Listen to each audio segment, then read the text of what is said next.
December 1st, 2020 meeting of the Committee on Zoning, Landmarks, and Building Standards is called to order. Pursuant to applicable law, the chairman has determined that an in-person meeting is not practical or prudent. Accordingly, attendance at this meeting will be by remote means only. We will start off with a roll call. Committee members, please unmute yourself.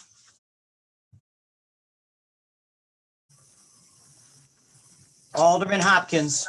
Present. Alderman Dowell. Here. Alderman Sawyer.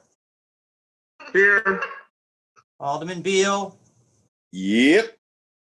Alderman Ray Lopez. Present. Alderman Moore. Present. Alderman Rodriguez, Mike Rodriguez. Present. Say it again, Mike, are you there? Yep, I'm here. Present. Okay. Alderman Cicho Lopez. Present. Alderman Burnett. Alderman Raboyes. Alderman Cardona. Present, Chair. Alderman Wagasback. Here. Alderman Austin. Here. Alderman Villegas. Alderman Riley. Present. Alderman Kappelman. Present. Alderman Osterman. Present. Alderman Haddon. Present. Okay, I believe we have a quorum. All right. Next, we have the approval of the Rule 45 report containing the minutes of the October 6th, 2020 Committee on Zoning, Landmarks, and Building Standards. Everyone should have a copy in their packets. And if I'm hearing no objections, do I have a motion to approve the minutes? Riley so moves. To pass. Alderman Riley makes the motion. All those in favor? Say aye. Aye. Aye. Aye. Aye. Any opposed? Hearing no objections, the report has been approved. Moving on, we will now hear the items to be deferred. I will read the ward, the file number, the address, and lastly, the reason for the deferral, and take a motion for all at the end. Starting in the 3rd Ward, file number 20525, located at 3924 South Wells Street for Alderman Dowell, to a date certain of December 15th. In the 29th Ward, file number 20501. Chairman, can you tell us what page when you go? Sure. So that would be, Okay, I'll find it for you, Alderman Moore. let's start. We'll get this.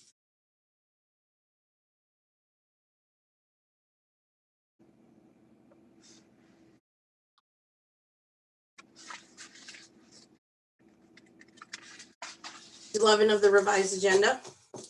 David, it's page 11 of the revised agenda. That item was on 3924 South Wells. All right. Moving on to the 29th Ward, file number 20501 T1, located at 1819 North Major Avenue. Page 15. Page 15. This item needs to be heard by the Plan Commission. Next, in the 40th Ward, file number 20493 T1, located at 6542 through 6558 North Clark Street and 1637 through 1649 West Albion Avenue. It's per the attorney. What page is that I'm on? looking. Page 14. Page 14 is that one in the 40th Ward. All right, do I have a motion to defer these items? Can I get a motion, please? So moved by Alderman Austin. Alderman Austin makes the motion. All those in favor, say aye. Aye. Aye. Any opposed? Hearing no objections, these items are to be deferred. Okay, at this time, we will now begin the public comment period. Out of respect for everyone's time, each speaker is limited to 3 minutes to address all items on the agenda. This will be the only opportunity to address the items on the agenda, and the committee will not conduct separate public comment period before each agenda item. And today we have 12 speakers. So we will start with the first speaker, and that is Ward Miller. Ward, Can you hear me, Mr. Chairman? we can proceed, sir. Good morning, Chairman Tunney and members of the committee. I'm Ward Miller, Executive Director of the nonprofit Preservation Advocacy Group, Preservation Chicago. You should have a separate 4-page written statement in your packets before you. We are testifying in support of the historic and cultural assets of the Pilsen community and in support of the Chicago Landmark District, which we believe in our heart of hearts is the best and most lawful, tried and true, and reasonable path to protecting one of Chicago's most vulnerable and historically significant communities from destruction, displacement, and upheaval. In this pursuit, the proposed Chicago Landmark District of 900 buildings will not only protect the fabric and the buildings of the community, but also its residents, its people, longtime business owners, and renters. The historic buildings of Pilsen are unique in their architecture and design and offering affordable dwellings and homes for many residents. Without some type of solid, tried and true protections, we believe from our experience in working in Chicago neighborhoods for many years that Pilsen will no longer be the same community in a short time. It will be most likely pulverized by new market rate developments as witnessed recently, and will force its long-term residents and stakeholders out of the community. We are also of the opinion and belief that doing nothing or replacing a seminal landmark district with a substitute ordinance opens the door to many legal challenges in the future, and in the long run does not allow protection of these amazing historic properties of this culturally rich and diverse community. As of last week, there are approximately 280 affidavits from owners of buildings opposing landmark district designation. However, that's roughly 300 owners and represents approximately 1/3 of the 900 property owners in the proposed district boundaries. So what has happened to the other 600 plus property owners, and why have they not come forth? Is this the majority, a whopping 2/3 silent? And if so, why? Are they in support of the landmark district? Certainly, the great majority of owners have not come forth in opposition to a Chicago landmark district, despite numerous community meetings and vocal and sometimes intimidating opposition fronts. Preservation Chicago placed the Pilsen community on our most endangered list in 2006, some 14 years ago, and suggested as one of the ideas that a landmark district be considered. Nothing was done, and now we have the opportunity to do something. We again stressed landmark designation in 2014 when St. Adalbert's was added to our list of most endangered 3 times and have reached out to members of the community. We are also encouraging some type of middle ground where the Alderman Cicho Lopez's proposed ordinance be considered for an area outside the district boundaries to protect these amazing buildings and the area surrounding it, to protect all residents and buildings of Pilsen. Thank you, Ward. Our next speaker is Nick Kostopoulos. Hopefully I get it pronounced right.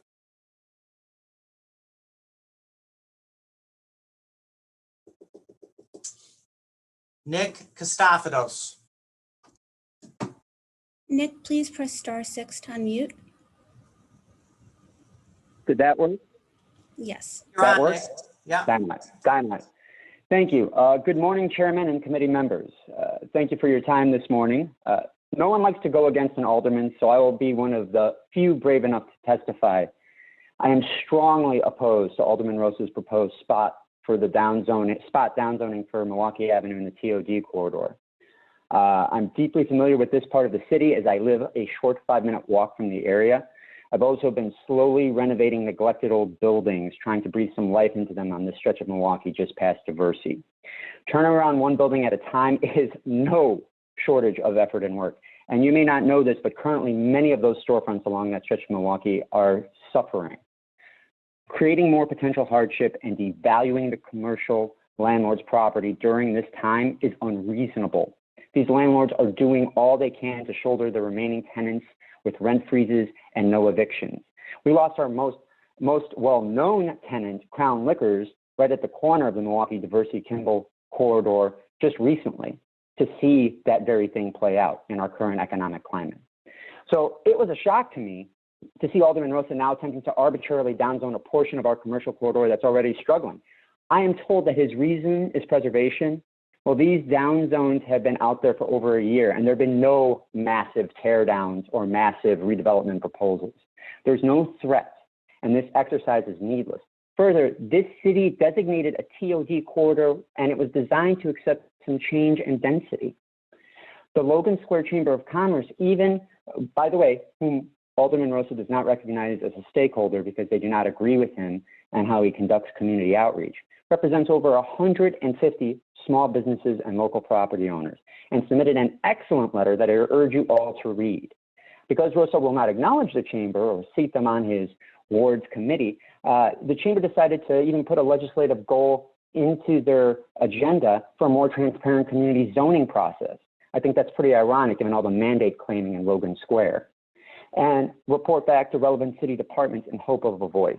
I cannot imagine that the city as a whole and the mayor would agree with these down zonings. Alderman Rosa's mantra is, we need to give the community a voice. However, the only voice he recognizes are those who agree with him. It's super important to note that none of the impacted property owners on this agenda or the chamber were included in any meetings. They also did not receive any phone calls or correspondence from the alderman. He dismisses his obligation to the Logan Square economy and basically only serves those who agree with his very skewed agenda. I ask you to vote no on these down zonings. Alderman Rosa abuse of power here and intimidation for those who disagree with him must be acknowledged, and we need your help to stop him. Thank you. Thank you. Our next speaker is Merrill Guzner.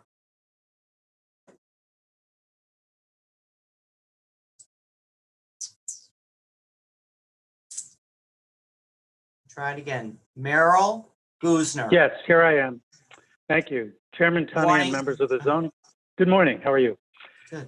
I'm Merrill Guzner, and I'm here today on behalf of the 6 owners of units belonging to the 271315 North Pine Grove Condominium Association. Our 4.5-story property lies directly east of the Second Church of Christ Scientist, which is item number 2531T1 on your agenda.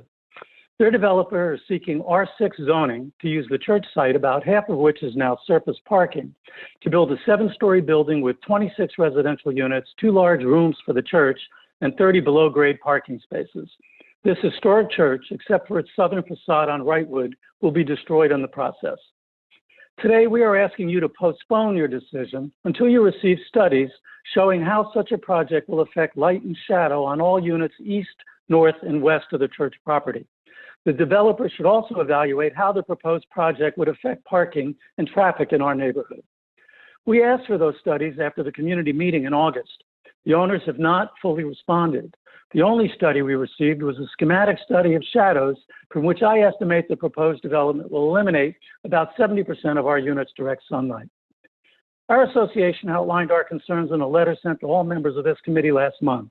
In brief, first, the proposed development will reduce our property values by eliminating our western views and more than half of our daytime sunlight.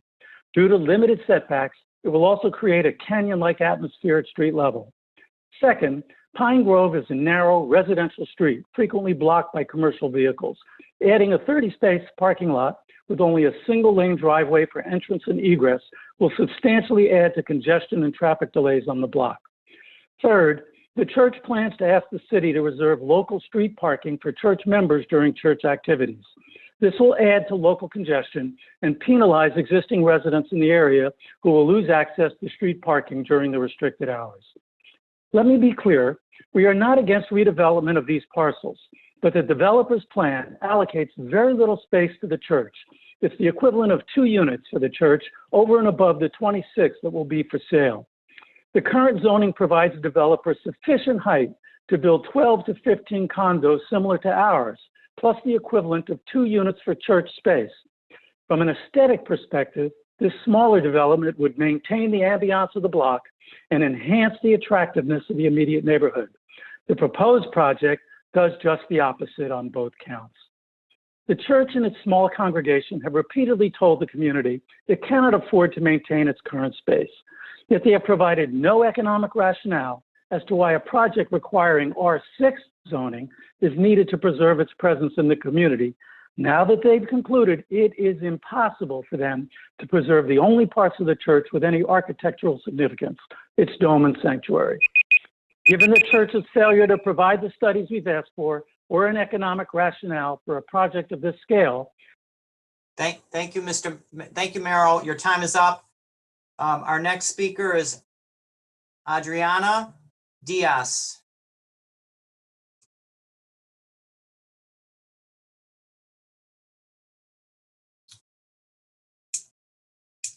Adriana Diaz. Hi, good morning. Can you hear me? We can proceed. Good morning to the members of the Zoning Committee. Thank you for giving me the opportunity to address you about the most serious issue currently affecting my family. I implore you to not pass the ordinance to make Pilsen a historical landmark district. Please do not place an extra layer of bureaucracy on the homeowners that fall within the historic zone, homeowners such as my mother. My parents, Carlos and Dolores Gutierrez, arrived in Chicago from Mexico as newlyweds in 1957. Almost immediately, they settled on the corner of 18th Street and Laughlin. Pilsen was a welcoming community to Mexican immigrants like them. As you know, the neighborhood was largely Polish and Bohemian at that time. But let's be honest here. Pilsen was available to Mexican families like my parents because whites were moving out of the city and into the suburbs in search of better schools, homes, and employment. Redlining was in place. My parents lived in Pilsen when it was not trendy. It was labeled blighted. It didn't capture the curiosity of the hip and cool. It suffered from disinvestment. My parents, like many others in their generation, laid down their roots and called this neighborhood home.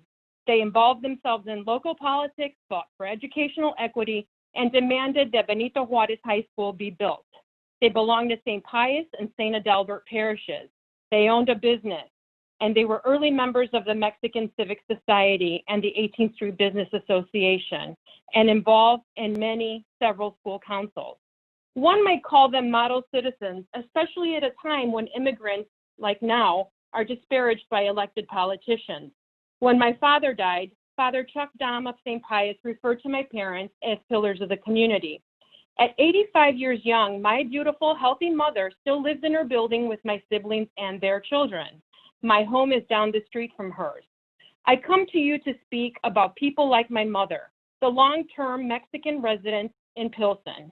As you may or may not know, since the year 2000, it is estimated that 10,000 Mexican working-class residents have left Pilsen, and many of these displacements were caused by rising housing costs. That number is staggering.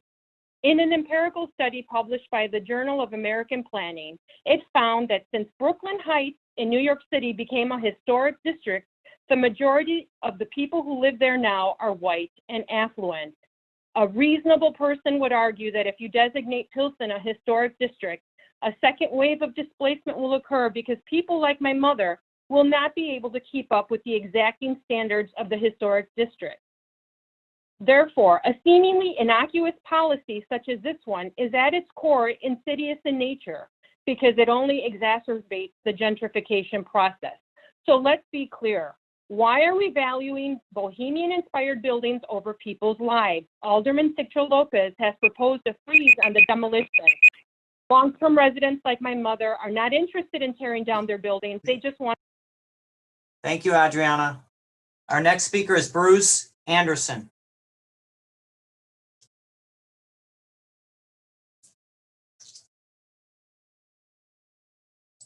Hello, Bruce Anderson, please. Yes, this is Bruce Anderson. Can you hear me? Thank you, sir. Proceed. Okay. My name is Bruce Anderson. I'm the treasurer of Logan Square Preservation. We're a 40-year-old organization in Logan Square with 275 paid members. We're the largest such organization in Logan Square, and we're here today to testify in favor of the downzoning ordinances related to Milwaukee Avenue. In 2016, we put a referendum on the ballot in certain Logan Square precincts. It said, the aldermen shall preserve the buildings and historic character of Logan Square through zoning policy. It got 93% of the vote. And I defy you to find any public policy referendum that gets that kind of support. In 2004, we downzoned most of Logan Boulevard. Has Logan Square suffered? In 2005, we advocated for a landmark district, and there was a lot of noise and opposition, as I think you'll understand today. So we put that question on the ballot in the 35th Ward, and it got 87% support. The people of this community support the historic character of the neighborhood, and they want it protected. I think you'll even see that in the letters of opposition to these downzonings. All of them reflect the fact that they're saying we support historic preservation, but we're against the downzoning, but they don't provide any alternative. And finally, I'd like to address the aldermen on this committee. In February of 2019, you all ran in an aldermanic race. In the 35th Ward, Alderman Rosa had a well-funded opponent, and she used the potential downzoning of Milwaukee Avenue as her major campaign issue. And Alderman Rosa won every single precinct that was adjacent to these parcels. He got 63% in those parcels. He did better in those parcels in those precincts than he did in the remainder of the ward. So what Alderman Rosa is doing here is supporting the will of his constituents. And I would ask you, the alderman here, also to support us and support our well-expressed desire to protect our neighborhood. Thank you. Thank you. Our next speaker is Alvin Salinas.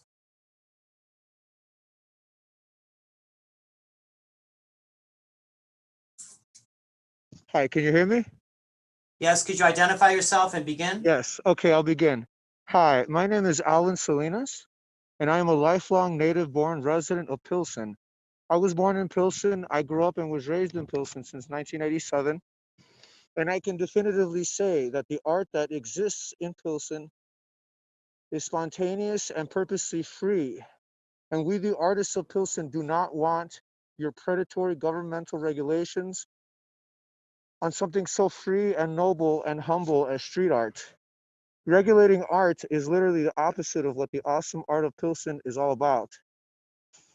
The Commission of the Department of Planning and Development is an economic predator who was brought in by the mayor light fascist to financially devastate and wipe out the people of Pilsen and line his pockets and the pockets of unjustly rich, the rich, filthy few, at the expense of our lives during the worst pandemic in 100 years or more. It is absolutely criminal that the property taxes for homeowners in Pilsen have sharply been increased about 500% in the last 2 decades alone. Commissioner Maurice Cox is deceptively fighting against the will of the vast majority of the people in Pilsen. These liquor licenses that were awarded to these newer taverns without the permission or consent of the residents of Pilsen affect the quality of life of our local community in Pilsen, because our local grammar schools, local high schools are in such close proximity. This blatant sabotaging of our community is a dishonest con that is doubly shameful and criminal during this worst pandemic, economic depression perhaps ever. Landmarking is a tool used by overprivileged swindlers to displace the native residents of Pilsen. These multi-million-dollar projects that come to our ward, they demand even more concessions from the people of Pilsen. Landmarking increases property taxes, forces stricter codes, and increases the need for a higher costing rehab work. All of this points and proves that the DPD is historically pro-gentrification. Instead of using the TIF money for the people, they're they're just coming in and using it for large corporate interests. So that's why we asked to vote no on the historic landmark district for Pilsen. We asked for a demolition freeze. Alvin, thank you. Your time is up. Our next speaker is Virginia Lugo. Virginia Lugo.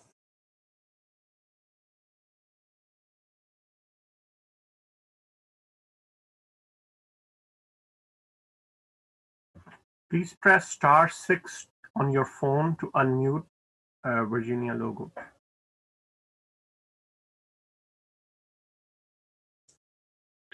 Hello? Hello, can you hear me? Yes, I Virginia. apologize. Yep. State your name and proceed, please. Yes. Hello, my name is Virginia Lugo. I thank the committee for allowing me to speak at this meeting, as this landmark district is a very important issue for Pilsen residents.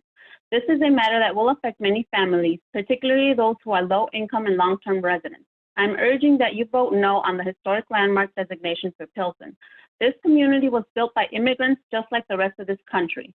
My parents immigrated from Mexico called Pilsen their home. My mother bought a property along 18th Street and now owns a bit of that American dream. But that has come at a high price. The high taxes, rules, and regulations they already have to follow, plus the added high cost of living in the city, and with the recent approved budget, it is making it that much harder for already burdened families to live in Pilsen. Do you remember there's a pandemic going on too? The properties might not need repairs now, but eventually they'll need maintenance, and it'll cost them a lot more with all the restrictions, rules, and regulations they'll have to follow, not to mention the difficult process of obtaining permits. Just ask the owners of restaurant Carnitas Uruapan. A permit to update a sign that should have cost $150 ended up costing $3,000, including an expediter's fee to help them navigate through the process. The high cost of repairs and maintenance will obligate low-income and long-term property owners to either sell their homes or lose them to the fines and fees they may get. Commissioner Cox and his department have lied to our faces, stating that the cost for repairs and maintenance will not change. That is simply not true.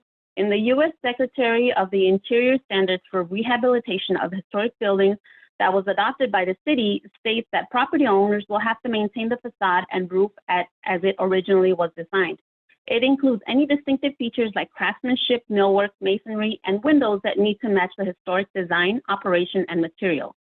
Who makes these kinds of materials and designs anymore? Where will we be able to find those pulley system windows from the 1800s or other material that is no longer used or made? The rise in rents and cost of living has contributed to Latinos moving out of Pilsen. And with this landmark designation, more people will leave, further displacing and justifying it. This will dramatically change the demographics, but most importantly, will lose its vibrancy and Latino culture it is known for. We believe that this designation is not the only tool to control and stop demolitions. Alderman Byron Sixto Lopez introduced a demolition freeze proposal that would put a moratorium for demolitions, while creating options to retain, promote, and increase affordable housing in Pilsen. A similar measure along the 606 trail has prevented developers from demolishing without first having a public meeting about each request. I urge you to support Alderman Byron Sixto Lopez's demolition freeze ordinance. We have gathered more than 300 affidavits of Pilsen residents, a letter from Pilsen community organizations, and a letter from Congressman Jesus Chuy Garcia, who oppose this designation and are being presented before you. So I urge you to please hear and Thank you, Virginia. Your time is up. Our next speaker is Kyle Frayn, F-R-A-Y-N. I don't think I got it. Hi, I'm Kyle Frayn. Can you hear me? Kyle, is that you? Yeah, this is Kyle Frayn. Can you hear me? Yes, you can proceed. Thank you. Thank you. My name is Kyle Frayn, and I'm opposed to the Pilsen Landmark District. I've lived in Chicago since birth, and unlike the outside special interest groups in support, I am an owner-occupant of a building in the proposed district for more than 10 years. I'm personally impacted by the restrictions created through this proposed district, which limits the dormer I otherwise could add to my attic to create additional living space for my growing family. This proposal is disastrous for other long-term residents and businesses in the neighborhood. Reading the story of Urban Carnitas trying to renovate the sign on their business is a chilling example of how the district would make life harder for small businesses. Furthermore, there is a serious lack of trust in the process the DPD has chosen to take on the landmark district. DPD staff testified that a couple of pending demolition permits were justifiable reason to accelerate the approval process of the landmark district in May of 2019. Since when does a government policy that impacts an entire community and thousands of people more important than a few dilapidated buildings? Those demolition permits were pulled back, and DPD had another 9 months to engage the community between May of 2019 and March 2020 pre-COVID. Our aldermen facilitated 3 meetings throughout the summer of 2019 where our community showed significant disapproval and concern of the proposed district. Our community asked many detailed questions on how the landmark district would be applied, and the response we roughly got was, we'll work with the community to develop guidelines once it is approved. DPD effectively asked our community to sign a blank check on the landmark district. This is unacceptable. Commissioner Cox has repeatedly characterized the 6-month extension from the summer as a unanimous vote of continued community engagement. I listened to that meeting. DPD played a waiting game for 1 year, backed our aldermen into a corner where the only option was to vote for an extension or the landmark district would automatically go into effect. This is implied dishonesty here. The overwhelming majority of property owners and community members who have engaged in this landmark district are opposed to it. This is documented in both the DPD survey and the additional work done by our community to invite engagement. Will DPD and the Commission respect a democratic process and represent the will of the people and vote no on the landmark district? Thank you. Our next speaker is Shuma Shahadi. Hello, this is Shuman Shahadi. Can you hear me? We can. Proceed. Thank you very much, Chairman. Thank you to the Zoning Committee for listening. I am not in favor of the downzoning, particularly as it relates to Milwaukee Avenue. And my concern, or I should say our family's concern, is based off of the lack of retail and the lack of density on that particular stretch. We're concerned that the downzoning would be prohibitive for density, which we think would be incredibly important for vitality as it relates to the commercial corridor. We already have a lot of stores that are empty. That was even prior to the COVID-19. And I do believe that a lot of property owners are hurting because of that. Obviously, we would like to bring a strong, vital commercial corridor to the area. I do believe that the density of that particular thoroughfare of Milwaukee Avenue would be helpful in making sure that occurs. And for those reasons, we think that it would be beneficial to make sure that we keep density and keep vitality on the stretch of Milwaukee. Thank you. Thank you. Our next speaker is Dahlia Radecki.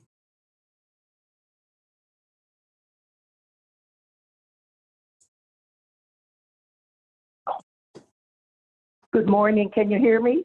We can. Would you introduce yourself to us and begin speaking, please? Good morning, Zoning Committee members. My name is Dahlia Radecki, a resident and homeowner in Pilsen, and I represent the group Mi Hogar from the Resurrection Project.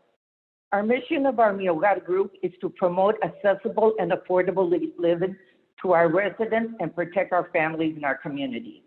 We stand united with Pilsen residents and homeowners, and we have collected over 600 letters of the over 500 submitted in opposition of the Pilsen Historical Landmark District. We only could find 12 who support. They call Pilsen their home. The Landmark District in our Pilsen community will not only cause property taxes to go up, which will affect the economy of our community, where families will have no choice but leave our community. Our residents do not have means of renovating repairs that meet the Landmark District standards. The cost of permits will cause a threat to remain in the neighborhood. Most of the homeowners and businesses affected by the Landmark District are low-income seniors who do not have the necessary means to upgrade their buildings and object to having excessive restrictions on their property. The district will also attract higher income demographic, and raise our property taxes. If this Pilsen Landmark District is made permanent, it would push our residents and displaced Hispanic families, unable to afford the high cost of maintenance on their buildings, and unfortunate needed rent to pay for it. This is a very difficult and painful financial burden for our families to remain in our community. We cannot and will not permit it against our hard work with our community. I support a temporary hold on all demolition in Pilsen until a plan of Pilsen affordable housing and businesses have been finalized. Please, I plead with you to take in consideration the hardship that this landmark district will cause our homeowners, businesses, and renters that call Pilsen their home. Thank you very much. Thank you. Our next speaker is Sam Clendenning. Hi, can you hear me? Can you hear me? Could you identify yourself Okay. and begin? Yeah. Good morning. My name is Sam Clendenning, here on behalf of the 25th Ward Independent Political Organization. We're here to urge you all to vote no on the Landmark District and instead vote yes for Alderman Byron Sigcho Lopez's demolition-free zone ordinance. I just want to start by saying that Ward Miller's numbers are wrong. As of the most recent count of 340 owners surveyed, 323 stated opposition and only 17 supported the landmark. This is statistically a more than significant sample size. The landmark ordinance is the wrong solution to Pilsen's problems. It proclaims to preserve a neighborhood while placing exorbitant financial and procedural costs on the residents. Property taxes and rents will rise, and longtime homeowners will leave Pilsen, furthering the displacement and destruction of a cherished community. The demolition-free zone, on the other hand, protects the buildings of Pilsen without burdening the residents. A further concern is this style of top-down city planning in which the mayor's office blatantly ignores communities and their representatives. Despite continued community opposition to the landmark ordinance, the mayor and Commissioner Cox continue to pursue it. It was their intention to sneak it into law by preventing a vote, and had the Pilsen community not demonstrated, signed petitions, collected affidavits, this meeting today might not have been scheduled at all. This is an issue that affects all wards, not just the 25th. A yes vote on the landmark ordinance tells City Hall that they can do what they want to your wards. It tells them that you are willing to sit back as the mayor ignores communities and their representatives. Do not set a precedent that the mayor can go above an alderperson's head and therefore deny a community their right to self-determination. Vote no on the landmark ordinance to show City Hall that you listen to community's concerns. Vote yes for the demolition-free zone to prove that you listen to community solutions. Finally, I just want to mention that 1 week ago, City Council voted to approve the 2021 property tax increase. I know that there are members of this committee who voted no on the tax increase, and I know that there are members who voted yes.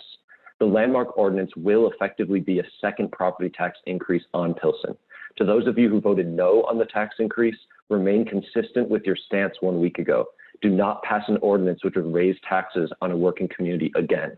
To those of you who voted yes, many of you explained your yes votes by asserting that though no one wants property tax increases, the 2021 budget measure was necessary. The landmark is an unnecessary tax increase on the Pilsen community. Vote no on the landmark ordinance to show that the hard decision of last week was not in bad faith. Choose to not raise taxes when you have the opportunity. The 25th Ward Independent Political Organization is proud to be a member of the Stop the Pilsen Landmark Coalition, and we urge you to vote no on the landmark ordinance and instead support Alderman Sigcho Lopez and the community's alternative. Vote yes on the demolition-free zone ordinance. Thank you. And our final speaker is Aaliyah Higarita. I hope I got that halfway right.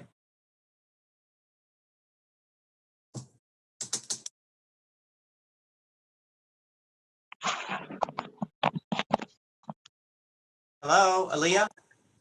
Or Elia?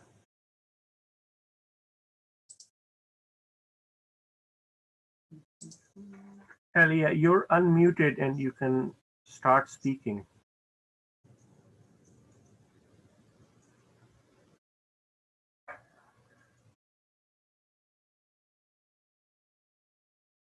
How about it? One last chance, Aaliyah. You're unmuted. Hopefully you can hear us.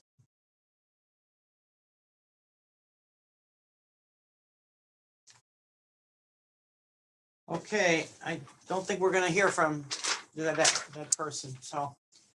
All right. Thank you, everyone, for participating in the public comment period. And this concludes that portion of the meeting. So now we'll be moving on to the addendum to the agenda. On the addendum, we have 2 demolitions in a historic landmark district. They are document number OR 2020-308 in the 46th Ward for demolition of a non-contributing building at 4601 through 4611 North Broadway in the Uptown Square District. And then, since it's adjacent to it, we'll hear them at the same time. Document number OR 2020-309, again in the 46th Ward for the demolition of a non-contributing building at 4613 through 4617 North Broadway, also in the Uptown District. I believe these on the surface, it looks like the same building, but they're actually 2 buildings. We have Michele Rhymes of the Department of Planning and Development to speak on both of these items. Michele.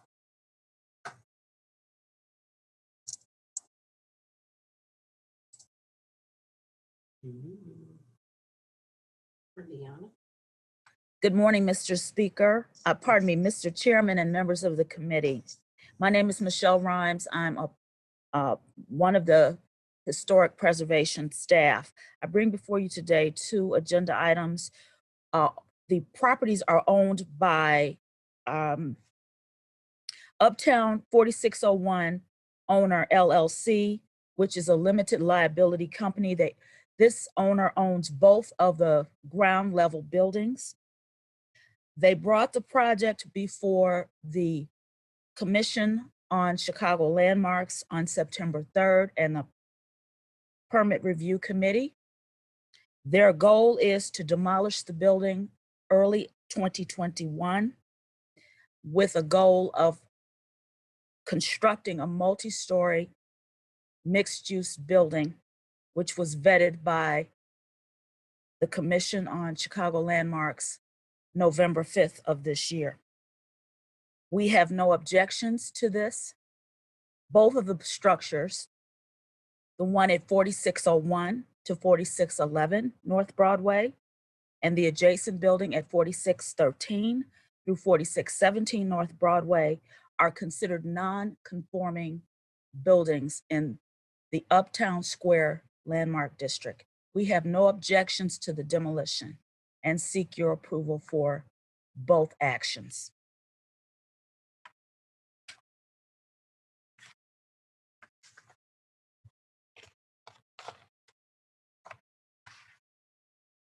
Okay. I don't know if Alderman Kappelman wants. Do we want to hear, Alderman Kappelman, would you like to speak on this? Sure. This is a project that my 46th Ward Zoning Development Committee supported 5 years ago.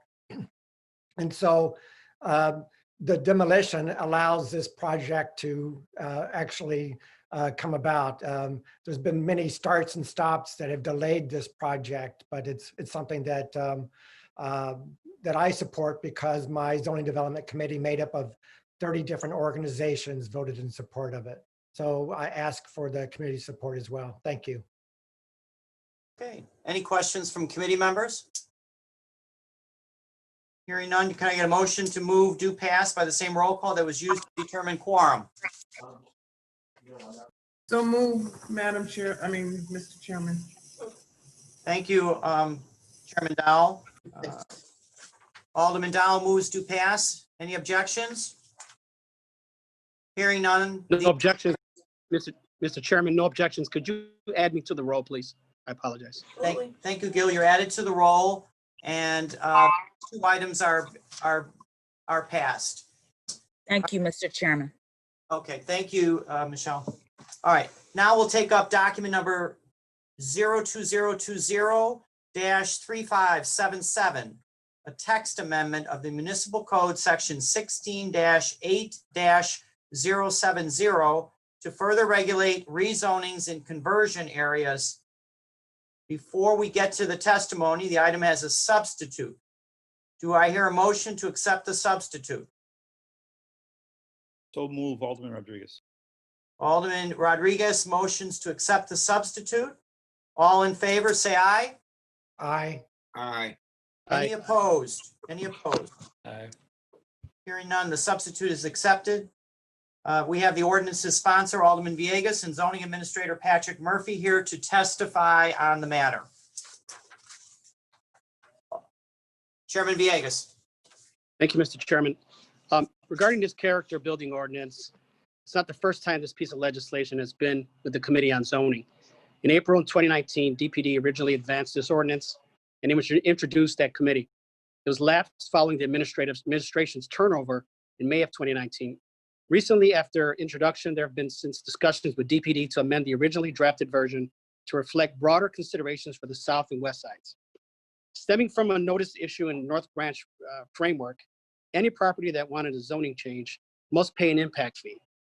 With a desire to preserve historic buildings and imagine mechanisms which will alternate uses could provide for practical pursuit, these fees have had the unintended consequences of being a death sentence for historic industrial properties.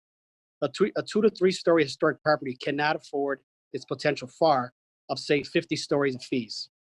Under the current ordinance, the 1-story historic property will pay the same impact fee as a 50-story high-rise.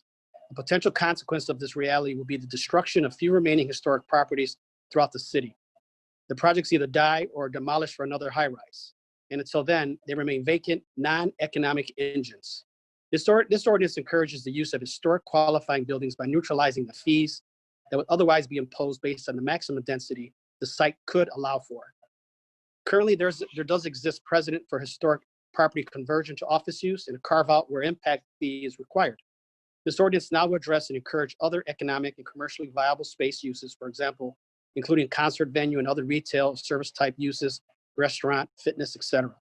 From a policy perspective, waiving a fee for office use in an effort to save a historic building site would follow consistently if done so for a theater or independent concert venue or for a local organic grocery store. This ordinance corrects this.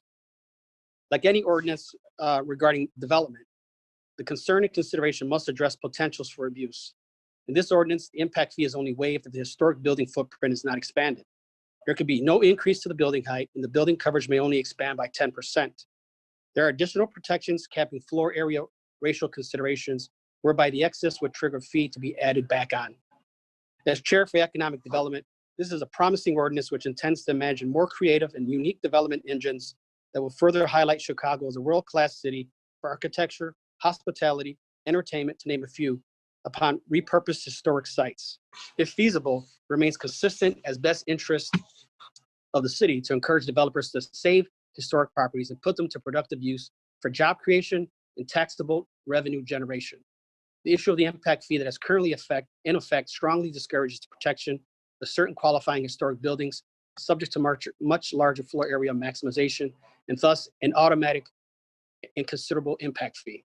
So this ordinance, in essence, is an economic development tool that will allow for preservation of existing structures and the character that makes up the great city of Chicago. So I ask for your favorable consideration once you've heard from Mr. Murphy. Thank you, Chairman. Patrick Murphy. Yes, hi, Chairman. Good morning. Would you like me to go through any particular testimony, or do you want me to answer any questions that committee members may have? Well, you heard the summary from Alderman Villegas. Is there anything you wanted to highlight or opine on?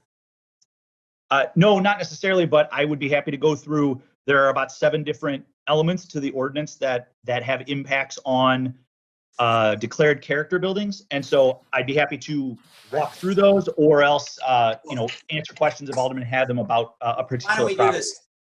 Can you do the 7 characteristics in 2 minutes? Sure. All right.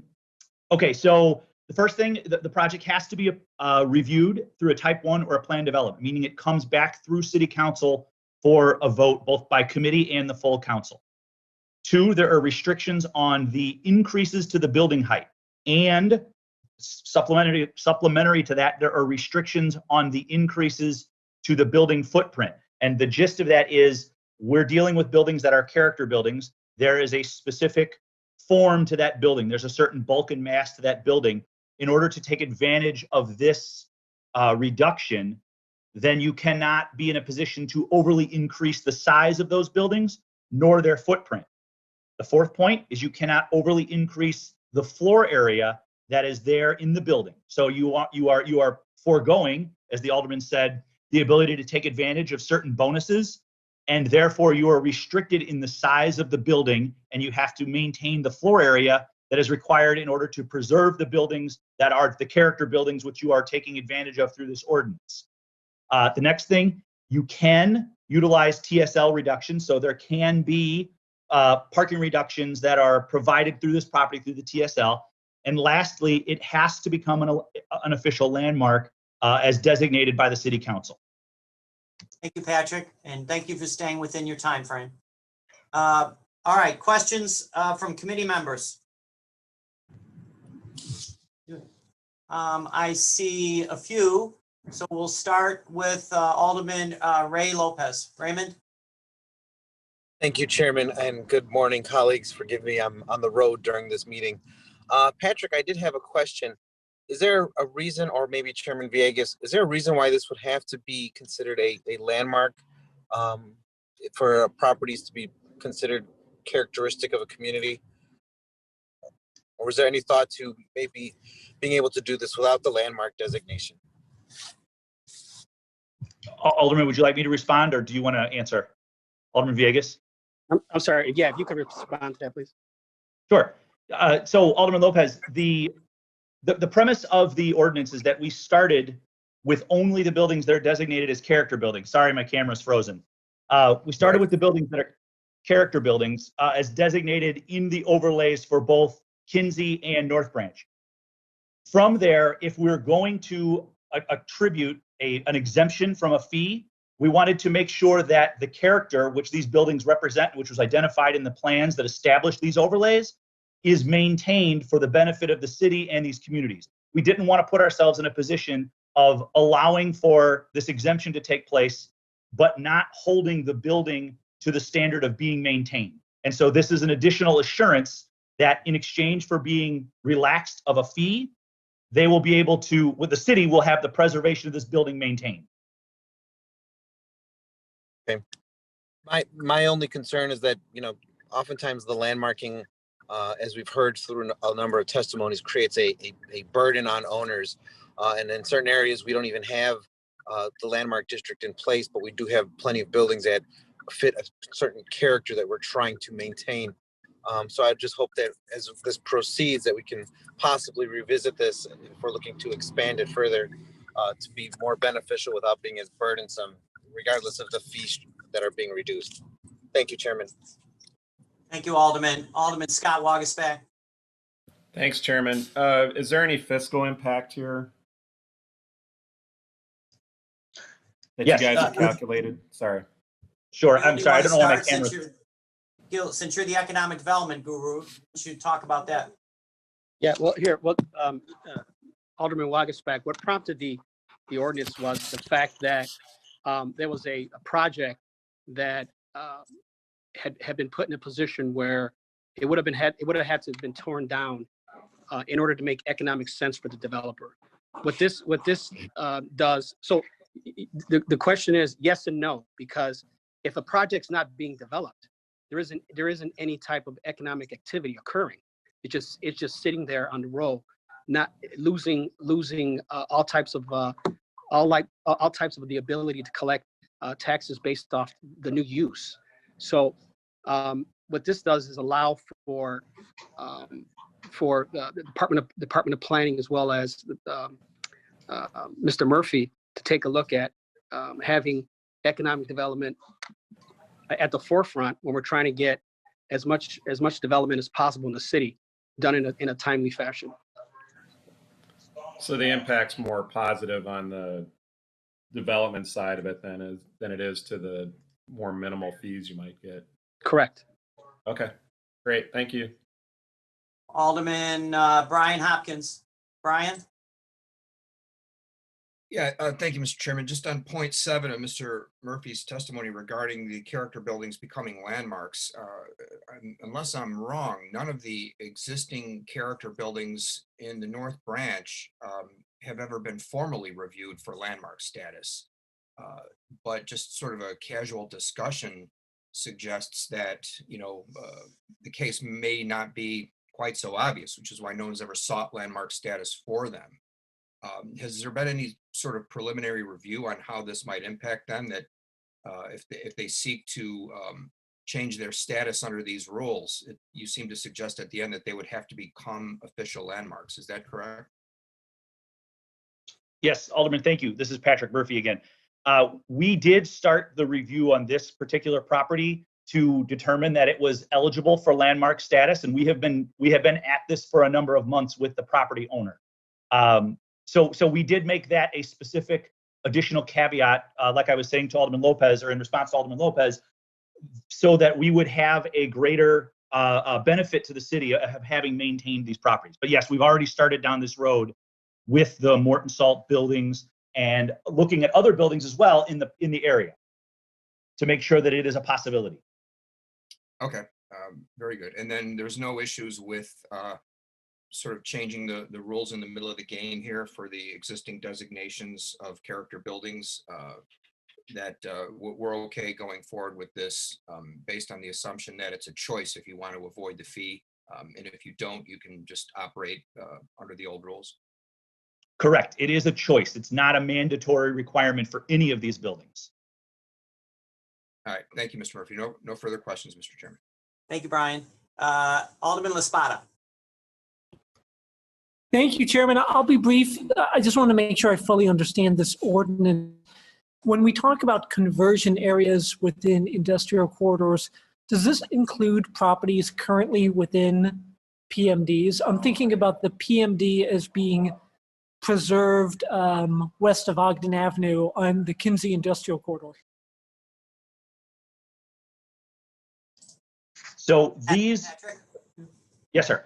So these two, so first of all, this impacts two specific overlays. One being the North Branch, and the other one, as you said, is the Kinsey. And then specific to those, it impacts two specific lists of properties, which are in both of those corridors. I would have to double check to see if the Kinsey character buildings, if any, extend into the, no, I'm sorry, they would not, because this is limited to the areas that converted from PMD. So no, the character buildings in question, specific to Kinsey, are east of Ogden. That is all I needed to know, sir. Thank you so much.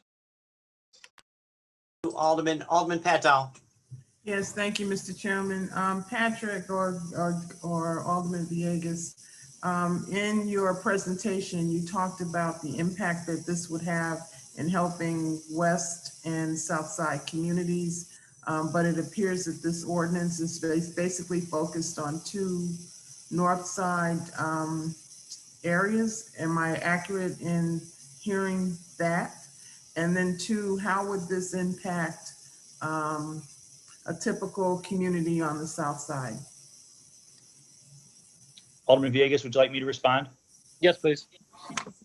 So Alderman Dowell, the reason that it only impacts the near north side and the near west side corridors is because those are the only two to this point which have come back through council and had official character buildings and overlays designated in them. So as the department looks at other industrial corridors and possible revisions to other PMDs throughout the city, whether they be on the south or west side, this same opportunity could be made in those districts if character buildings, which are not yet landmarks, are identified. So it would be a matter of future analysis of these industrial areas and then extending this clause to those specific corridors and character buildings that might be contained in them.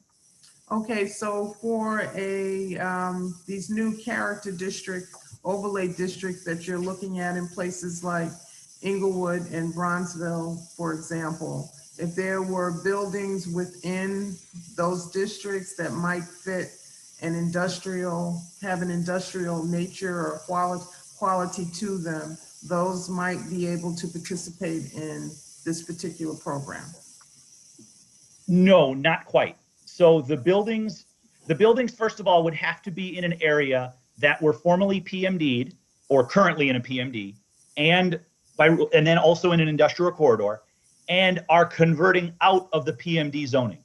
So what we did, for instance, in North Branch and Kinsey, is those properties that had a PMD designation were reverted back to their pre-PMD zoning district. In nearly all cases, it was some variation of an M or a DS, as in Sam, Downtown Service District. Then for an individual to redevelop that property for a non-manufacturing or industrial purpose, they would need to rezone to a B or a C district, presumably, or a DX district. That's when the fee would take place. That chronology does not apply in areas outside of PMD zoning. So for the areas in Inglewood, like you mentioned, and other areas that we're looking at a different type of overlay, those, even if the buildings have an industrial nature, even if they have an M zoning, they would not qualify under this designation because they were not formally PMD. Okay, that's clear. Thank you very much, Mr. Chairman. Okay, thank you, committee members. Any further questions from committee members, non-committee members? So, hearing none, do I get a motion to pass this item by the same roll call that was used to determine quorum? So moved, Mr. Chairman. That was Alderman Hopkins, moves to pass. Any objections? Hearing none, the item is passed as amended. All right. Thank you, Chairman. Thank you. Congratulations, Chairman Villegas. All right. So next we'll move on to the historical landmark designation, document number 02019-3815 in the 25th Ward for the historical landmark designation for the Pilsen Historic District, primarily West 18th Street from South 11th Street to Sangamon Street, and residential blocks bounded by West 18th Street, South Ashland, West 21st, and South Racine Avenue. Before I ask for the Department of Planning, I do want to map out how we're going to address this issue. Obviously, this issue had come up in July, I believe. We spent a lot of time on it. We heard from a lot of speakers. So what I'm going in with that in mind, and I know there's plenty of packet information, right, Nicole, that's been sent both for and against. I'm going to ask the city's Department of Planning to present for a total at no more than 15 minutes. And then since this item is in the 25th Ward, we will have Alderman Cicho Lopez have 15 minutes to present his views of him and the committee, the community, I should say. And then we will open it up for committee members to ask questions on the landmark ordinance. And similar to the budget procedures, we'll limit the question, at least round one, to no more than 5 minutes per committee member. Sounds like a plan. All right. Okay, so I think, correct me if I'm wrong, is it Deanna Cavallo who's going to be speaking first from the Department of Planning Landmarks Division? Deanna. Thank you, Chairman Tunney and members of the committee. I hope you can see my presentation. Yes, we can. Thank you. My name is Deanna Cavallo, and I'm with the Department of Planning and Development's Historic Preservation Division, which serves as staff to the Commission on Chicago Landmarks. I'm here today to present the Landmarks Commission's recommendation to designate the Pilsen District as an official landmark district within the city of Chicago. The proposed landmark district in Pilsen includes a dense and varied collection of historic buildings built by Bohemian immigrants in the late 19th century and preserved and enriched by Mexican immigrants in this century. This is one of the first to recognize the multicultural importance of a Chicago neighborhood, with the intent to preserve not a single point in time, but the cultural heritage of the immigrant communities who shaped it.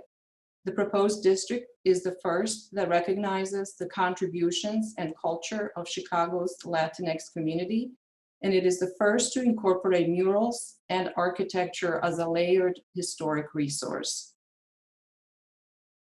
The district boundaries include 14 blocks along the 18th Street commercial corridor, generally between South Levitt and Sangamon Streets, and 13 blocks of primarily residential structures south of 18th Street.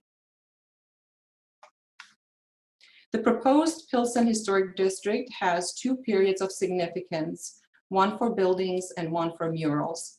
For buildings, the period starts in the 1870s, when the oldest buildings in the district are believed to have been constructed, through 1969 to ensure that architectural contributions made by Mexican immigrants are evaluated as significant.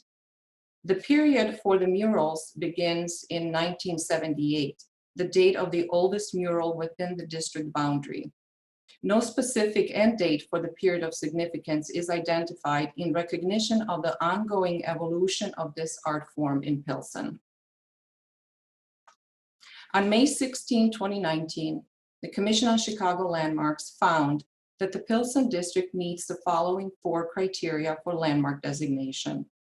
Under criterion 1 for heritage, the district contributes to the city's social and cultural history, as it has been a port of entry for immigrants from Europe in the late 19th century and Mexico in the mid 20th century.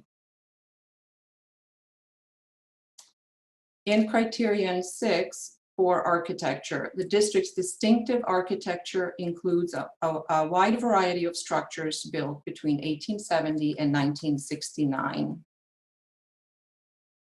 Under criterion 6 for the distinctive themes, it conveys as a district in that all of the buildings in the district work together to narrate important aspects of the city's history and culture. And finally, it meets criterion 7, as the many murals in the district depict themes from Mexican history and culture, which lend the district a distinct visual presence. I would also like to provide a quick overview of the timeline of the proposed district, which has been in effect on a pending basis since December 8, 2018, when it received a preliminary recommendation from the Commission on Chicago Landmarks. 2 months later, 3 demolition application permits were received for contributing buildings on 18th Street, which accelerated the typical timeline for a final recommendation to City Council. That final recommendation was sent to City Council in May of 2019. In April 2020, a tolling extension effective from March 18th through June 30th was approved by City Council due to the pandemic. And in July, this committee approved an extension through January 31st, 2021 for a final vote to enable more community outreach. At this point, I would like to invite Commissioner Cox to discuss what has occurred since July. Thank you. Thank you, Deanna. Commissioner? Good morning, and thank you for the opportunity to speak today.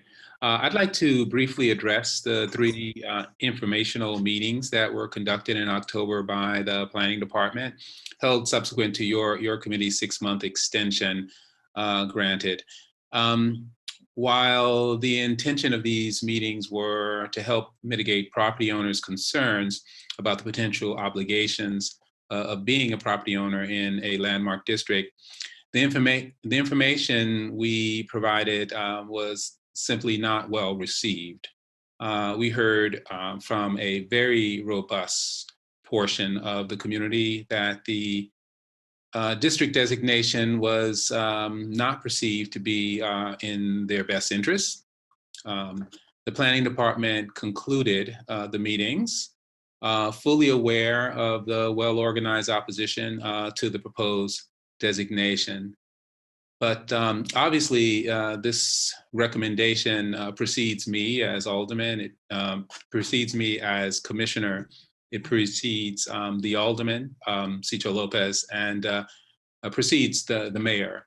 And we recognize that in this new era that we are committed to, characterized by deep community engagement. In that context, it matters how residents and communities are able to shape their community, and the voices of stakeholders are paramount in this new era. So that said, I acknowledged to the participants in our October meetings that I would relay their sentiment for a no vote to the Committee on Zoning, Landmarks, and Building Standards. So at this point, the decision really is in the capable hands of this committee, and I stand able and willing to answer any questions that you may have. Thank you. Thank you, Commissioner. Thank you, Deanna. I know how much work has been put in by the department, and I appreciate your testimony. Now we're going to hear from the Alderman, Cicho Lopez. Alderman Lopez, Cicho Lopez. Thank you. Thank you, Chairman Tunney. And first, let's thank the residents of the Pilsen community that came this morning to testify in this important matter for our community. This is a pivotal moment for communities like Pilsen.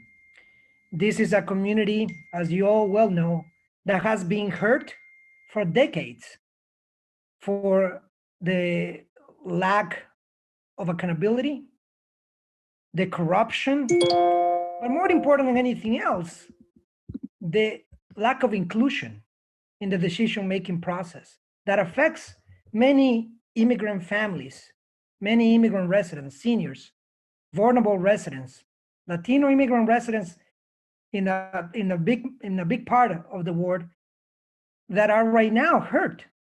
A lot of essential workers, a lot of our essential workers who today are struggling. I have taken the time to attend meetings for almost 2 years.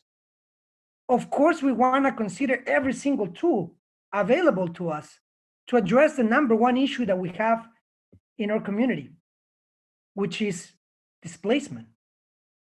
Over the last 18 years, we have seen what corruption has done to our community. We have seen an increase of almost 500% in the property tax assessments of our residents. 500%. Corruption, my colleagues, has dire consequences in our communities. We have heard for a very small sample of residents that came to speak to you today in hopes that this committee will listen to our residents, our most vulnerable residents. Immigrant residents like myself who have come to communities like Pilsen to make Pilsen their homes. We heard from small businesses who have made their home for decades. Family seniors who with sweat and tears have built their homes, brick by brick. We heard in community meetings, like Commissioner Cox has said, we actually redo the process. We did it twice. That's how committed we are to a community-driven process that listens to the concerns of our residents. We did it twice, just so that there's no doubt.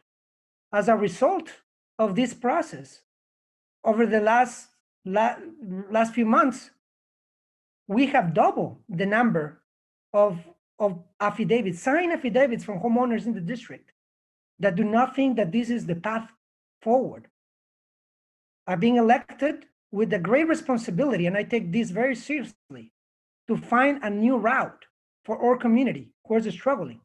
14,000 Latino residents, 14,000 have been displaced in the last 18 years as a result of exclusion, corruption, and the lack of self-determination of a community that is resilient and fights and wants to be part of the conversation. And that's exactly what we're providing today. We have not only almost 500 affidavits who are not only opposing the landmark, but asking for solutions to this committee. They're asking for solutions that we are developing with them. We have done not only 3 meetings over the last few months with Commissioner Cox, we have done over 2 years, at least 6 public meetings, focus groups. We created an atmosphere where people can believe again that there is a way to address their issues. We have a path forward. Gentrification is not inevitable, my colleagues. We can and we should provide solutions to our residents. We have the support of every single neighborhood group in our community that has participated actively in these conversations, who are concerned about what's happening with the 78. Let's remember, my colleagues, that we have a huge mega development that was approved last minute and pushed, just as this landmark almost got pushed in the last minute. And thanks to the community participation, we forced a conversation. And we are here today asking you not only to work with us to oppose a landmark that 95% of my constituents oppose, and every single neighborhood organization, and the support including of public officials, including Congressman Garcia, who has said that this is not the route. We have worked tirelessly with our housing department. We have a deconversion ordinance who is ready to go. We have working with the ARO pilot conversations. We have a revamp ideas of revamping the ARO pilot for Pilsen and Little Village.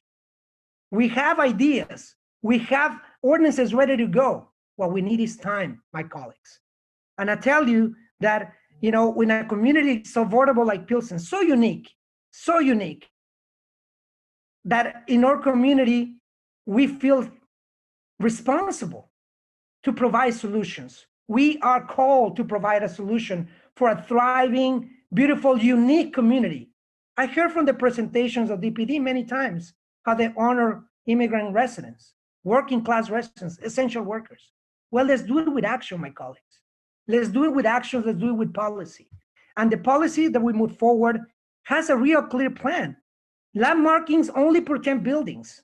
And as you heard from here, we may hear from the support of a few organizations outside the district and contractors and developers who are not only opposed, to, and not only are supporting this landmark, we're supporting the landmark before my time, but they're opposing a demolition freeze that has support in the community, that has the support, and we have worked with legal on this. We have worked with legal on buildings and many other departments to make this a different reality for our residents. There is a path forward, but we need to make sure that we start by listening to our constituents, our residents. This is an opportunity that we have to change a horrible legacy. It pains me to see residents, neighbors, that day in, day out come to our office. They're struggling with property taxes. They're struggling to pay their bills as small business owners. Or people who in the last few months have said, I can no longer stay in a place that I call home. You understand the traumatic experience for a community who has been an intrinsic part of our community that now has to be displaced because supposedly there is no remedy. My colleagues, there are remedies out there. There are policies that we're putting forward. What I'm asking you today is to listen to my constituents. Almost 500 constituents who have participated actively. That's more than 50% of the landmark designation district of 950 properties, because there's several who own more than one property. Overwhelmingly, long-term residents, new residents, small businesses, everybody has said no to the landmark, but yes to a different route, a pivotal moment within the city of Chicago. For once, we can give self-determination to our residents, to our communities, across the districts, across the wards. If indeed this is a new era, if this is indeed a new era, then we ought to be listening to our testimonies, people who came and said, we need a different plan. We need a different route. We cannot allow the destruction of the Pilsen community. My colleagues, the vote that you have in front of you is the choice to support the status quo, to support the past, a corrupt administration where this was conceived, or support a new era, indeed, an era when we listen to our constituents, when we listen to researchers. We have, and I hope that we're able to connect Professor Wynn Curran and Professor Betancourt, two professors who have studied among them the Pilsen community and the gentrification process for almost 2 decades. We have a responsibility today to listen to the tools and the policies that are available. Today, we have a choice, my colleagues. We have a choice to help and honor those immigrant communities who are hurting today more than ever. You heard them coming, testifying, begging for your support. It pains me to see this. That should be given. Every community has the right for self-determination. We can agree to disagree, but one thing that we can all agree is that we must honor the right for self-determination of our community. A community, like I said, who has been suffering for way too long. We have a choice today in front of us. A choice to leave behind the past, those bad decisions to benefiting developers and realtors, and take that courageous act forward. A courageous vote to help us address the issue of gentrification, the issue of displacement, the issue of exorbitant property taxes who have burdened my small businesses and my constituents for decades. The demolition freeze ordinance is an alternative, a viable, feasible alternative that we work with law since September so that we can present to you something that is feasible and is viable and has the support of the buildings department. We also have committed from my office a staffer to make sure that we don't burdensome any extra burden to the department. We have precedent on the demolition freeze ordinance that was introduced and passed for the 606. We're asking my colleagues today is that for all we talk about honoring the immigrant working class communities or essential workers, is that a special place that we all protect?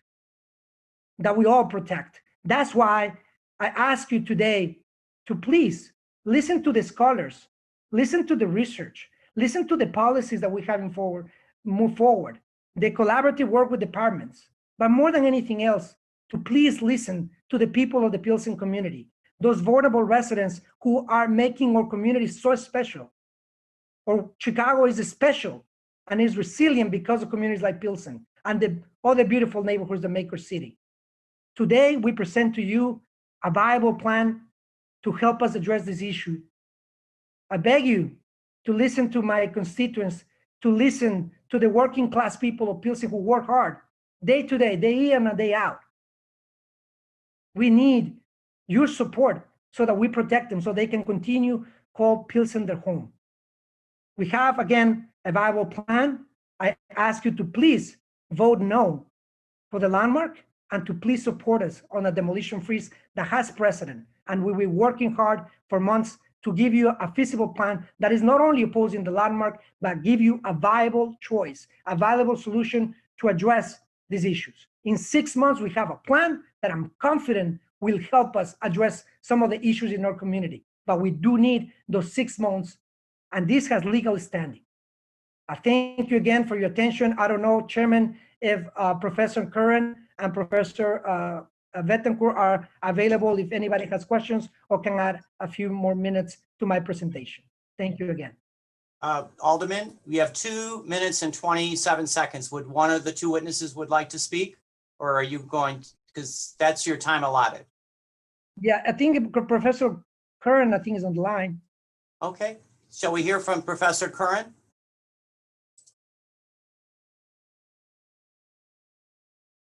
Or John? What was the other? John, whoever. Sorry, my internet cut out just as I think you may have called my name. Okay, now who is this for the record, please? Curran. My name is Winifred Curran. I am a professor and chair of the Department of Geography at DePaul University, and I've been doing research on gentrification for over 20 years, and I've been working in Pilsen now for 16 years.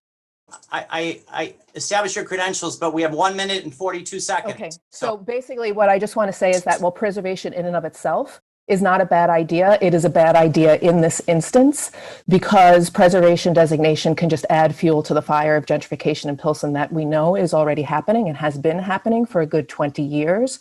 So that landmarking is not the policy to pause gentrification, but there are other policies that could. That's where we need to put our effort. The demolition freeze allows for that. It gives us time to come up with other policies and also time to implement other policies that are already in the works, like the deconversion ordinance that the alderman mentioned. And so that's where the efforts of planning and housing should be, not on this landmarking, but on allowing for a demolition freeze and looking for other alternatives, because there are policies that can slow gentrification. It's just that this one isn't it. Thank you, Winifred. I guess that's, the other person we haven't been able to find, right, Curran? No, I'm Winifred Curran. I'm sorry, Winifred, I'm sorry. John Betancourt, I believe, was also on the line at one point anyway. Yes, I am. All right, well, let's open it up for questions then from committee members, please. I see, let's see, first I see Mike Rodriguez. Mike? Thank you, Mr. Chair. You know, this is a very important issue, not just for the Pilsen community, but for communities around our city. You know, I represent the largely working class residents of the 22nd Ward, and we're just east of Pilsen. And much of my ward, about 2/3 of my ward's in the Little Village community. And, you know, we, particularly in my part of the 22nd Ward in Little Village, aren't seeing the devastating effects of gentrification that we've seen from our brothers and sisters in Pilsen. But we are very aware and very cognizant of what the future might look like for communities like ours. And we're looking to what's happening in the 25th Ward and in Pilsen and other areas to figure out how to get ahead of these curves, to make sure that we're preserving our communities and offering development efforts that don't lead to displacement. That's extremely important. What's extremely important to me is looking at this effort is to really understand what the community feels and what the community sees here.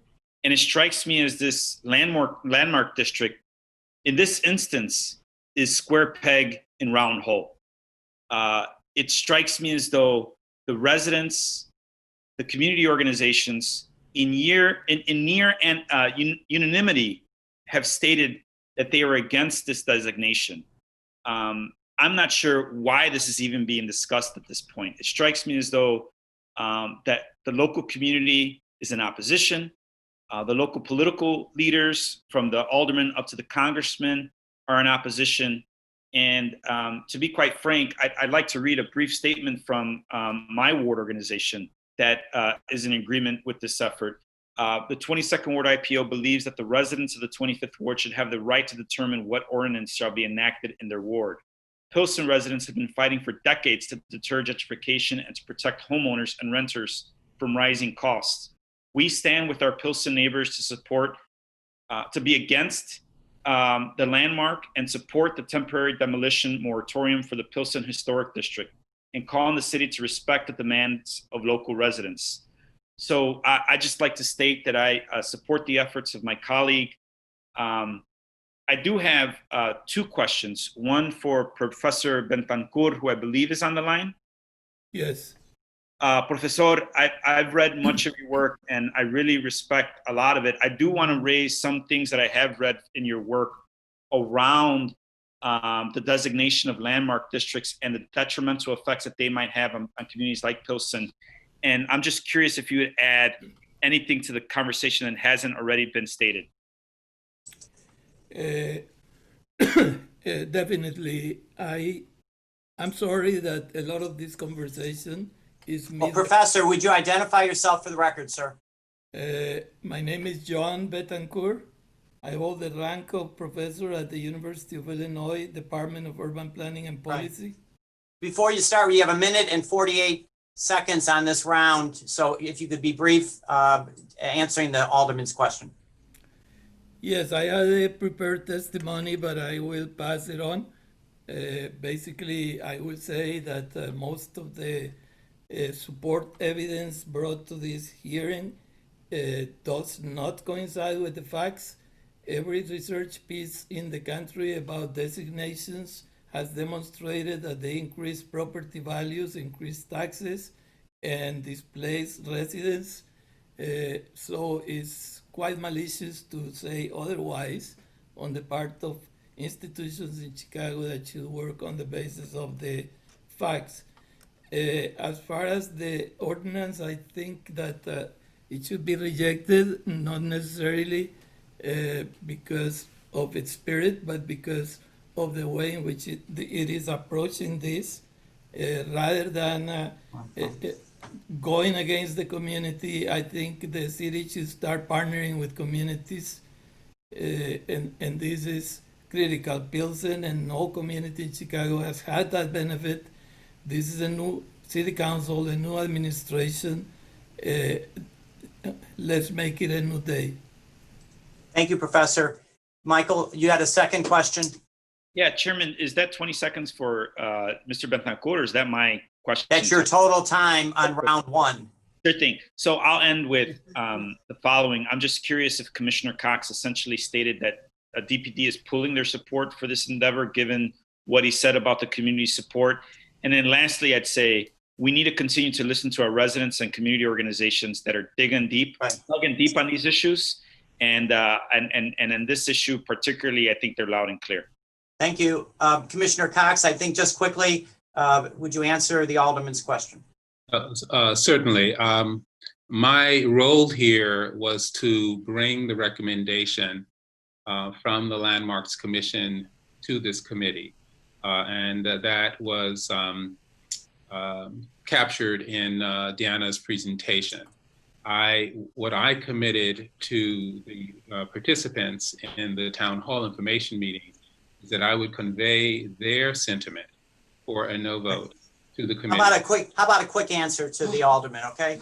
That I have conveyed what I heard to the committee for your deliberation. Yeah, which is withdrawing your support. Michael, I think that answers your question, correct? Thank you, Chairman. Okay. I don't see other hands, but I myself have a couple of questions. I've spent a lot of time on this working with the Alderman and the department. And just for the clarification, as we move into the second ordinance, I wanted to bring Deanna back on a couple of issues since she's our landmark chief over here. Deanna, I wanted to ask you first, in your timeline, somebody needs to unmute. Okay. Deanna, in your timeline sheet on your PowerPoint, the preliminary designation that was introduced, can you make sure that you go through the line and to make sure that our committee members know that upon the preliminary designation, that there is a demo delay. And my understanding that demo delay has been in effect for about 22 months. So that's my first question, to bring that up to the committee members' attention. And then secondly, I just think for the side, I don't think it was mentioned in any of the testimony that the entire proposal for landmark recommendation included about 1,000 properties, a mix of commercial and residential. So could you answer both of those questions? I already know the answers, but would you make sure that our committee members know it?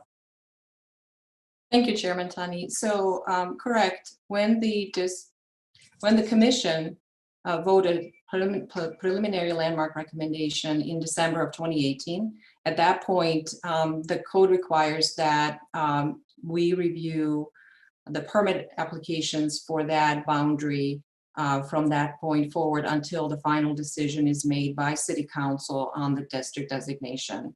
So that has been the timeline. So that review started from 2018, and that meant that any proposed demolition permit applications for demolitions have been under the commission review, and effectively the commission has seen multiple applications for demolitions, has denied multiple applications, and only one was approved because it was deemed imminently dangerous and hazardous by Department of Buildings. So the properties, we had estimated about close to 900 parcels, multiple, a little bit more in pins, and every property owner, so somewhere in 930 range of individual pins were identified, and each property owner had received various notifications throughout this process.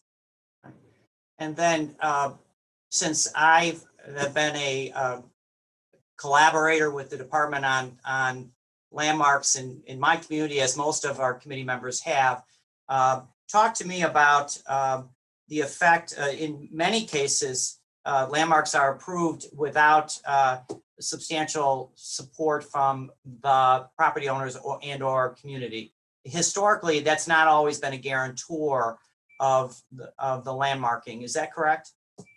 So the landmarking is seen as a city benefit, and the landmark designation means that the area or an individual property is recognized as meeting criteria and significant to Chicago for various reasons. And the requirement in the code is that obviously we go through the process, we notify the property owners, we ask for consent, but the consent is not required in order for the commission to make a final recommendation or city council to act on that designation. If there is opposition to that, there is a public hearing process that is also a part of the designation process through the commission, and that has occurred in this instance. The only properties per code that cannot be designated without owner consent are religious properties that are used for religious purposes at the time of that process designation. Okay, thank you. I see a couple more hands up. Alderman Kappelman. Thank you, Chair. I'll start out with this. A number of years ago, I went to the Harvard Kennedy School of Government just to talk, and it was for electeds around the world. And we talked about how to make a good decision. And there are many electeds who make decisions based on what the majority of their constituents want. And then there are electeds who make decisions on what is most wise. And if what most electeds want and what is most wise, if they come together, that's a good thing. We're in this dilemma of what is wise, and it's clear though, what most people want is not having this historic district. My concern though, is that it's not clear to me that this decision was an informed one, because my understanding from listening to testimony was that people were adamantly opposed to this because they thought it would rapidly increase gentrification. So, and if I thought the same, I would also be opposed to it, but it's not clear to me that is indeed the case. So I would like to hear from Commissioner Cox. What is your understanding? What are the experts saying about historic district? Does that increase gentrification? Does it slow it down, or does it have no effect? Thank you, Chairman Tunney. I did invite an expert witness nationally, Donovan Repkema of Place Economics, who has studied the relationship of historic districts in minority communities to speak. And if you might allow him to address that question, I think he could help our conversation. Thank you, Commissioner. If we can get him on quickly, there's 2 minutes and 51 seconds. I think he is on the call. Jamie Torres. I am on the call. My mine crashed. Identify yourself, and the commissioners ask you to talk about landmarking and the impact on gentrification, I believe is the best way to phrase it. Okay. Yes. Thank you, sir. My name is Donovan Repkema. I have a firm called Place Economics, and we are a quantitative research firm that looks at the impacts of historic preservation.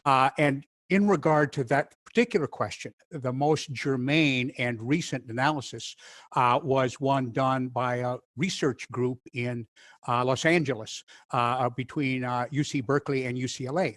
And they looked at 15 years worth of data and identified the neighborhoods and mapped out the neighborhoods that were gentrified neighborhoods over that time. We recently did a study in Los Angeles on the impacts of historic preservation, came upon their work. And so what we did was overlaid their map of gentrifying areas in Los Angeles with the local historic districts in Los Angeles. And what was interesting and counter to the kind of anecdotal stories about preservation causing gentrification, there was almost no connection. 90% of the areas that were identified as gentrifying neighborhoods were not historic districts at all. And 90% of the historic districts, they were not marked as a gentrifying areas. In fact, there was a cluster of historic neighborhoods around these gentrifying neighborhoods that might even suggest that it's a deterrent to gentrification, that they were in regions of the city that were gentrifying, but the neighborhoods were not. So there's interesting information all around, but that's really the best, most recent on this specific issue of gentrification in historic districts. Thank you, sir. Thank you. Alderman Kappelman. That's good. I mean, my only other point is in the Uptown community has experienced a lot of gentrification, and there's been some word that the Uptown Square District spurred that on. I can say that what really spurred it on was the Wilson L being completely rehabbed. It was a $200 million makeover. And it happened at a time when a lot of people with huge college debt wanted to move into an area with good mass transit. And with the work that I did with the Cook County State's Attorney's Office and the police, crime dropped dramatically. And that's what really encouraged more people to move in, which made the rents go up. But thank you, Chairman. All right. Thank you. Alderman Pat Dowell. Thank you, Mr. Chairman. I just had a couple of questions based on what I was listening to today. I think, landmarking generally, from my perspective, my dog is acting up. Toots, shush. From my perspective, can preserve important character in the housing stock and buildings in a community, and preserve history. And I was wondering if the commissioner could, but one concern I have is that it has a negative impact sometimes on existing homeowners who might have to spend more money to maintain the characteristics of that district, right? You have to put in certain types of windows, you have to use certain specific building materials. And I'm wondering if you could speak to that, Commissioner, and what impact that would have on this Pilsen designation. Thank you, Alderman Dowell. So the historic district regulates exterior improvements only. So it's your roof shingles, windows, doors, repointing bricks. All of these are costs that are generally what a homeowner would engage in doing improvements to exterior improvements to their property. These costs do not change if you're in a historic district or if you're in any other part of the city. And in fact, a historic district can write guidelines and specifications that are commensurate with the income of that particular area. So Pilsen could write guidelines that would say vinyl windows are allowed, that shingles can be asphalt shingles. So each district can tailor to that specific issue. And do you find that that's happening in other districts, established districts across Chicago? I don't have an overview of other districts, but I know the Pilsen, where the Pilsen community is, and we would have to craft guidelines specific to that community, and we are willing and able to do that. All right, thank you. One more question, Mr. Chairman. If Dr. Curran is still on, she articulated in her remarks that there were strategies to curb gentrification. I'm just curious, I don't want a treatise on it, but I just am curious to see what those things are. If she could just, state them quickly. Sure. Thank you for the question, Alderman. Yes. So one of the things that is already in the works is a deconversion ordinance in order to try to put a halt to the process of converting two flats into ginormous single-family homes. So that's one element. A demolition freeze would again be important in taking the time to decide what the proper policies would and should be. That's because so much air in the room has been taken up by the landmark district. There hasn't really been a lot of focus on that. Other options are tax breaks for homeowners who keep their units, landlords who keep their units affordable in small buildings. Other cities have enacted policies that if a landlord displaces a tenant, they have to pay for relocation costs. So there's a whole, or a tax on landlords who purposefully keep their units vacant in order to wait for higher income tenants to come in, or a change in the market. Right now, we're seeing that a lot during the pandemic, purposefully keeping units vacant. So there's a whole host of policies that could be in play. We just need the political will to enact some of them. Thank you. Thank you, Mr. Chairman. All right. And then Alderman LaSpada. And then I think to close will be Alderman Cicho Lopez. Unless anyone puts their hand up in the next minute, we're going to hear from LaSpada, and then we're going to close with Cicho Lopez. Daniel? Thank you so much, Chairman. Commissioner Cox, if I may ask, because I think we've been talking about this, but would you describe the historic landmark district as more, you would describe it as like an aesthetic preservation tool, correct?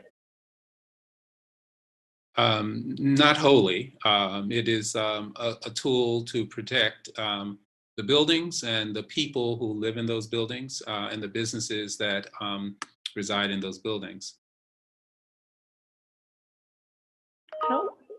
I feel like the part that I'm missing is the piece where the preservation of like the people within those buildings is applied. I hear that, I believe in what Ms. Winifred was talking about, but where are the components within the historic landmark district that are specifically related to anti-displacement? Chairman, I've also invited Daniel Bluestone, the director of the preservation program at Boston University, who wrote the national landmark application for Pilsen. And I would like it if he could answer that question. He is on the line. Okay, is that okay with you, Daniel? I'm happy to be put on the spot. That would be fine. Okay, then identify yourself for the record. You've got probably a couple minutes to talk and try to address the. Yes, my name is Daniel Bluestone. I was the author of the National Register District. When we established the National Register District, there was no question at all that Pilsen was a landmark district. And I think that continues to be the case today. And it certainly is a district that could easily fit the criteria for landmarking and for designation. The question about how landmark districts work in the interest of people that are resident in the district, in the case of people who have businesses in the district, it's not usually explicit in the regulations, but what you find across the country is that people build social capital in a community that has a storied past, that has roots in the fine fabric of their community, that it's part of what has for a very long time given Pilsen its identity. The fact that when people visit Pilsen and they call it Pilsen, they know that that character is contributing to their passion about the district. And I find it very revealing how passionate people have been. There are ideas that landmarks somehow work against that, but actually landmarks historically across the country and across the world build local capacity, build identity. And it's not always high style architecture. I think it was very notable that the Pilsen district was the largest National Register district when it was established. it went in concert actually with the bungalow initiative in Chicago, not high style architecture. And what we found in the case of the bungalow district is that people actually start viewing their community and their relationship with their neighbors very differently in the context of establishing historic landmarking. And so that's where the capacity building comes from. And I think that that's the notable accomplishment of historic districts. Now, it looks like there's passion about the district that comes apart from or against historic landmarks, but I still think the jury is out on how Pilsen residents plan to steward what has been stewarded historically, and that is an extraordinary landscape that by any definition is a landmark designatable district. Go ahead. All right, Daniel. I mean, so those are certainly nice comments, but unfortunately they don't serve to answer my question. So I'll just close by saying, I mean, setting aside the utter strangeness of this body acting against both the wishes of an alderman whom a zoning ordinance applies to, but also the wishes of that person's community, I will say that while I have seen how preservation and affordability are inextricably related, certainly housing cannot filter down to lower income families if we demolish it entirely. And the alderman's work around deconversion is certainly laudable. But what I feel like I'm hearing from Alderman Sitcho Lopez is that his community is not so much primarily concerned with the preservation of buildings as much as the preservation of a certain cultural and socioeconomic identity for the community, for which, like, we have tools for that. We are working to expand our tools around that. But in hearing all of the testimony today, and admittedly not being a voting member of this body, I'm not fully convinced that historic preservation is the tool that most aptly accomplishes those goals for the community. But Thank you, Daniel. Thank you. Thank you, Daniel. And before we hear from Alderman Sitcho Lopez, Alderman Kappelman, your hand is up. Do you have a very quick question for the alderman or the committee, Yes. the city, I should say? Yes, very quick question about the deconversion ordinance proposal. It's sounding a little bit like it's a taking because there's no zoning change. So I need to hear either from the law department or someone, is there legal grounds for something along those lines? Yeah, but I'm not sure that that's the subject that's pertinent to the vote on the landmarking. Well, because I say that because the idea was not to have this this historic district granted so that a deconversion ordinance could happen. So well, that's in the making, but I'm not sure. I'm sorry, James. Say it again. So if a deconversion is not allowed, then that was a tool that would have helped us make this decision on whether or not to grant this is a historic district. Anybody on the call want to answer that? I think Patrick Murphy can speak to that issue. All right. Well, Patrick, were you listening to Alderman Kappelman and quickly answer his question so we can hear from Byron and then take I'm assuming we'll have a roll call on this one. So I was Alderman Kappelman. This is Patrick Murphy. I would defer to the law department to a degree on most of your comment, but I would say that the ordinance that Alderman Sitcho Lopez referenced that we're hoping to introduce later this month was focused on what takes place within an allowable zoning designation, and it would be an action that would be taken by city council that would impact a specific area of the city. In this case, particular properties around Pilsen that are zoned RT4 or higher. We would not be mandating a zoning change, but it would be a special designation that council would enact that specifically impacts the density that's allowed on those particularly zoned properties. I'm happy to get into more of the detail either later if this does come up for a vote at committee later this year, or with you offline to explain some of the nuances of what we're considering. Okay, thank you. I thought we were in the process as a city of making guidelines more citywide rather than focus on specifically on communities. But thank you so much. Thank you, James. Okay, I see no more hands up other than Byron Sitcho Lopez. So Byron, close the argument. You've got 5 minutes. Okay. Thank you, Chairman. And I think this has been a very clear conversation. And I'm glad, I really appreciate Alderman Dowell's question around the guidelines, right, that will govern landmarking, right? I think that if the Department of Planning couldn't get those guidelines, you know, in 2 years almost, right? I mean, it's obviously reasonable for my residents to question the process with no guidelines. I mean, and the fact that some of these guidelines are not clear across the city should be a great concern to all my colleagues. I do think that it is very clear that my constituents, more than anybody else, you know, do not approve. I find it also problematic to say that that somehow technocrats have the ability to see things that regular people or my constituents cannot see. That's kind of insulting to say that, you know, the right thing to do is somehow disconnected to the wise thing to do. I do think that both in this case, you heard it from experts on the field, that and my constituents are very capable of making decisions that are in their best interest. We have taken our time over 2 years to analyze these under public meetings with focus groups and experts on the field. I do appreciate the fact that there are economists that are putting their perspective as an economist as well, and respect some of their opinions, but we got to say as well that economists oftentimes gets a lot of these things wrong. A qualitative analysis doesn't include people. So I know that, you know, they worry about the buildings, and I think what my constituents are worried about is not only the people, is the social fabric of a beautiful, thriving community like Pilsen. We have a viable plan. You know, we have a way to address this.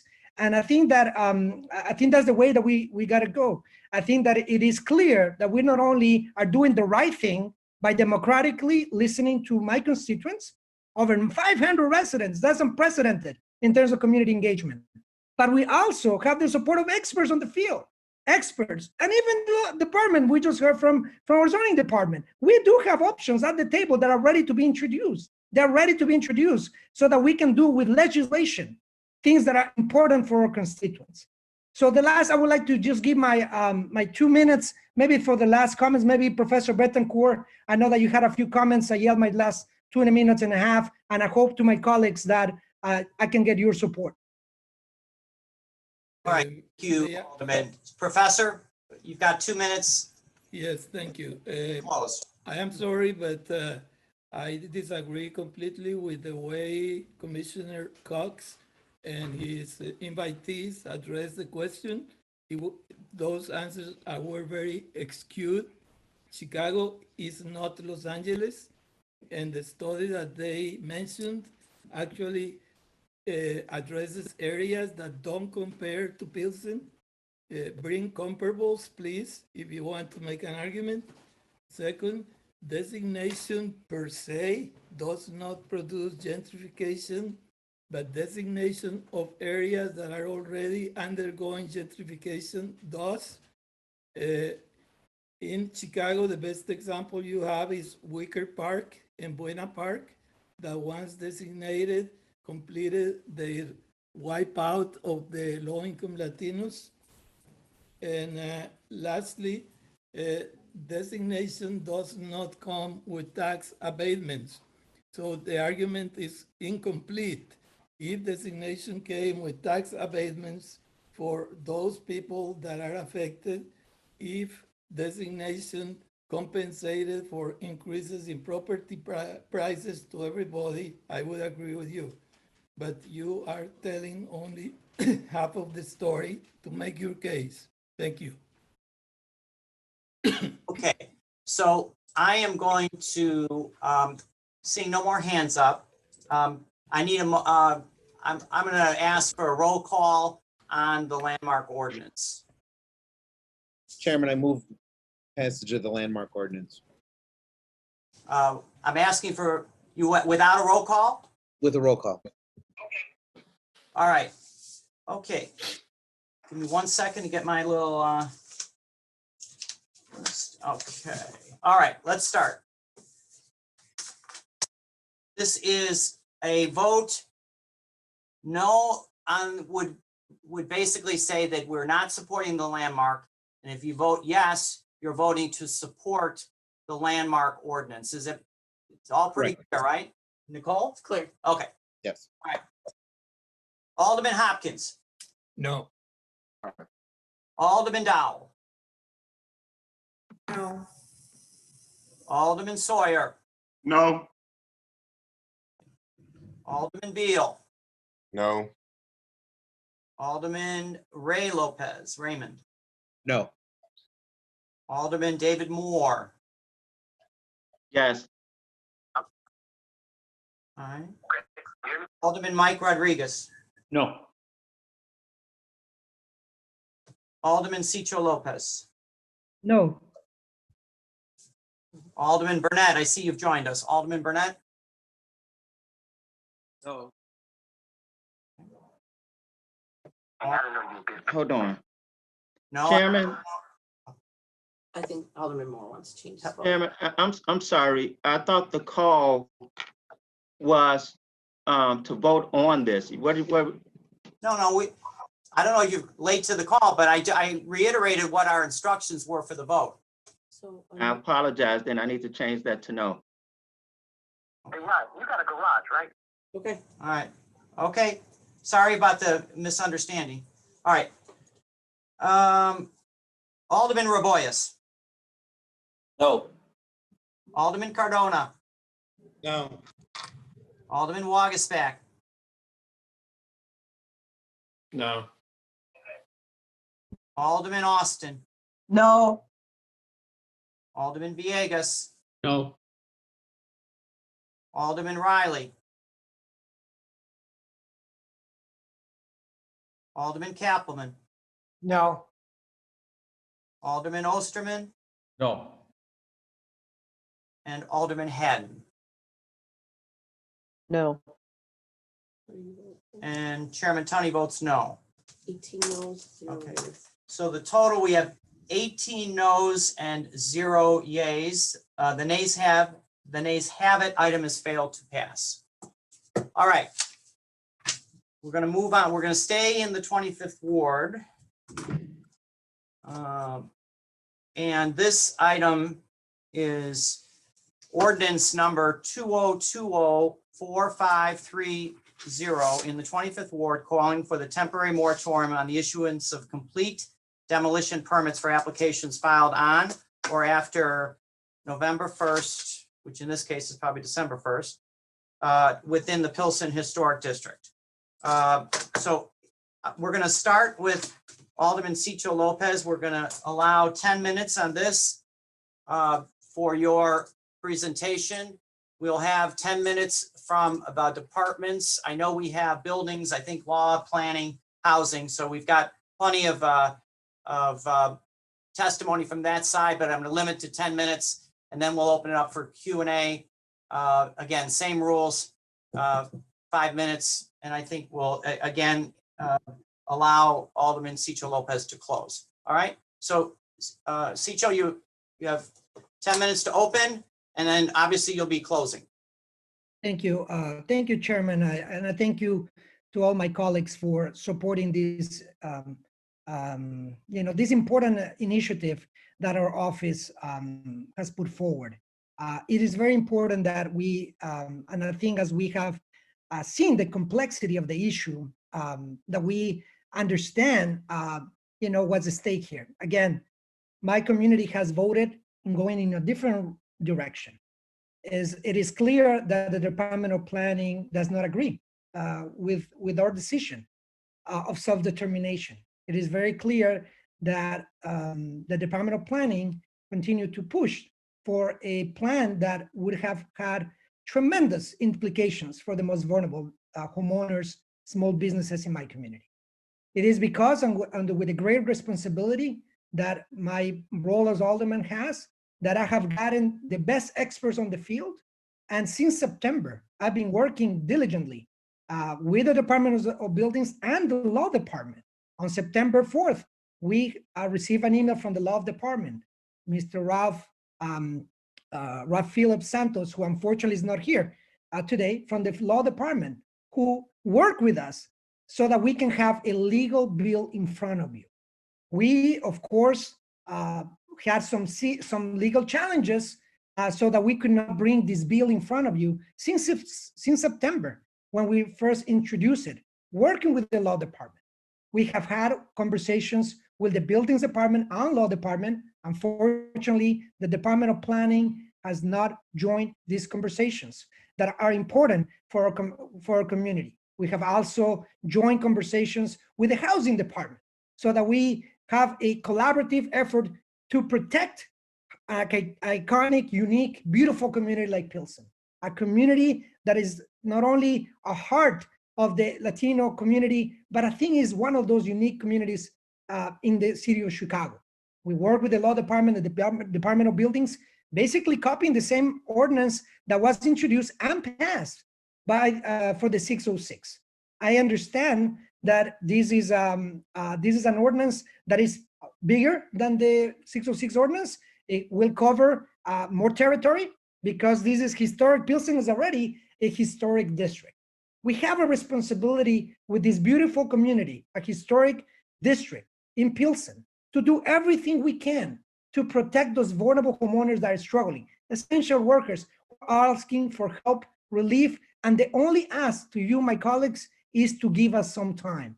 This ordinance was again discussed with the buildings department and the law department and the Department of Planning.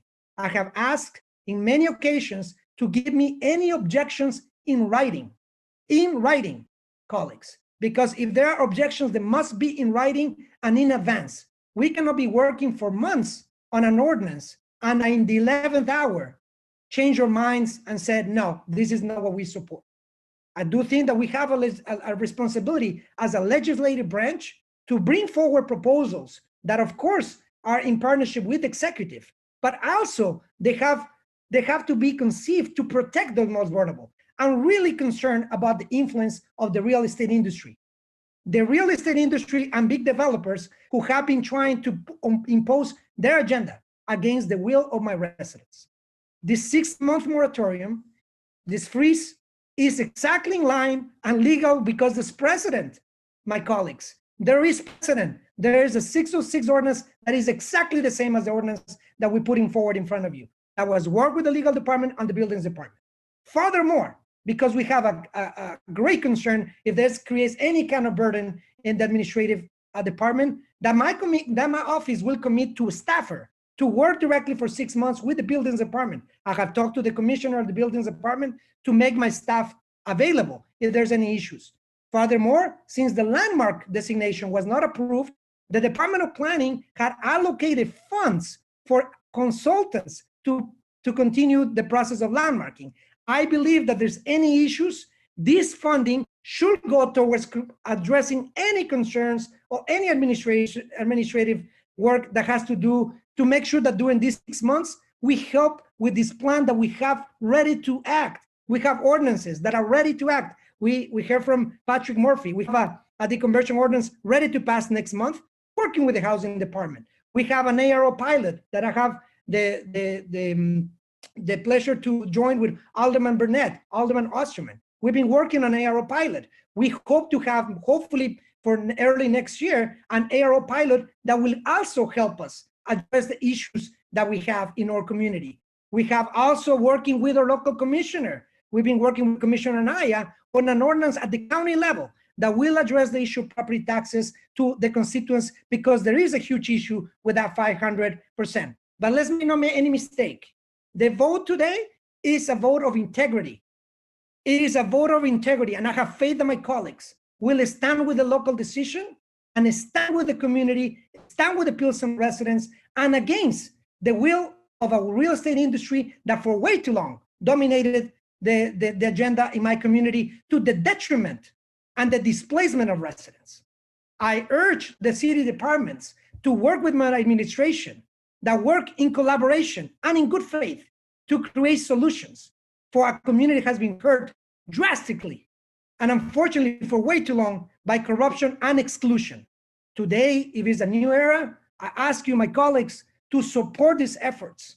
There may a lot is going to be said, but when I was in those meetings with the buildings department and the law department, and I have all the paperwork to show that we had their support and no objections. no one objection in writing about this demolition freeze. That's what this item is in front of you for consideration, because we do need those 6 months that are crucial for us to implement policies so that we don't have, later issues of people who are begging for help when a time when it's too late. We have the opportunity now, my colleagues, now, today, to protect the historic, beautiful community that is asking us to take action. I understand the views of the administration are different in terms of gentrification. I understand that there's views that favor the real estate industry, but I represent my constituents, the constituents that elected me and trusted me that we can do this in a different way. We're changing courses. And I am confident that those 6 months will give us the opportunity to really tell our constituents, and I have faith in you, my colleagues, that we can be the legislative branch that can legislate in the best interest of our constituents, the constituents that we have to represent. So please, I ask you, and I'm going to give a few more minutes to add anything for Professor Betancourt or Janet, Professor Curran to add to my remarks. Thank you, and I hope that you can support that. Thank you, Alderman, and whoever is going to speak, identify themselves. We have 2 minutes and 20 seconds. Let me take a first stab. Chicago's zoning system is quite backward. A lot of cities throughout the country are coming up with changes to zoning that are very, very flexible and that respond to communities and allow for dialogues between communities and cities. Chicago approves every time there is a request by a developer changes, but when the community is trying to ask, it corners them. So my point here is to change this mood, this culture, and to add new instruments. Time is needed. And I definitely think it's very, very important for the democratic process to give time to communities to discuss these things. Thank you. Thank you, Professor. How about Professor Curran, I believe, Winifred? Yes, thank you. Obviously, I just second and third what Byron and John just said, that this 6 months is not a long time in the greater scheme of things, especially in the middle of a global pandemic. That while there has been a pause on demolitions while the Landmark Preservation District was considered, because the Landmark Preservation District took up so much of the organizing time and the political time fighting it, there has not been equivalent amount of time to devote to organizing around the alternative. So this demolition freeze allows for that time to make good decisions around policies that come from the community rather than a top-down city-driven approach. Thank you. All right. So Alderman, I think we're going to hear from the city's departments. Can we, who would like to start first? Do we have our planning commissioner organize the, or our building commissioner? Who do we want to start with? Chairman, it's Matt Baudet, building commissioner. I'd be happy to start. Okay. All right, Matt. So good morning, Chairman Tunney, Vice Chairman Raboyes, and the honorable members of the committee. For the record, I'm Matt Baudet, the commissioner of the Department of Buildings. Regarding the proposed Pilsen demolition moratorium zone, the department continues to have legal concerns about demolition moratorium zones. Deputy Corporation Counsel Lisa Mischer is on the line, and I defer those legal and constitutional concerns to the law department for further comment if they wish. I'd like to first speak about the operational limitations for implementing the demolition moratoriums. Proposed area closely mirrors the U.S. Pilsen Historic District, which contains over 5,200 buildings over 704 acres, according to federal documents. I believe the previous Pilsen Landmark District, proposed by the city, contained 850 buildings and landmarks, and holds have been on place in those buildings for 2 years now. Proposed moratorium would add another 6 months to those 850 buildings and throw an additional 4,400 buildings into that hold pattern. Currently, large system holds such as city landmarks are placed on the city's outdated Hansen system by the Department of Planning and Development. Given the enormous volume of adding 4,400 more buildings to the proposed moratorium area, city departments do not have the resources to manually input the volume of holds into the system. It's not a matter of throwing bodies at it to put it in. Holds in the antiquated Hansen 7 system are also not ideal and act to slow down all building permits citywide, as the current address-based holds cannot be limited to a specific permit type. In other words, an address-based hold would prevent the issuance not only of a demolition permit, but also would prevent the issuance of permits for minor repairs for any address within the moratorium zone, requiring either a DOB or DPD supervisor to manually lift those holds on each and every occasion. Like with the 606, any moratorium must be a manual process in our current limited system. For the 606, I personally created a boundary map with address ranges for our permit staff, and they manually check a permit application against the map boundaries, plus the specific 606 moratorium criteria. Proposed Pilsen district would pose a greater challenge as the boundaries are not aligned on a 4-street rectangular area like the 606, but rather have boundaries that weave in and out of streets, and some of those streets are diagonal as well. Unlike the 606 moratorium, which applies only to residential buildings, the proposed Pilsen moratorium applies to all buildings, which would include non-residential properties such as vacant commercial and office buildings, which could be potentially converted to new affordable residents. Furthermore, any unnecessary encumbrance on property serves to decrease not only the value of the property, but also the ability of homeowners to obtain funding for necessary building upkeep and repair to stay in their homes. The ability to maintain and repair a building can lead to a deterioration and demolition as well. Given the limited description above, I do have serious operational concerns about creating another manual map checking process and potentially encouraging more and introducing that into the overall building permit process. The impact is not just limited to the ward and the specific area. It is going to impact permits citywide. As a credit to our staff, the department has been able to significantly reduce the time to permit. We are currently at 62 days for permit, 26 of those days, which is with city staff. Thank you for allowing me to share the operational impact with all of you. I respect whatever decision the committee and the council comes to on this matter. In lieu of more manual moratorium zones, I believe the Department of Housing, Commissioner Navarro, is working with aldermen on some alternative solutions. I will let Commissioner Navarro testify to those if the chair wishes. Thank you, Chairman. Thank you, Commissioner. Commissioner Navarro, would you like to be second? Happily. Thank you, Chairman.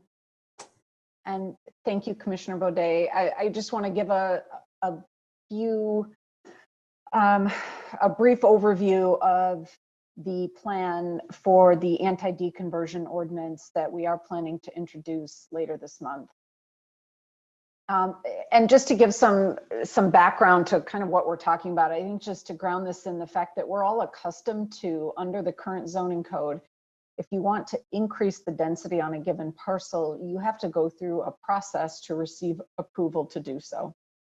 We've had no structure in place, though, to provide the same safeguard if you want to lessen density. So if you want to take an existing 3-flat and turn it into a single family home, to this point, the zoning code is silent on that. But we know that in many neighborhoods, 2 to 6 unit buildings are an important source of unsubsidized moderate cost housing. And in gentrifying neighborhoods, we tend to see significant loss of 2 to 6 unit buildings, lost to deconversions or tear downs for high-end single family homes. So the measure that we're proposing would interrupt the loss of 2 to 6 unit buildings by requiring a zoning change, both for increasing density, which is already there, and for reducing density, which is new. So now if someone wants to deconvert a 3-flat to a single family home, they would need to provide notice, go through a public process, come before the zoning committee. It essentially spotlights when and where this is happening so that the best decision for the community can be made. What we do know about this so far, we have preliminary data from the Institute for Housing Studies from DePaul. And they show that this a comparable measure in the 606 area would have interrupted around 60% of the deconversions that occurred between 2013 and 2018. So the measure would put a check on one of the most significant ways that displacement happens through changes in the housing stock. So this, coupled with the Pilsen and Little Village Housing Preservation and Anti-Displacement Plan, which Department of Housing Managing Deputy Cindy Soto has been putting in place, with Alderman Sigcho Lopez, Cardenas, and Rodriguez, would enact resources that we have allocated for longtime homeowners repairs and financing to assure continued affordability. Thank you. Thank you. How about Commissioner Cox or a member for DPD? Yes, thank you. We have been working with the Housing Department and the aldermen that represent Little Village and Pilsen on this strategy for anti-displacement and anti-deconversion. Independent of a 6-month moratorium, we are willing and able to continue to work with the aldermen on these tools and others. Happy to continue that partnership, continue to explore tools. All right. Do we have someone at all on law that would like to speak at this point other than our building commissioner? Oh, sure. Thank you, Chairman Tunney. This is Lisa Misher. And I think it would just be helpful to identify the standard that would apply if the moratorium were challenged. So demolition moratoria are challenged routinely as partial takings. And a court in reviewing any particular moratorium ordinance would look at the duration of the ordinance and its breadth, what it covers. In this case, duration would include not just the 6 months of the present moratorium, or it's very likely wouldn't include the 6 months of this particular moratorium ordinance, but would look at the previous prohibition that has been in place since Commission on Chicago Landmarks adopted a preliminary recommendation for the landmark district. That was in December 2018. So since December 2018, any permit for demolition and really for any change to potentially landmarked or contributing buildings in the district have been subject to a commission review and approval, as Deanna had mentioned. So this would be 6 months on top of that previous 2 years. And so that would be one of the things a court would take into consideration. Generally, courts in deciding these cases will weigh the public benefit or that's intended to be served by the public interest intended to be served by the ordinance versus the or as compared to the burden on private owners. These cases are as applied cases, so they're generally not facial challenges. So the particular circumstances of any property owner would be what the court would be reviewing and taking into account. All right, so that ends the presentation, I believe, from the city side. Questions, we'll start with Alderman David Moore. David. Thank you, Chairman, and you're doing a good job on this, Chairman, so I appreciate it so much.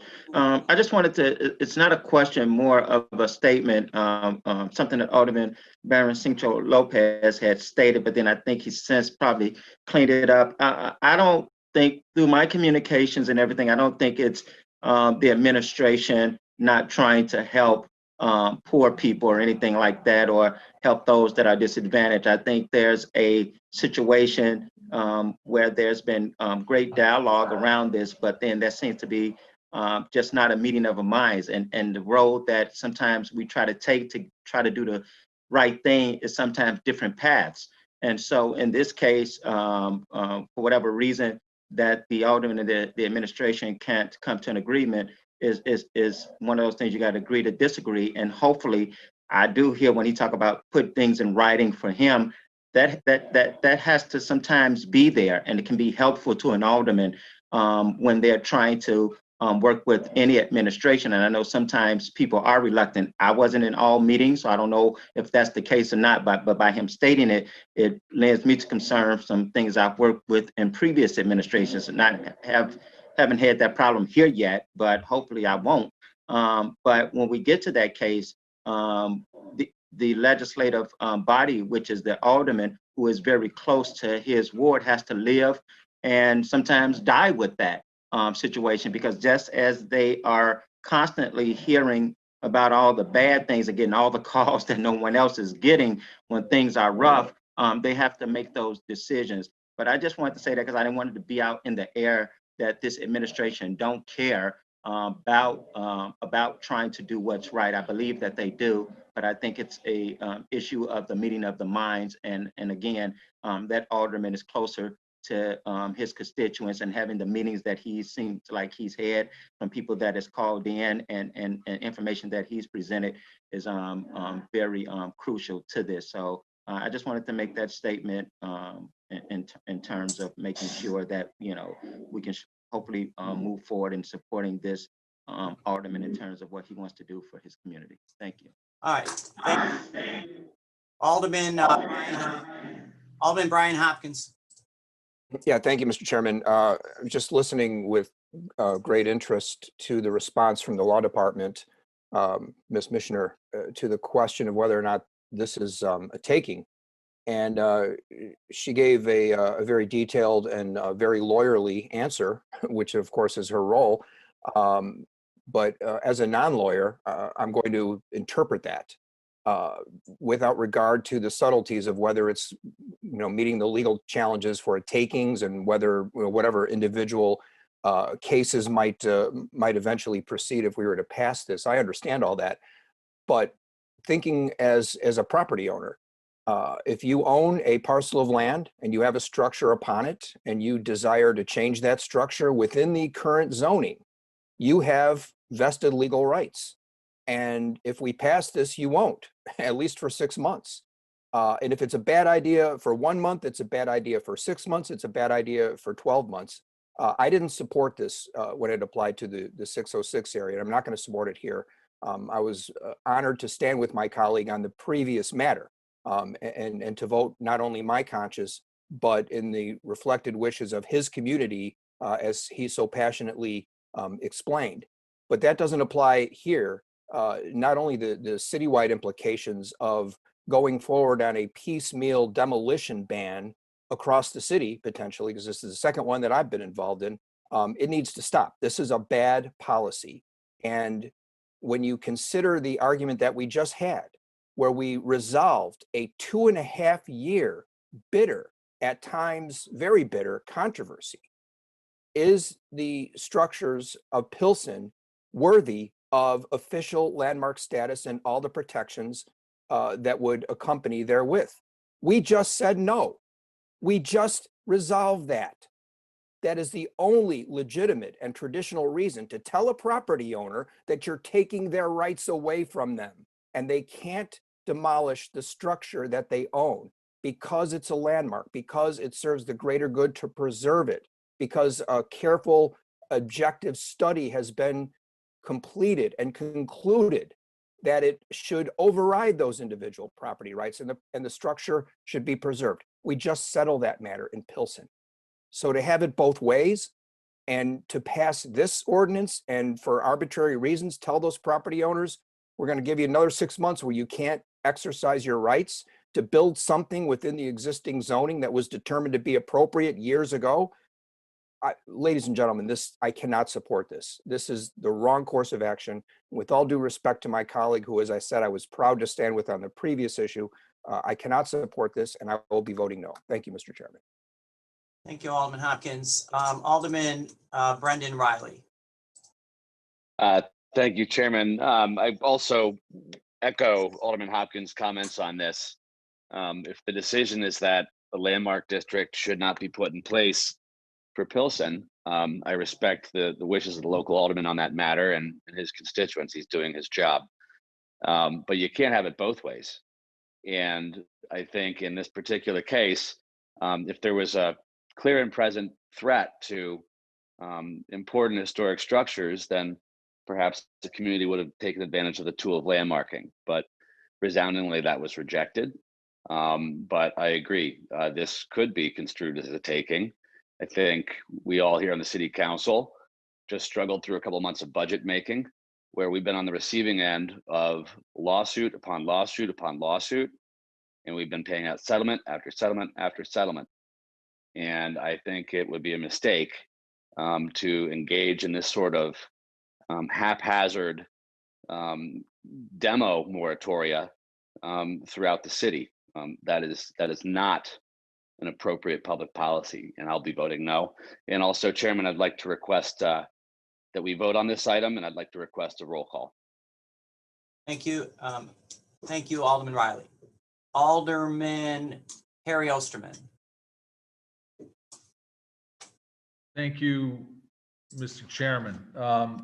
I will say that this is an issue that I struggle with. And I did support Alderman Sitco Lopez on the non-landmarking, but I chair the Housing and Real Estate Committee. And I think that the ordinances that were previously mentioned are going to be coming before my committee in short order.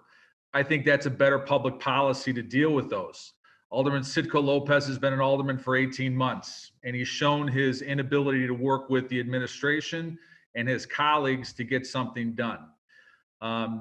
But as the Housing and Real Estate Committee chairman, I'm committed to work with him and the people of Pilsen to solve their issues. While I agree with what Alderman Hopkins said about the issues of doing this, Pilsen's a unique community that's felt significant gentrification. And I think that it's, in my own personal opinion as the chairman of the Housing and Real Estate Committee, speaking only for myself, I'm going to support the 6 months. It is 6 months. It is a window of time. It's 6 months to see if Alderman Sitco Lopez can develop plans and work with colleagues in the administration in a constructive way to help the people of his community. I am committed to that. I'm committed to working with the agencies and all stakeholders, including the residents of Pilsen, to address these issues and do it quickly. We don't have to wait 6 months to address these issues. These are things that can be worked on and quite frankly should have been worked on since day one. So today I am willing to support giving this 6 month window one time. But I think that it's inherent on the alderman to work on solutions and have those be done quickly, not at some point in the future. Thank you, Alderman. Alderman La Spada. Thank you, Chairman. Yeah, I just wanted to voice my support for what Alderman Sitco Lopez is trying to accomplish here. Certainly, like I hear the dissonance from my colleagues in terms of why would we vote against one tool and vote for the other. But I think it speaks to the notion that historic quality is not the only reason to pursue preservation. We know that the housing stock of our community has a value regardless of what it looks like, and that maintaining a diversity of housing stock, both in form and affordability, is a public good for our communities. I also hear and applaud what Chairman Osterman is speaking to, who has been a great source of counsel in some of the anti-displacement, anti-demolition, anti-deconversion work that we're working on, as well as Commissioner Navarra. I think 6 months is fair, but speaking for myself, I don't even think it's going to take that long to pass some really powerful transformative legislation. Certainly, I know we don't have that much time up in the Logan Square Humboldt Park area, but I hope folks will look favorably on the ordinance that Alderman Sitco Lopez is putting forward today. Thank you, Alderman. Alderman Patrick Thompson. Thank you, Chair. I'm not a member of this committee, and I was informed of this ordinance being up today. My concern with this is that it does affect part of my ward. The boundaries in which the alderman from the 25th Ward was included parts of the 11th Ward.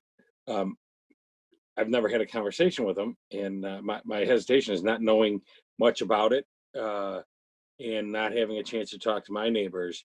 That I would be, I'm not a voting member, but I would ask the members to not support this because it affects my community and my neighbors, and they haven't had an opportunity to be informed, and I haven't had a chance to even have a discussion with them. So I appreciate what the alderman, his intent is, but without speaking to me about it and without speaking to my neighbors, I have a real reservation on moving any legislation without first having discussions and community meetings. So I just wanted to share that as well. Thank you. Point of information, Alderman David Moore. I appreciate Alderman Thompson saying that. Can the Alderman Cito Lopez validated that or not? Because it was to my understanding it was just his board. Well, we will hear from Alderman Cito Lopez, so he can respond to any of the testimony previous to that. So I'm sure he'll be talking about that.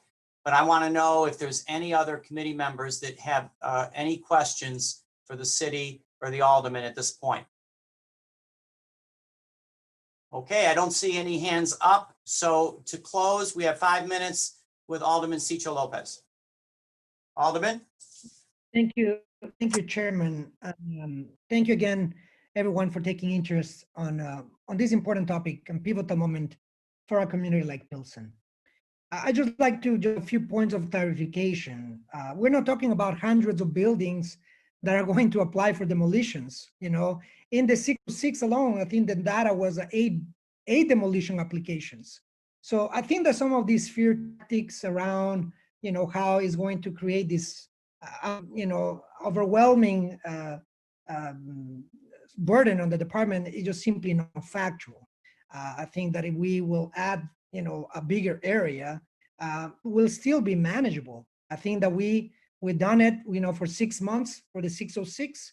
And I think that we have seen, the terrible consequences of it. I think that a community like Pilsen absolutely is worth preserving. Absolutely is worth preserving.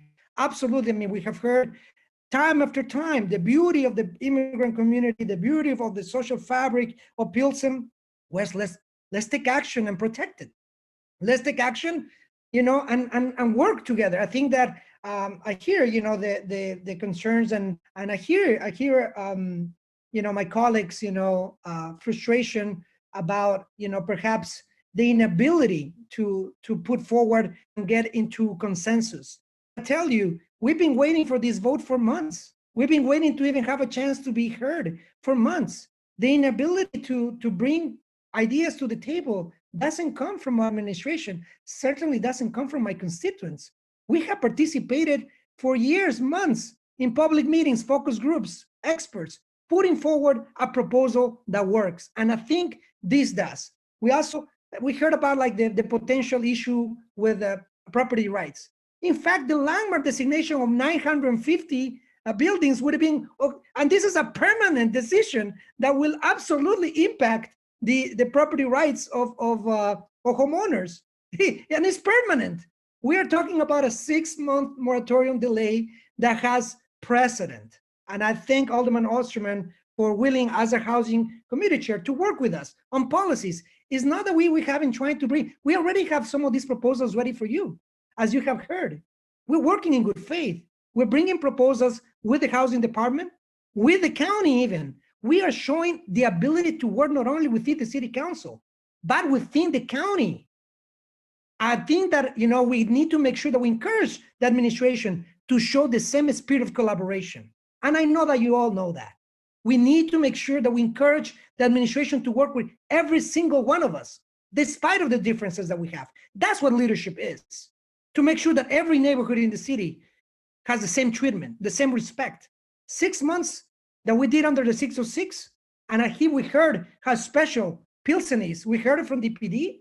We have heard it for every department, but more than anything else, you have heard it from the residents of this community that they have built with sweat and tears. I asked for simply more time, 6 months, and I think our community has been waiting for a long time 2 years for the opportunity to, come in front of you. We will commit to make sure that we do everything in our power to work with every department as we have shown, to every alderman as we have shown, and to work even outside with the county to provide the solutions that our community needs and deserves. You can be sure that your vote is a vote that we're proud to count on, that is going to be addressing displacement. Alderman Thompson, it may have been that it is maybe because we have shared streets, that perhaps there's something that may be remotely close to your ward. I'll commit to make sure that we have an amendment to make sure that this is a 25th ward, and this has been all along a 25th ward, lonely and only issue. I hope that my colleagues, we don't set bad precedents that the local community cannot decide on their own. That would be a bad precedent to send. We have a responsibility with every neighborhood to work in the best interest of the homeowners, the tenants, the small businesses. I guarantee that there will not be huge issues in this. We only have seen, I think, 4 demolitions in the last almost 2 years. 2 years. I guarantee that in our community, we have 500 affidavits of support. So when we worry about, the lawsuits and all that, we heard it clearly from legal. We can overcome these challenges. I think that there's, unfortunately, lawsuit settlements that we paid all the time for the wrong reason. This is an important issue. I'm proud to support this and work with it because it will help the most vulnerable. Thank you, and I hope to come. Thank you, Alderman. Alderman Riley calls for the roll call on this item, so we'll start as we speak. Okay. Chairman, Alderman Moore, What do you have? What do you have, David? A point of information? Yes, it wasn't clear for me in his answer. You said he was answered in there. Does any of this touch Alderman Thompson's ward? Okay. Yes or no? Byron, is that a correct statement or not? I'm working with the legal department. It may be incidental. No. Is it yes or no? I'm not sure, but I will say I will revise it and I will read it. So the answer is he's not sure. Okay. So, all right. Can I make a motion to hold this item until we are sure? No, we already have a motion on the floor from Alderman Riley on the roll call. Okay. Alderman Tunney, I have one question. Just want to ask. Quickly, Alderman Dowell. Yes. Do you know how many demolitions have demolition requests or permits in the last 6 months in 25? I will quickly ask Matt Boudreau because I personally don't know, and we'll get a quick answer, and then we're doing the roll call. Yes, Alderman, I've got the information in front of me. So there was 1, 2, 3, 4, 5, 6 in 2020, and then 1, 2, 3, 4, 5, 6, 7 in 2029. Go ahead, Beth. Okay. Wait, 2019, I think, Matt. All right, yeah, it's 2019, sorry. All right, thank you. Okay, now what I'm gonna do before I get the roll call, I'm gonna have a very quick from Thompson, since his question was about a boundary question. Patrick? Thanks, Chair. Yeah, it's the west side of Halsted from 16th to 22nd. We go over to Green, so that's all in my ward, which is included in the boundaries here, just to clarify. All right, let's start with the roll. Okay. Now, voting yes means you're supporting the demo freeze that Alderman Cicho Lopez proposes. Voting no means you do not support the demolition freeze in the 25th ward or in the National Historic District, because it's obviously, according to Patrick Thompson, it's a little bit more than the 25th ward. So, everybody understand? Yes. Yes. Okay, Alderman Hopkins. No.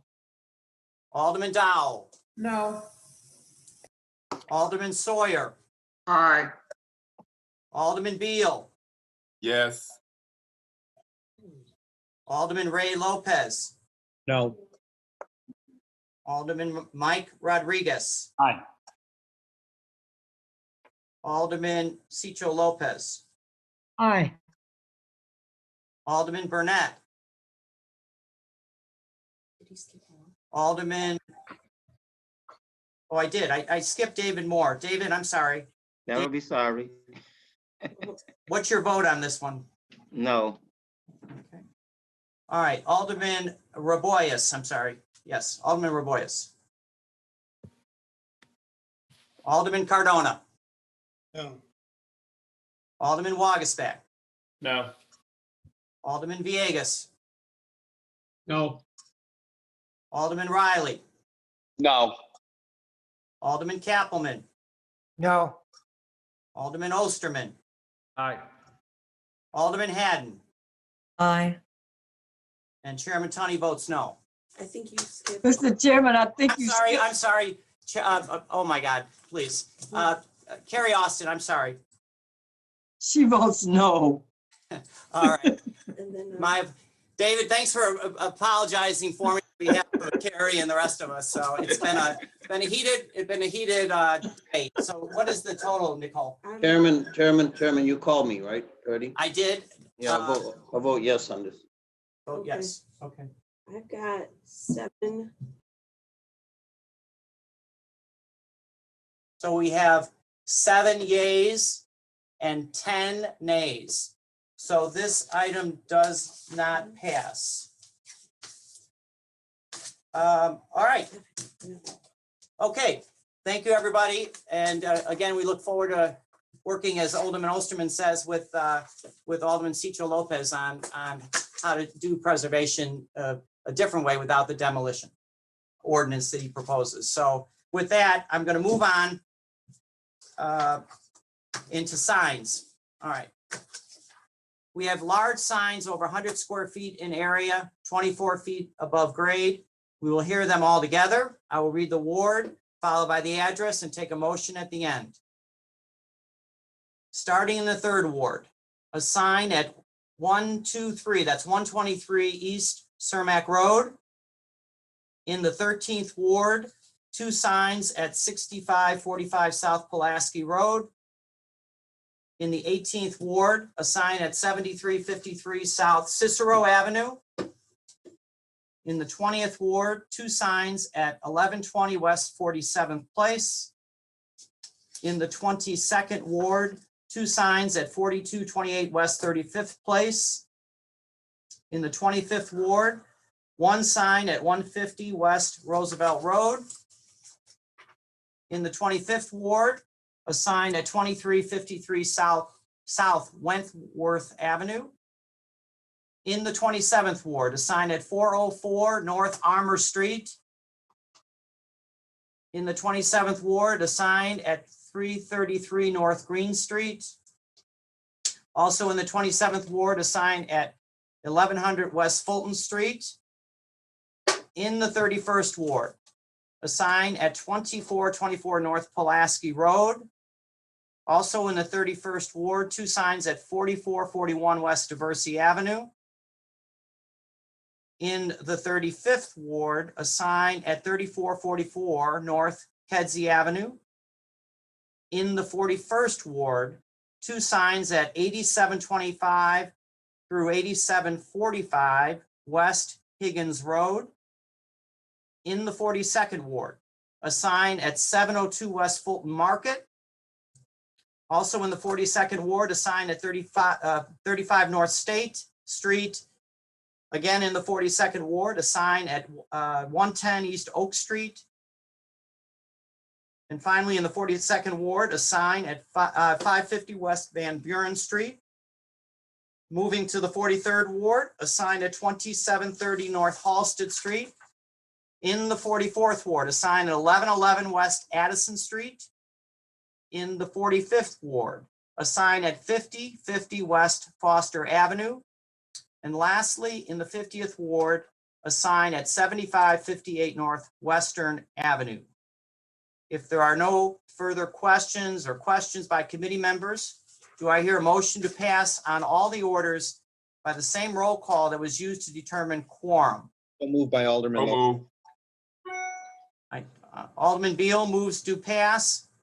Any objections? Hearing none, the orders are passed. We're going to take a break. All right. Our regular agenda. What I'm asking, we're going to take, what, a 15-minute? Yeah. All right, I'm asking to take let's say a 10-minute breather. It's been a long morning, and we will reconvene at what time? 1:05. All right, so thank you for your patience, and we look forward to seeing you. Grab a quick bite, and we'll see you at 1:05. All right. Thank you again, committee members. We are now going to move on to the regular agenda. In order to minimize technical difficulties and to ensure the committee meeting runs as smoothly as possible, the typical order in which items will be heard has been updated. Throughout the duration of virtual committee on zoning meetings, items will be grouped together according to witnesses and attorneys and will be heard in that order rather than in the ward order. And then finally, we're going to hold the first few pages of aldermanics and go straight to the middle of page 3. We'll hear aldermanics at the conclusion of the private applications. So we're going to move to page 3 on that. And we're on the top of page 3. This is item number A. Wait a second. No. Thank God for staff. Okay. All right. Item number 20520T1 in the 50th Ward. The ordinance was referred on October 7th of 2020.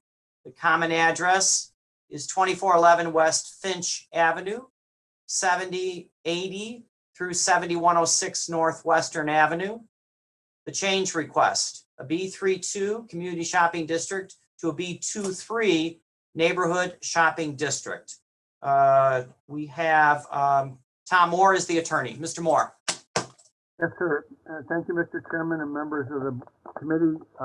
My name is Tom Moore for the record. This is a situation where there were 7 storefronts and there, as of December 31st, the 7th will move out and they'll all be vacant. But it's a viable building.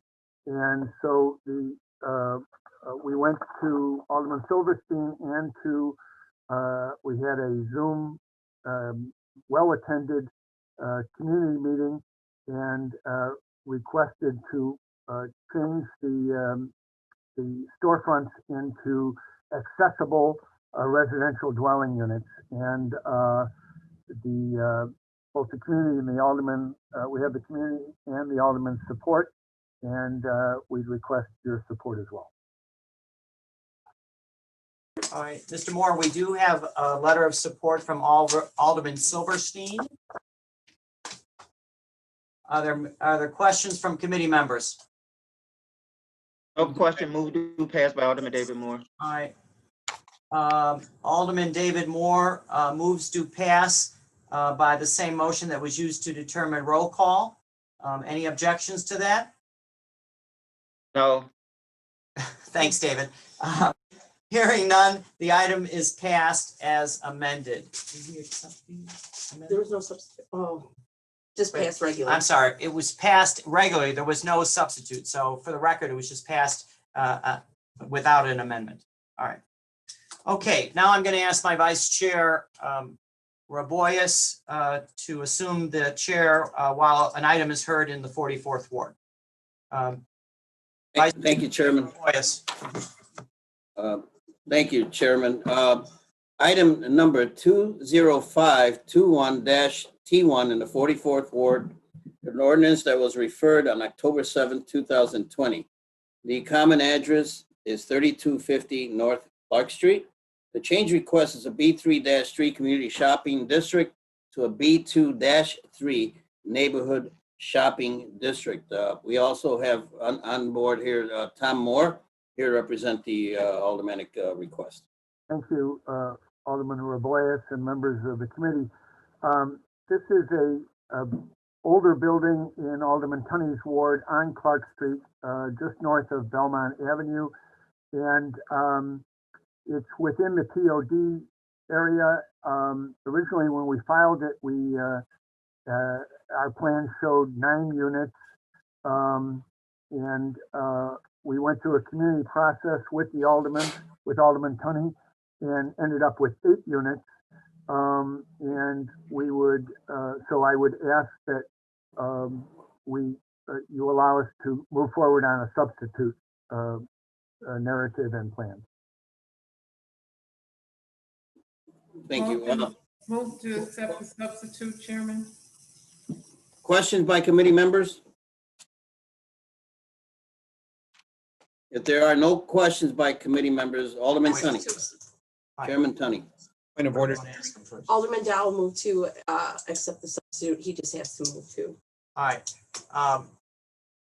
Alderman Raboyes, Alderman Dowell moved for the substitute. You want to get the vote on the substitute? So move on the tough substitute.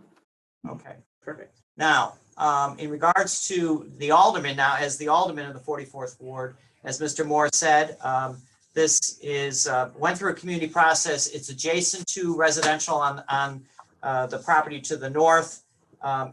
This individual building had seen its commercial vacancy for probably about 5 or 6 years. And I am in support, as is the community organization that abuts or that surrounds it, on allowing residential on the ground floor at this address. So I ask for your favorable consideration, committee members. Okay, are there any questions by committee members? If not, can I get a motion to pass in the same roll call? Move to pass by Alderman Dowell. As amended, I believe. As amended. All in favor? Aye. All Aye. opposed, and the chairs, the ayes have it. The item is passed. All right. Thank you, Vice Chair. Do we have to go back to this? All right. Remind me. All right, top of page 4. Document number 20519, the 28th Ward. Ordinance was referred on October 7th of 2020.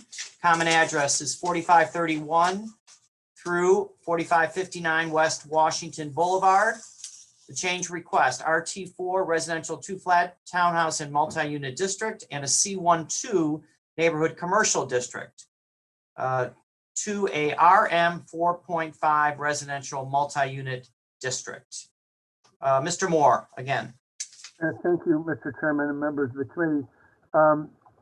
This is a case I've been working with Kareem Musawir and architect Howard Garrison, and they've been involved for a lot longer than I, but basically this is a Department of Housing, all affordable, 43 dwelling unit, 4-story building.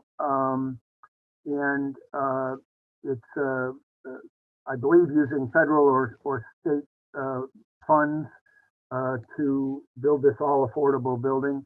And but in order to have the 43 units and make it all residential, we need the RM 4.5.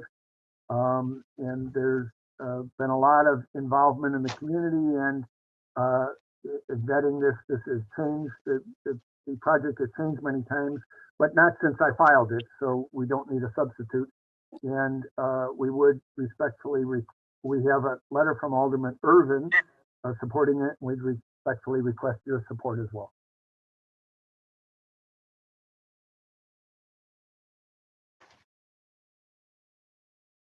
Okay, we do have a letter of support from Alderman Irvin. Questions by committee members? Hearing no questions, can I get a motion to bat? So moved, Alderwoman Haddon. Alderman Haddon moves to pass by the same roll call that was used to determine quorum. Any objections? Hearing none, the item is passed. All right, now we're moving to the middle of page 4, item number 20518, 11th Ward. Ordinance was referred on October 7th of 2020. The common address is 3084 South Locke Street. Change request from a B23 neighborhood shopping district to an RM 5.5 residential multi-unit district. Tom Moore. Tom? Yes. Thank you, Mr. Chairman and members of the committee. This is a old, basically industrial or a commercial building in the 11th Ward that the owners would like to add apartments to.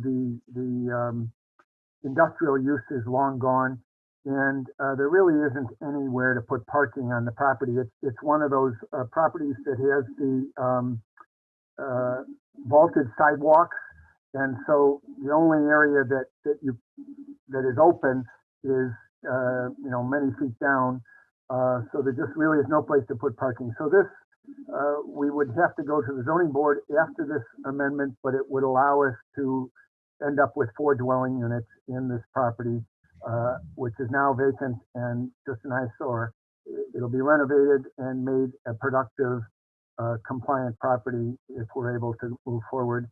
We have a letter of support. We went through a community process, and it was uniform support, and we have a letter of support from Alderman Thompson, and we'd request your support as well. Thank you, Mr. Moore. We do have a letter of support from Alderman Thompson. Questions for the attorney? I don't see any hands up. Can I get a motion to move to pass by the same roll call that was used to determine quorum? So moved. Is that Alderman Haddon again? Alderman Yes, sir. Alderman Haddon moves to pass. Objections to that? Hearing none, the item is passed.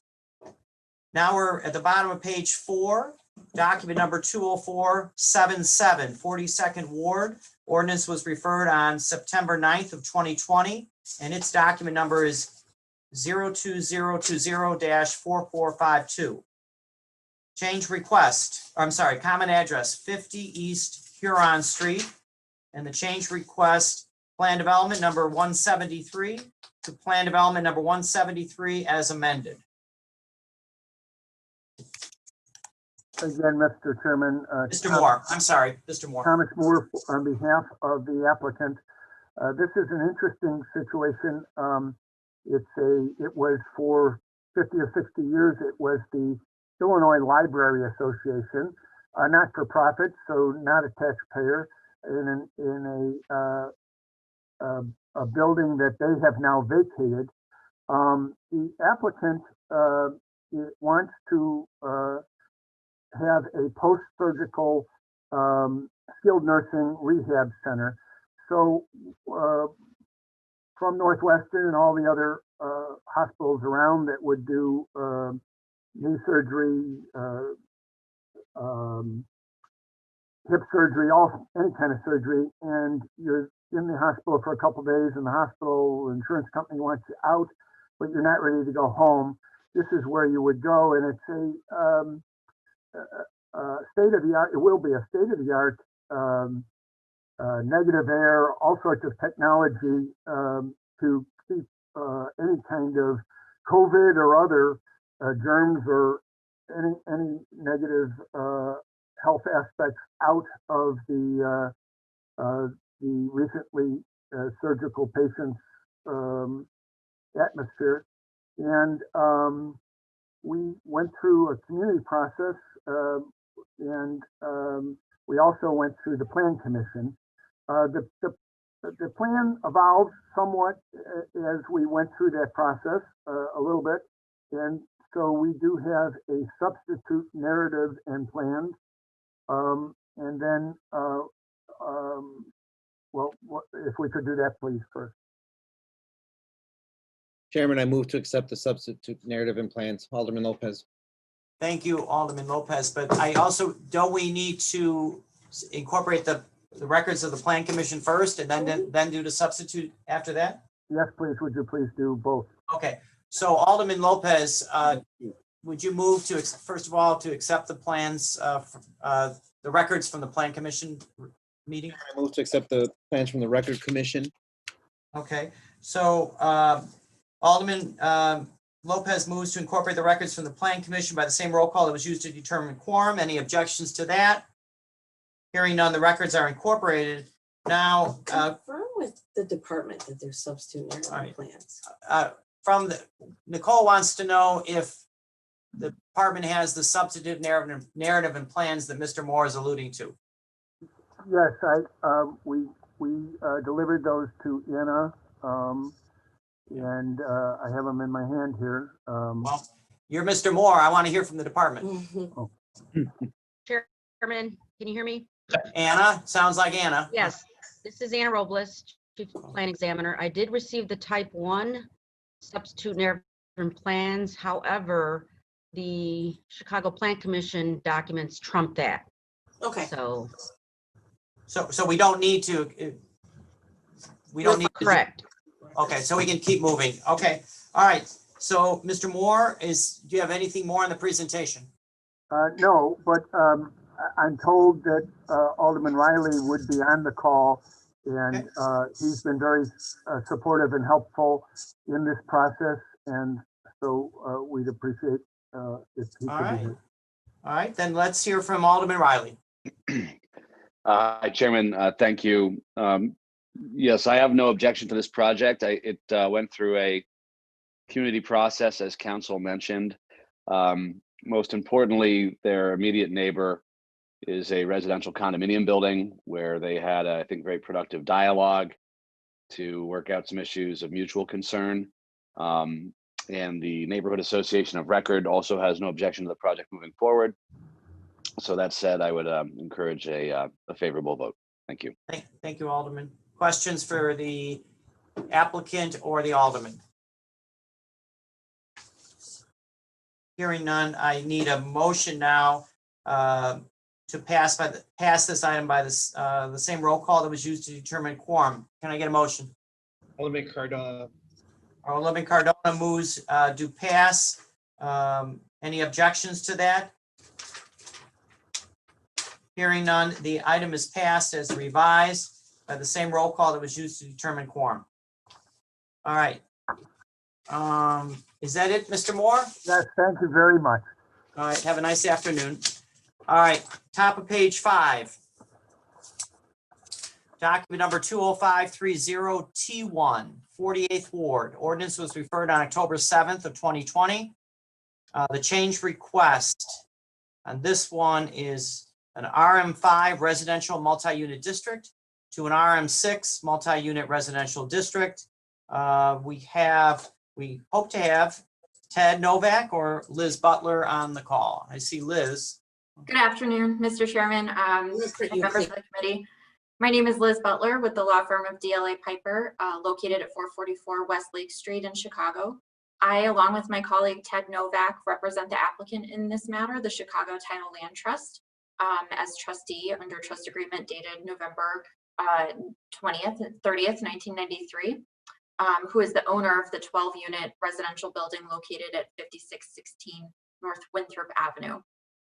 I'm joined by Dan Manojowski on behalf of the applicant. The applicant acquired this building in 1988 and thereafter learned that the building was non-conforming with respect to both the number of dwelling units in the building and the number of accessory parking spaces. Since that time, the applicant has undertaken several efforts to bring the property into conformance with zoning, including rezoning the property from the RT4 to the RM5 in 2008. That rezoning legalized the number of dwelling units at the property, but the parking remained a non-conforming condition. Based on a 1-to-1 ratio, 12 parking spaces would be required, but due to the size and historic conditions of the property, only 6 vehicular parking spaces can physically fit on the site. The applicant continues to pursue bringing the property into legal conforming status, and that's why we are before you today. The property is located within 250 feet of the Red Line station at Bryn Mawr, making it eligible for a transit-served parking reduction. So in order to seek that transit served location parking reduction, we are seeking to rezone the property from the RM5 to the RM6 through a type 1, only to bring the property into conformance with zoning. No physical changes are proposed to the property or to the building, and this rezoning, of course, will be tied to the plans, which are being shown on the screen right now. That reflects the existing condition of the building. The applicant presented this request to neighbors at a community meeting that was held in September and discussed the request with the alderman. We believe that a letter of support from Alderman Osterman is on file with the committee, and we respectfully request your favorable recommendation of this rezoning. We're available to answer any questions that you might have. Thank you. Thank you, Liz. I know we do have a letter of support from Alderman Osterman. Alderman, do you want to say a few words, or are you good with just the letter of support? Good with the letter of support. All right, thank you. Then if there are no questions by committee members of the applicant or the alderman, do I hear a motion to pass by the same roll call that was used to determine quorum? Move to pass, Mr. Chairman. Alderman Dowell moves to pass. Any objections? Hearing none, the item is passed. Thank you. And Liz, I think that's it, right, for you? For now, we'll be back. All right. Thanks. All right, middle of page 5. Document number 20533-T1, 47th Ward. The ordinance was referred on October 7th of 2020.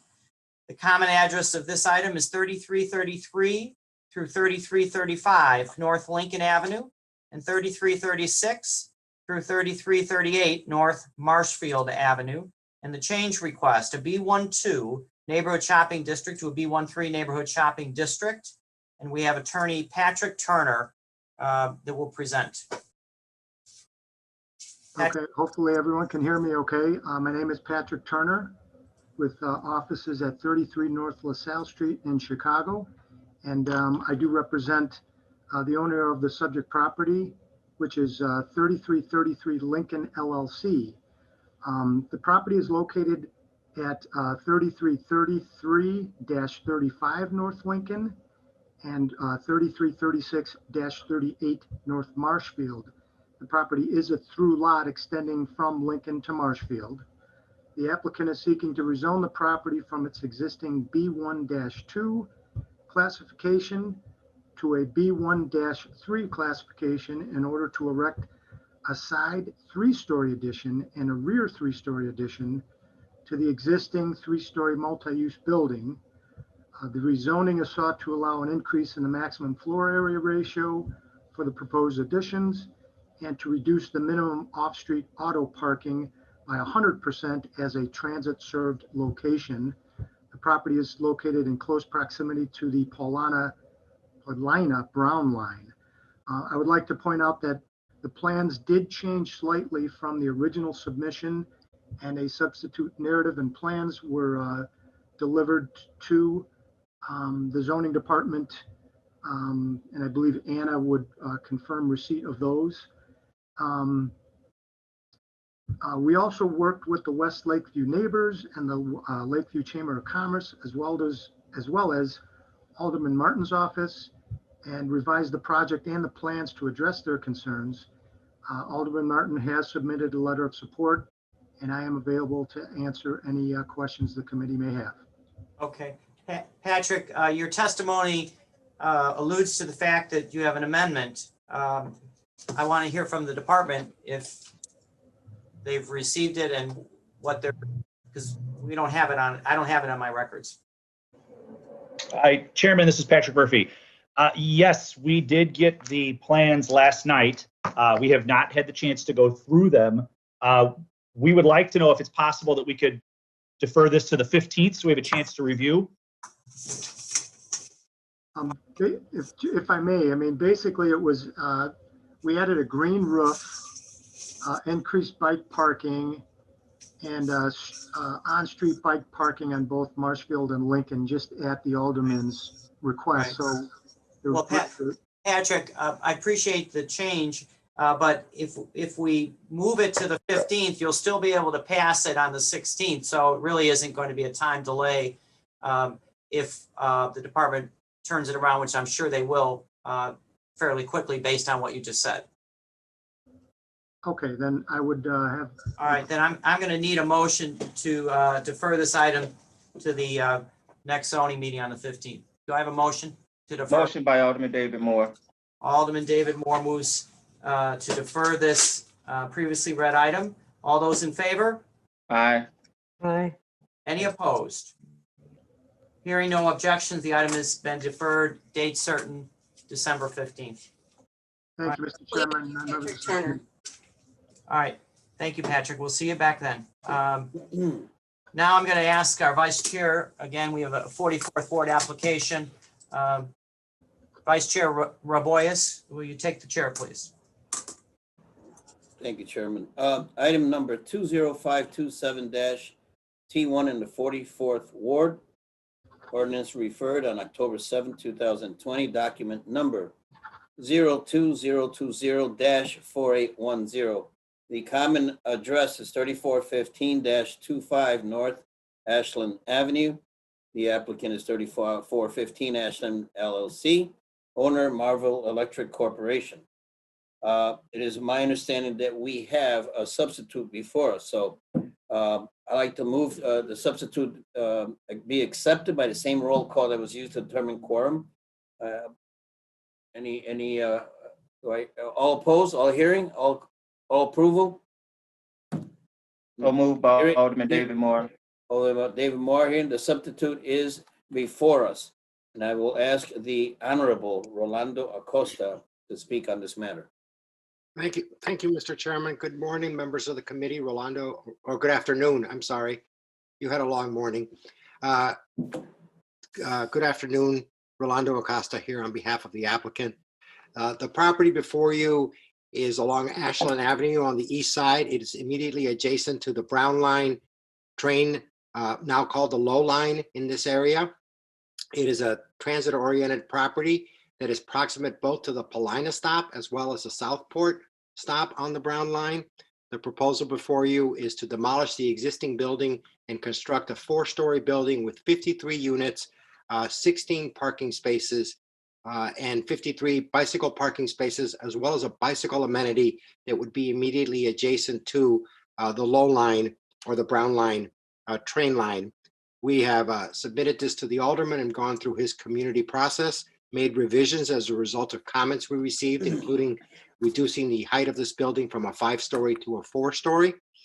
And with that, we would be happy to answer any questions that the committee may have. Alderman Tunney, would you speak on the matter? Thank you, Vice Chair. As Rolando stated, this is a part of Ashland Avenue that abuts the Brown Line. And it's also surrounded on many sides with ground floor residential. This is a shuttered factory site. And it, as was stated by Rolando, met with the West Lakeview Planning Council, and they are in support of this this plan. And I ask my colleagues for their support today. Thank you, Alderman Tunney. Any questions by committee members?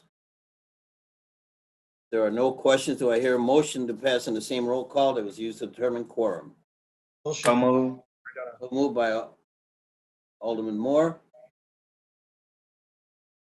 All in favor?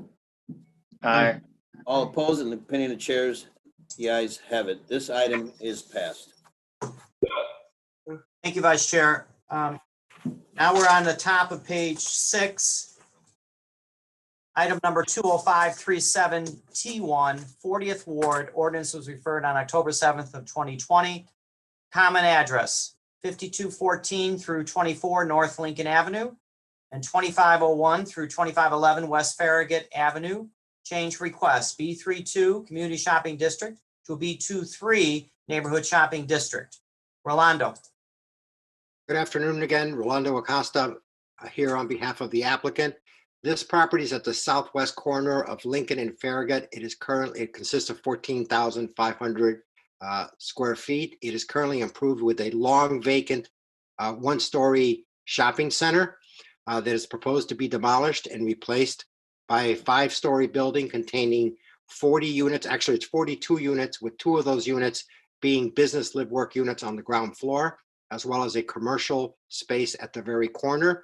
It would contain 24 parking spaces. It has gone through Alderman Vasquez's community process, including a community meeting. We revised the plans in accordance with the comments received at that meeting to slightly increase the parking from the 20 that originally was proposed to 24. The property is transit oriented to the Western bus line at Western and Foster, which is approximately 800 feet to the east of this property.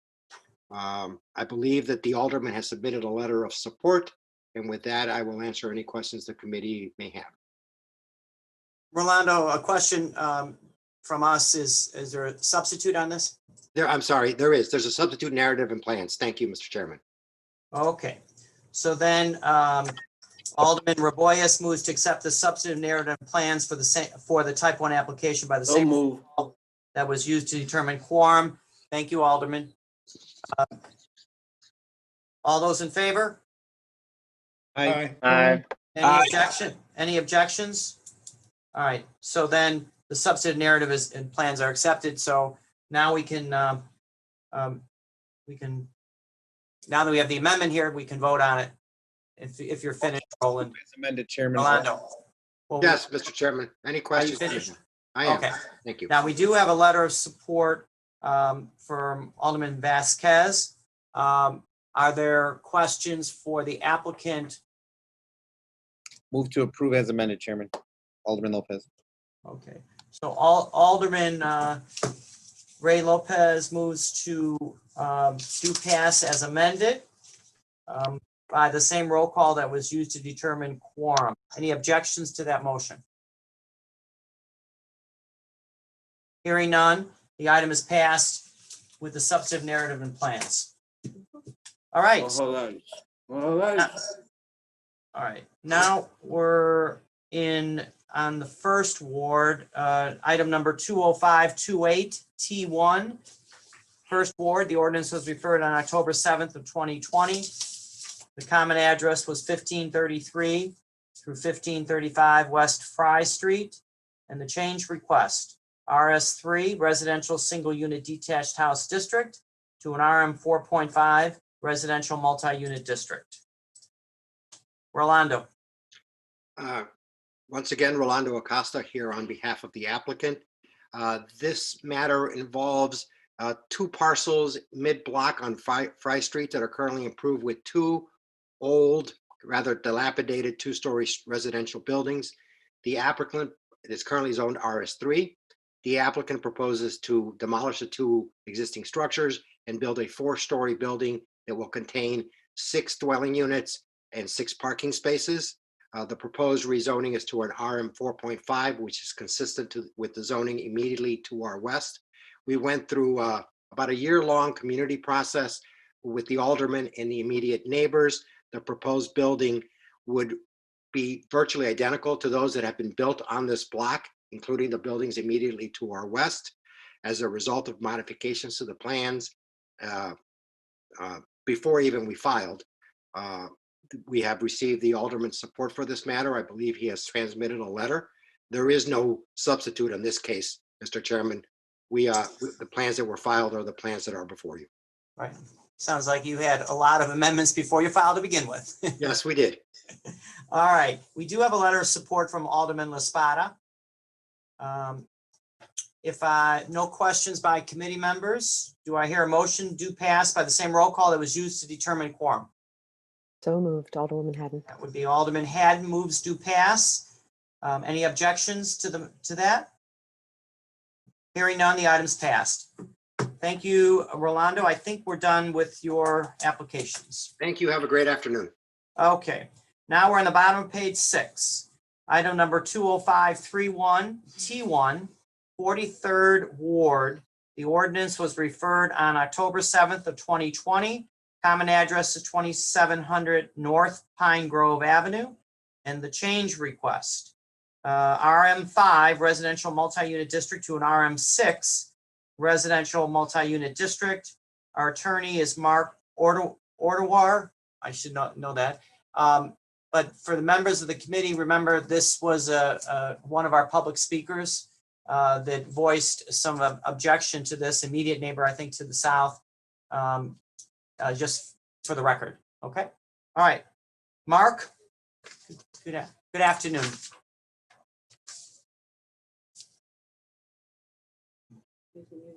I think, Mark, you need to unmute.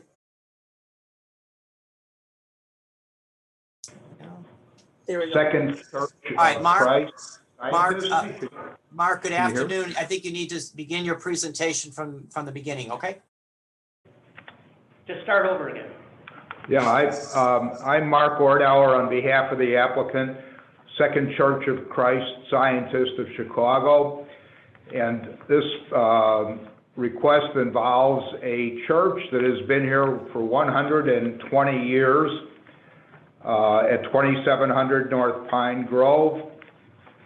Their needs have changed over the years, and in order to accommodate the church, there'll be substantial renovations, and their configuration of their worship space will be somewhat smaller, but in the building. 3 of the sides of the building will remain exactly as they are, including the front entrance to the church.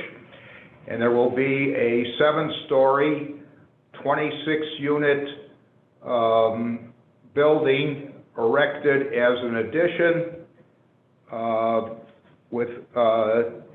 and we went through a community process. We met with the Park West Association. Alderman Smith sponsored a neighborhood meeting, and we, at that point, obtained the support of the alderman, and I believe she will address you after I do. And I do have my development team here and owners of the church if there are any questions from the committee. Thank you. Thank you, Mark. And let's hear from Alderman Michele Smith. Just a minute of the here. 43rd Ward. Yeah. Michelle? Can you see me? I don't know if I can see you, but I can certainly hear you. Okay, well, oh, no, wait, sorry. Okay, here I am. There you are. Okay. So this was a project on Pine Grove of the Second Church of Christ Scientists. The congregation has dwindled, and we went through a several-year community process to try to handle this, the church, and how we could preserve it. So this is the best proposal that we got after a several-year process in which the church will remain at the front of this Beeman building, is the name of the architect, with a building going up sort of inside of it and to the back of it. This parcel was originally zoned R6, and in an effort to make sure we had a community process on this, we rezoned it to R5, which is, this church is way over that zoning right now. So we think that this is a good compromise. We had a very, very extensive community process, and I would like to ask for the support of the committee on the project. Thank you, Alderman Michele Smith. I'm going to have a question, but I'm going to see if any of my colleagues have a question. All right. So Michelle, as your neighbor, of course, I'm very familiar with the property. What % of this church is actually going to be retained? Well, actually a lot more than under the first proposals that we got.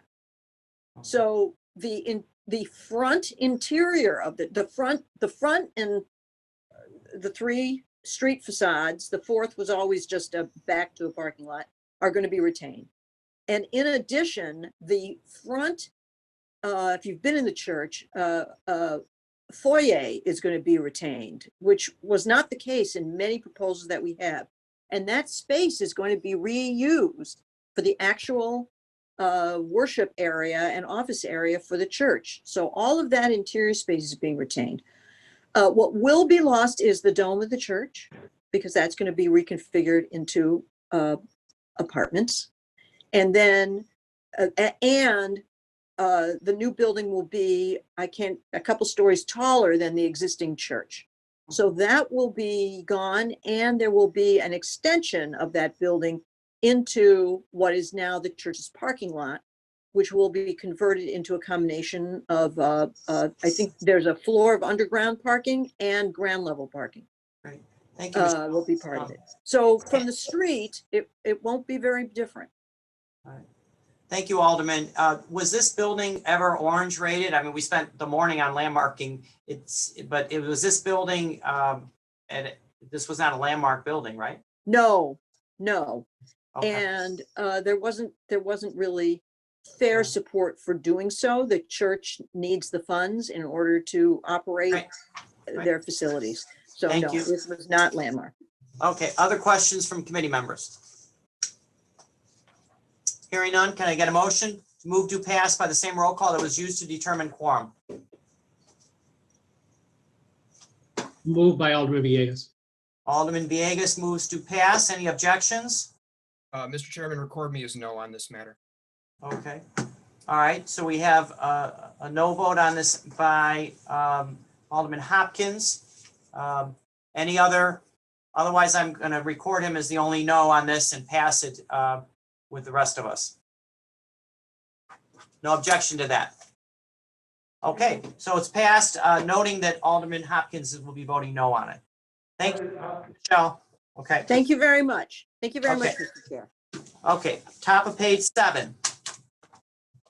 Document number 20523, 38th Ward. Ordinance was referred on October 7th of 2020. And the common address is 6340 West Irving Park Road. If you're looking copiously at the addendum, it's West Irving Park Road. Change request B31 Community Shopping District to a B22 Neighborhood Mixed Use District. And we have Paul Kolpak on this one. Paul? Hi, good afternoon, Mr. Chairman, members of the committee. I represent the applicant in this matter. As you mentioned, the property is currently zoned B3-1. Proposed zoning change is at a B2-2.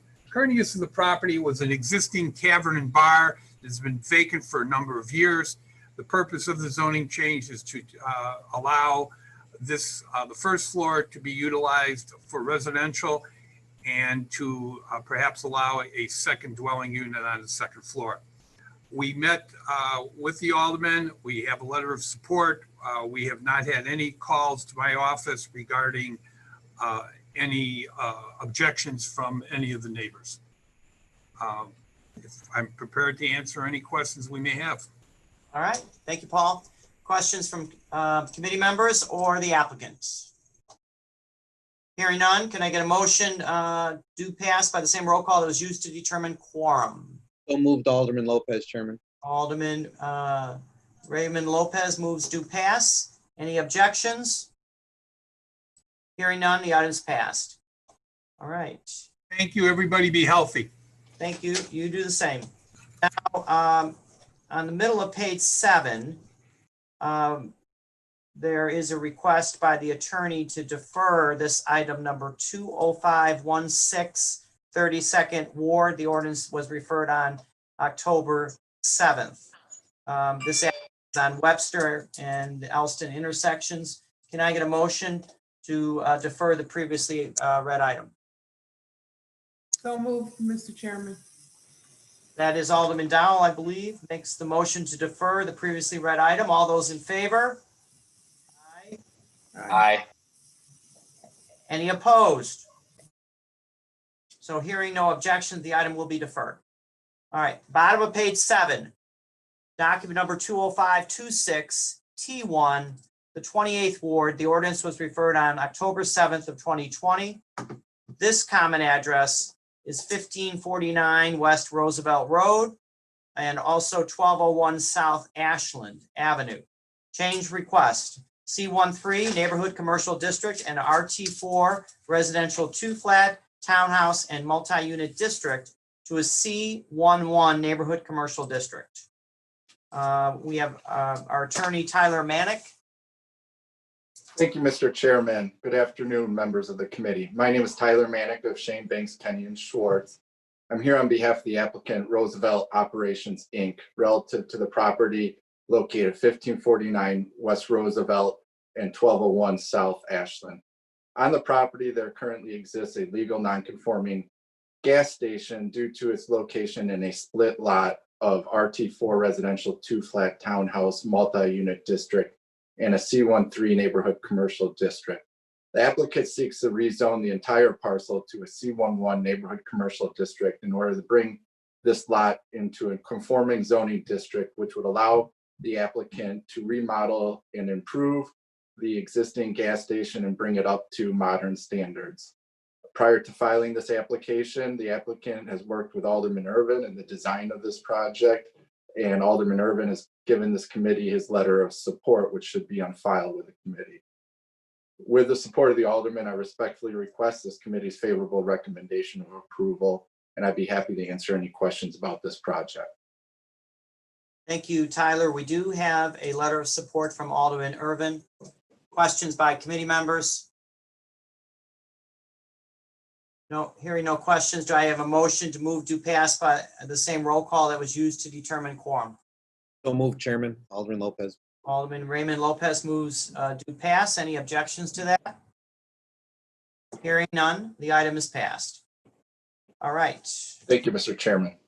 Thank you, Tyler. Top of page 8, document number 20524, 26th Ward. The ordinance was referred on October 7th of 2020.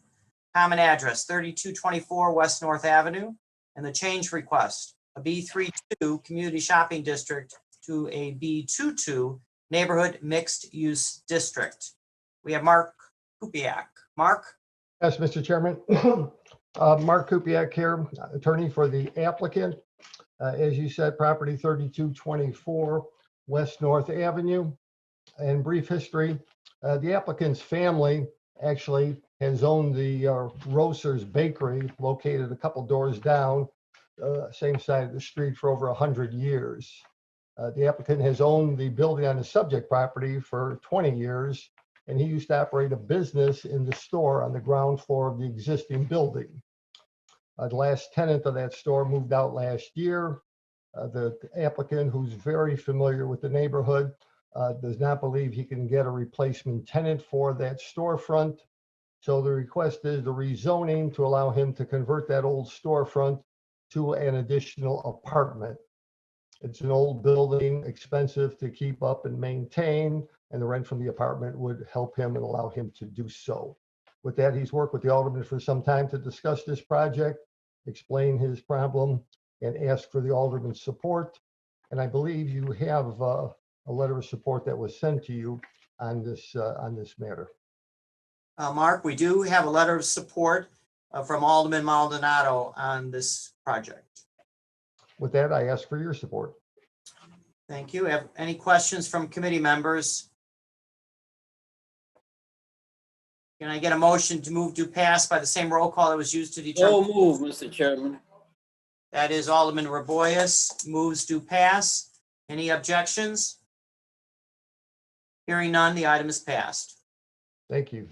All right, now we're moving to the middle of page 8, document number 20529 T1 12th Ward. The ordinance was referred on October 7th of 2020.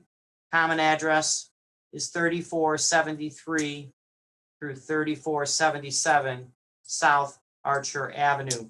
The change request, RS3 Residential Single Unit Detached House District to a B33 Community Shopping District. Mark Kupiak. Mr. Chairman, thank you. Mark Kupiak, I'm the attorney for the applicant for this property at 3473-77 South Archer Avenue. And the subject property, I would note by way of introduction, years ago, this particular property was zoned commercial, just like the other buildings on this block.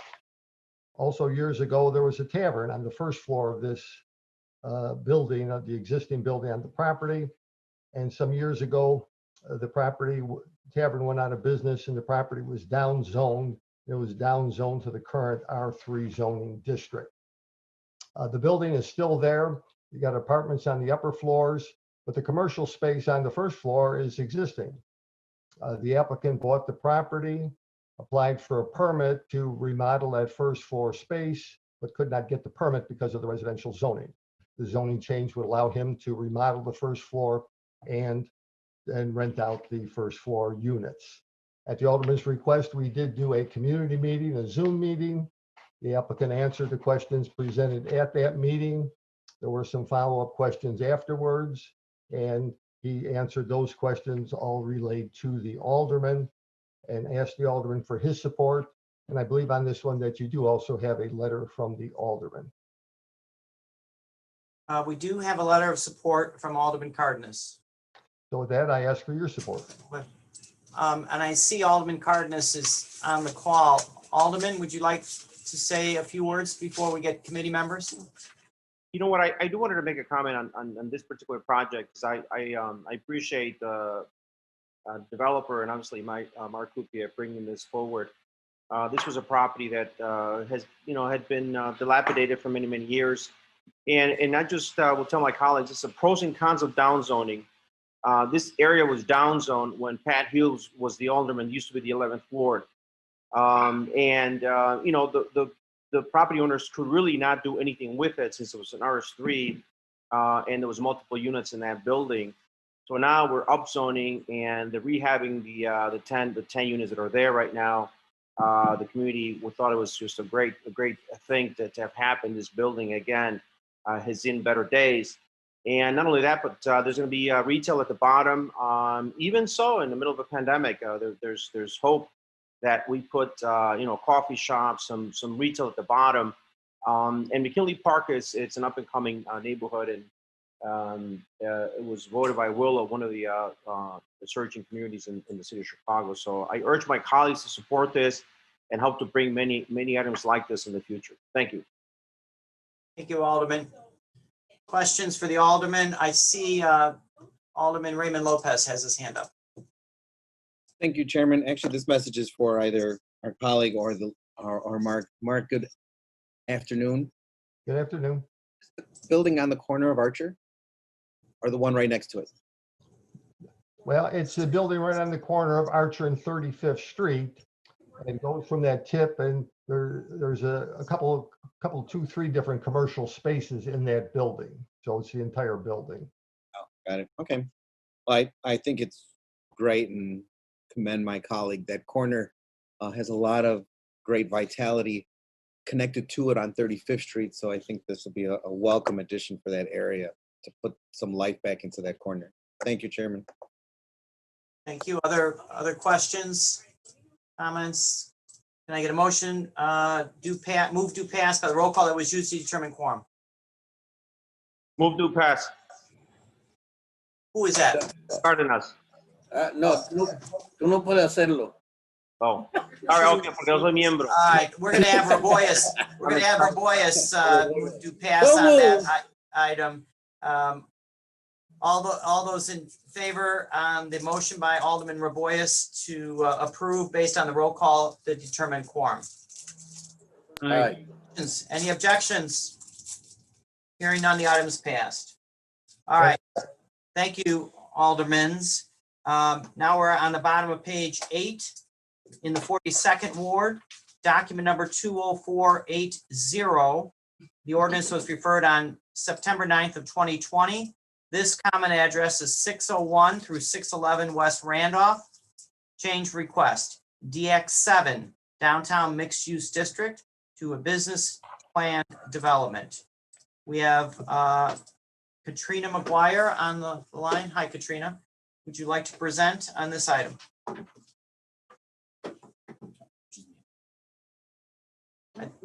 I think you're muted.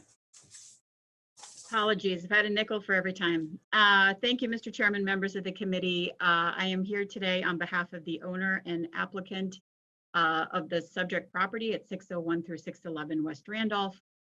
This matter was heard by the Plan Commission on October 15th, 2020, and the commission recommended approval. Accordingly, we would request that the record of the proceedings before the Plan Commission be incorporated herein. All right, so Alderman Raboyes moves to incorporate the records from the Plan Commission by the same roll call that was used to determine quorum. Any objections to that? So move. Hearing none, the records are now incorporated. Katrina, continue. Thank you. Just very briefly, the project consists of a 15-story office building, which will replace the surface parking lot. The corner building, the 601 West Randolph building, is orange rated and will remain intact and continue to operate as an office building. The project intends to utilize the Neighborhood Opportunity Fund bonus and will pay a little over $1 million into that fund. The development team worked closely with Alderman Riley and DPD to modify and fine tune the project, including reducing the height of the building, pulling the office tower back off of the 601 West Randolph structure, and eliminating parking, thereby eliminating curb cuts along Randolph Street. We are certainly appreciative of Alderman Riley's time on this project. I understand he is present today and the team is available for any questions that the committee might have. Okay. Alderman Brenda Riley. Thank you, Chairman. Just wanted to confirm that this did go through a community process.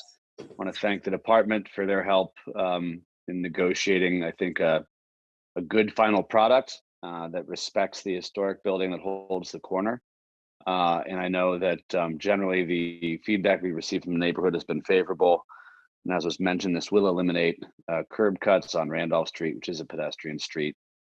So there's a benefit to that as well. So that said, I have no objections to the project and would encourage my colleagues to give it their favorable consideration. Thank you, Alderman. Questions for the Alderman or the applicant? My only comment, being a member of the Plan Commission, I believe, Katrina, that that it was imperative that the corner building be retained in its original size and stature, correct? Yes, and that is the intention, absolutely. And the plan development will ensure that. Yeah. Very, very well. Okay. So can I get a motion to move? We've already incorporated the records from the Plan Commission. So I get a motion to move this item as revised by the same roll call that determined quorum. So move. That is Alderman Raboyes moves a do pass on the item as revised. Any objections to that? Hearing no objections, this item is passed as revised. Thank you. Katrina. Thank you. Okay, now we're on the top of page 9. Document number 20532 T1, 26th Ward. The ordinance was referred on October 7th of 2020. This common address is 2815 through 2821 West Division Street. Change request, an RS3 residential single unit detached house district to an RM6 residential multi-unit district. We have Nick Fatikas, I believe, on the call as the attorney. Nick? Oh, no, it looks like Daniel. I'm sorry. Okay. Not a problem. Not a problem at all, Mr. Chairman. Good morning, and members of the committee. For the record, my name is Daniel Box. I'm an attorney with the law offices of Sam Banks, located at 221 North LaSalle. I'm here today on behalf of the applicant, 2815 Division LLC. The applicant is the owner of the subject property located at 2815 through 21 West Division Street. The property is improved with a 3-story, 26-unit non-conforming residential building. The applicant is seeking to permit 1 additional dwelling unit within the existing building for a total of 27 units at the subject property. No changes are proposed to the height, setbacks, or footprints of the existing building. No on-site parking is or will be provided at the property. In order to permit the project and to bring the existing building into compliance with the current zoning ordinance, the applicant is seeking a zoning change from an RS3 residential single unit detached house district to an RM6 residential multi-unit district. We have worked with the local community and Alderman Maldonado on this project. A letter of support, I believe, should already be on file with your office. And with that, I'd be happy to answer any questions that you might have. Daniel, we do have a letter of support from Alderman Maldonado. Questions from committee members? Daniel, I just want, for the record, it seems like it's a very big jump. I know it's an existing building, but you're saying it's contextual with the surrounding area? What is it? Yes. Is it RS3 or is it more of a multi-unit area of West Division? Yes, yeah, it's certainly consistent with Division Street. There are several multi-unit buildings located on that stretch. And as I said, the building is currently 26 units as it stands. It's currently non-conforming. So we're simply asking for the additional unit. Yeah, no, I get it. I'm not that familiar with the context of it, and why it's an R3 is beyond, discussion today, but it does fit in conformity with a lot of the other buildings over there. Yes, absolutely. Okay, other questions, committee members? Move to pass, Chairman. Alderman Lopez. Okay, and I said, we do have a letter of support from Alderman Maldonado. Alderman Raymond Lopez moves to pass by the same roll call that was used to determine quorum. Any objections to that motion? Hearing none, the item is passed. Thank you. All right. Now we're going to stick with you, Daniel, I believe, on item number 20263 T1, 27th Ward. The ordinance was referred on November 13th of 19. And it's been a while. Okay. The common address is 862 through 868 North Orleans Street. The change request is a C12 neighborhood commercial district to a DX7 downtown mixed use district. Okay, let's talk on what's happening on Orleans or potentially. Oh, we have Nick. So, yeah, substituting in. Thank you, Yes, yeah. Chairman. I didn't know you had the beard and then you have it. Now you don't. Okay. All right. For the record, again, Nick Fatikas from the Law Offices of Sam Banks. I'm here on behalf of the property owner, the Priya Management Group LLC. The owner is proposing to develop the current surface parking lot with a 9-story, 66-key hotel. The ground floor will have a residential, the ground floor will have a retail space, ideally set for a restaurant use, a lobby, and then the keys for the hotel will be on floors 2 through 9. We've initially proposed this as a type 1 zoning change. In working with the planning department, we amended that to pursue a plan development. So, and that application as a plan development was reviewed and approved by the Plan Commission back on October 15th of 2020. And I'd ask that the record from the proceeding be incorporated into today's proceeding as well. So Nick, we first have to accept the substitute. Yes, sir. So it was introduced as a type 1 zoning change. Right. And then it was subsequently amended to a plan development proposal. So what are we doing Motion to accept the substitute. Okay, so Alderman Raboyes moves to accept the substitute by the same roll call that was used to determine quorum. Any objections to that? So move. All right, hearing none, the substitute is accepted. Now we have to incorporate the records, right? Okay, so Alderman Raboyes moves to incorporate the records from the Plan Commission by the same roll call that was used to determine quorum. So move, Mr. Chairman. Any objections to that?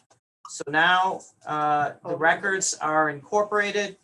The substitute, everything is somewhat kosher. So let's keep going. Great. So again, we worked for over a year with Alderman Burnett's office, as well as the Near North Unity program. Again, we believe we have their support today to proceed with the application. I would be happy to answer any questions you or the committee members have about the proposal. Okay, Alderman Walter Burnett. Walter? Thank you, Mr. Chairman and members of the committee. As the counselor said, they did meet with the Near North Unity program. We had a community meeting almost a year ago, if I'm not mistaken, and the community approved it. Coincidentally, one of the owners of this establishment lives in the community, and they actually started out with a bed and breakfast at their home, and now they're taking a leap and trying to do something else, and the community supported wholeheartedly. Matter of fact, the community supported their bed and breakfast. They always open their home up to everyone in the neighborhood. The husband is a ex-police officer. This is a great development. We had a community meeting, everyone approved it. Planning decided that it needed to be a planned development. So that's why it's taking so long to get back here. And with that, I ask that we move, that the committee support this project. I support it, the community support it. We ask for the committee support. Thank you. Thank you, Alderman. Questions for the applicant or the Alderman? Chairman Tunney, Alderman Riley has a question. Alderman Riley. Thank you, Chairman. What are the specific addresses for this site? So the address range is 862 to 868 North Orleans on the west side of Orleans, just past River North. Got it. And this question may be for Alderman Burnett, but was the River North Residents Association a part of the community process for this project? Generally, the River North Association attends the Near North Unity Program meetings. Got it. So they've been engaged with all of the things that we have going on over there. And did they express any concerns about this project? Not that I know of. Did they, Nick? No, at our open community meeting about a year ago, we were unanimously approved by approximately 60 voting members. And then we actually hosted a follow-up virtual meeting about 3 months ago. There was one dissenting vote from a local resident. The remaining, I believe, 30 or 35 people that participated voted in support. So we believe we have strong community support to move forward. Okay, thanks for answering my questions. Thank you, Chairman. Thank you. Any other questions from committee members? Well, I just want to comment, you'll have a very big bed and breakfast with 60 units. It's a big leap. And, especially since you've been working on this for a year and a half, the world's changed as far as the hotel business is concerned. So I wish you guys good luck. And I'm going to ask for the motion, move to pass by the roll call that was used to determine quorum on this one. I get a motion? So moved by Alderman Austin. Alderman Carrie Austin moves to pass. Any objections to that motion? Hearing none, the item is passed as amended and revised. Very much. All right, we're moving on with you, Nick. It looks like you're in document number 20504, 47th Ward. The ordinance was referred on September 9th of 2020. The common address of this one is 1755 West Cornelia Avenue. The change request, an RS3 residential single unit detached house district to an RT4 residential 2-flat townhouse and multi-unit district. Nick? Back to Daniel. Or oh, you can't do this to me. All right. Daniel, sorry. Thank you, Mr. Chairman, and I appreciate your putting up with our musical chairs over here. Once again, for the record, my name is Daniel Box. I'm an attorney with the law offices of Sam Banks. I'm here today on behalf of the applicant Stafford and Lockwood LTD. The applicant is the owner of the subject property located at 1755 West Cornelia Avenue. The property is improved with a 2-story single-family home with a detached garage at the rear of the lot. The applicant is seeking to permit a new 3-story, 3-unit residential building at the subject property. To do so, the applicant will raise the existing structures. The proposed building will measure 38 feet in height, and on-site surface parking for 3 cars will be provided at the lot's rear. In order to permit the project, the applicant is seeking a zoning change from an RS3 residential single-unit detached house district to an RT4 residential 2-flat townhouse and multi-unit district. We have worked with the local community and with Alderman Martin on this project. A letter of support should already be on file, and with that, I'd be happy to answer any questions you might have. All right. We have questions for the applicant. We do have a letter of support from Alderman Martin on this one. Hearing no questions by committee members, can I get a motion move to pass by the same roll call that was used to determine quorum? I'll move, Chairman. Alderman Lopez. Alderman Raymond Lopez moves to pass. Any objections to that motion? Hearing none, the item is passed. All right. I think we're done with both of you. I think so. You never know. You never know. Yeah. All right. Top of page 10. Item number 20536, 24th Ward. The ordinance was referred on October 7th of 2020. This common address is 1114 South Holman Avenue. And the change request is a B32 community shopping district to a C12 neighborhood commercial district. And Graham Grady is the attorney. Good afternoon, Graham. Good afternoon, Chairman Tunney and members of the committee. Graham Grady with the law firm of Taft, Stettinius, and Hollister, along with my co-counsel Sylvia Mikas. In addition, available for questions is Brenda Palms-Barber, the Executive Director of the North Lawndale Employment Network and the Executive Director of Sweet Beginnings Cafe, and also Larry Kearns, who's a principal with the architectural firm of Wheeler Kearns Architects.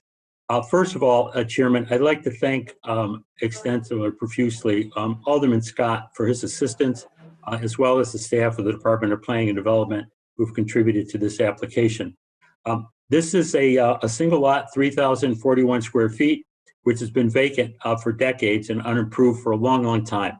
The proposal here is to rezone the property in order to allow the establishment of an outdoor urban farm and accessory uses, which will consist of an apiary in which bees will naturally produce honey for use in the North Lawndale Employment Network's Sweet Beginnings Cafe Bee Love projects. As you can see in this slide, there will be an attractive perimeter fence along with a seating area for workers, but also, and very importantly, the beehives or the apiary on site. There will also be a small utility building and a place to park vehicles. Basically, they harvest honey here as well as from other sites around the city. They take it across the street into a location that was rezoned in Plan Development 177 a few months ago, and they make wonderfully popular honey-based products. We have reached out to the surrounding property owners, and in fact, we have a very strong letter of support from Mr. John O'Meara and his wife, who own the property immediately south, which is a 2-flat, and they strongly support this project and the NLEN program. We have additional support from other community members, one of whom was unable to participate in the public commentary period. Mr. Chairman and members, we are unaware of any opposition, and we request the support of the committee to rezone this property to put it to active use in the job training program for the Sweet Beginnings program with the North Lawndale Employment Network for their job creation and the creation of honey-based products. I'd be happy to answer any questions. Thank you, Graham. I think we have, is Alderman Michael Scott? I think this is Michael's ward. Michael? He's here. I know you're effusive about these projects, Michael, but we have a long agenda, so, you know. I'll be real quick. Hopefully this is the last time I come before the body for a zoning change or anything else. North Lawndale Employment Network, great in our community, done great things. And this zoning change will allow, just what Graham said, them to be able to manufacture honey on site. We've had several community meetings about the entire project, about this zoning, and everybody has been supportive. And I urge the body to be supportive as well. Thank you, Mr. Chair. Thank you, Alderman Scott. We do have a question from Alderman Ray Lopez. Thank you, Chairman. I want to commend and congratulate Alderman Scott on this, but I did have a question as to why you would have to change the zoning if it's basically just bees in a honeycomb. Yeah, Alderman Lopez, I appreciate the question. The outdoor urban farm is only permitted in the commercial zoning districts. It's an urban outdoor farm is not allowed in the business zoning districts. So we need to upgrade it from a B zone to a C zone. And so that's why we're changing the zoning. And it's because it's a processing use. The urban outdoor farm is viewed as more of a commercial type use rather than a business use. Got it. Okay, thank you. Thank you, Alderman. Any other questions from committee members for the Alderman or Mr. Graham? Grady? Chairman Tunney, thank you, and members, thank you. All right, well, let me get a motion to move to pass by the same roll call that we choose to determine quorum. So moved, Alderwoman Haddon. Alderwoman Haddon makes that motion to move to pass on it. Any objections to the motion? Hearing none, the item is passed. congratulations both to the alderman. I know to the Lawndale Employment Network. Pretty exciting stuff in Alderman Scott's ward. So congratulations to all of you. Thank you, Mr. Chair. Thank you, buddy. Thank you, Chairman Scott. All right. Now we're in we're in the middle of page 10. Who's making the move? Who's the For the alderman. Okay. So there's and who is the alderman? Scott. Okay. All right. So item number 20463, 24th Ward. The ordinance was referred on July 22nd of 2020. This address is 2100 South Pulaski Road. The change request B32 Community Shopping District to a B23 Neighborhood Mixed Use District. At the request of Alderman Michael Scott, he would like to defer it. So I'm going to need a motion to defer this previously read item. So moved, Chairman. Is that Alderman Ray Lopez? Yep. Alderman Raymond Lopez makes the motion to defer the previously read item. All in favor? Aye. Aye. Any opposed? Hearing no objection, the item has been deferred. All right. We're now on the bottom of page 10. Item number 20522, 21st Ward. Ordinance was referred on October 7th of 2020. And the common address of this application is 9040 through 9044 South Halsted Street. The change request, M12 Limited Manufacturing Business Park District to an M21 Light Industry District. I have Adam Kingsley as the attorney. Adam. Good afternoon, Chairman. I apologize for my lighting. I appear to be a little bit in the dark here. But anyway, you've got the address correctly. It's 9040 to 9044 South Halsted Street. I represent the owner, William Spencer. This change from M11 to M21 is designed to allow the operation of a used car sales lot. The property is currently majority vacant and paved. There's a small building on there that's used for inspections, so that will also be used for the used car lot. And I'm happy to answer any questions anybody may have. All right. Thank you. We do have a letter of support from Alderman Brookins, by the way. I thought the alderman might have been on the call, but I think he left us. Okay. All right. Well, we do have a letter of support from Alderman Brookins on this application. Any questions by committee members? If not, can I get a motion to move to pass by the same roll call that was used to determine? So moved by Alderman Austin. Alderman Carrie Austin moves to pass. Any objections to that motion? Hearing none, the item is passed. All right, thank you very much. Thank you.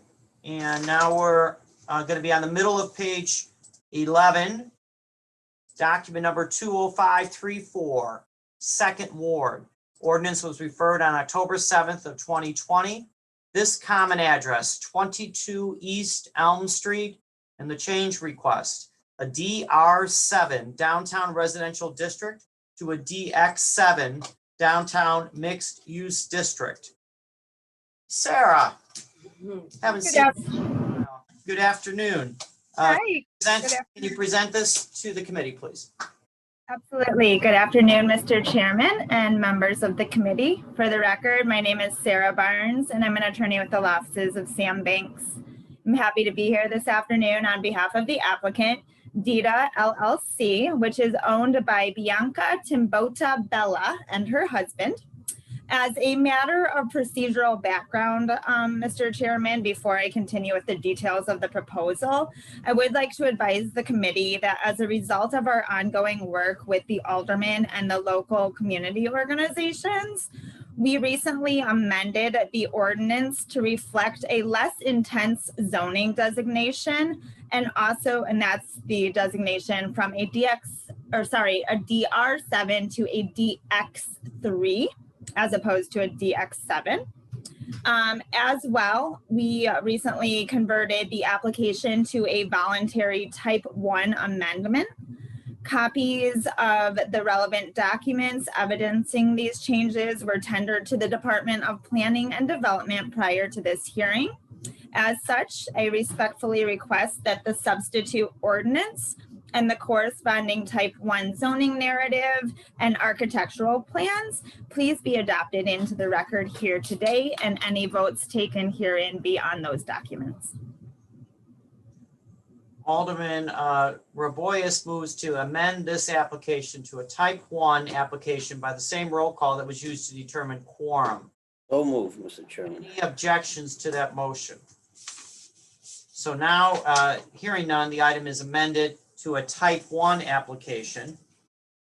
Now we got another motion here? Okay. Substitute ordinance. All right, Alderman Raboyes then moves to accept the substitute, or asking him to accept the substitute by the same roll call that was used to determine quorum. So moved, Mr. Chairman.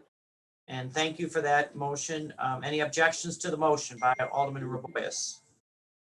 Hearing none, the substitute is accepted. So I think we're good to keep moving on this one, Sarah. I think that's good procedurally. Thank you so much. Towards that end, this case is a little unique, especially in that it's occurring in one of the downtown districts.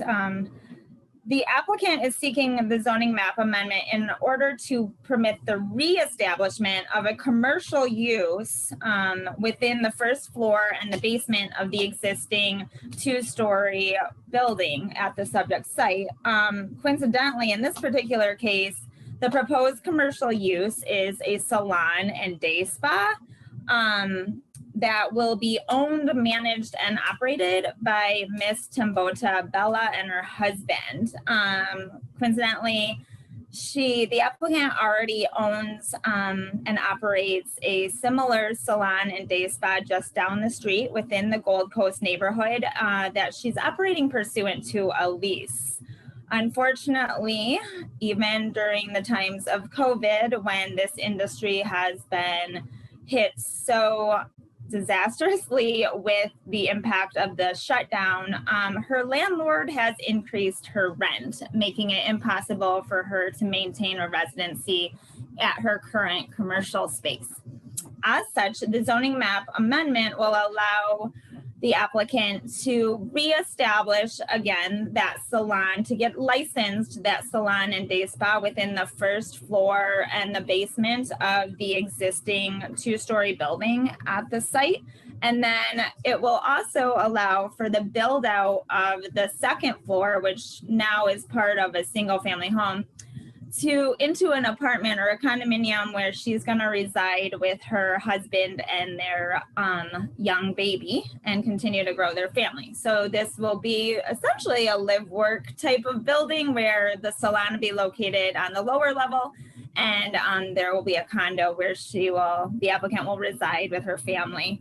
Oddly enough, the building was previously contained several different commercial uses over time, including a salon at one time, and then only recently was deconverted into a single family residence that was never actually occupied.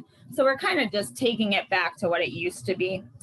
Towards that end, we have worked very diligently and closely with Alderman Hopkins, as well as several of the local impacted community organizations, including the Gold Coast Residents Association and the Neighboring Homeowners Association.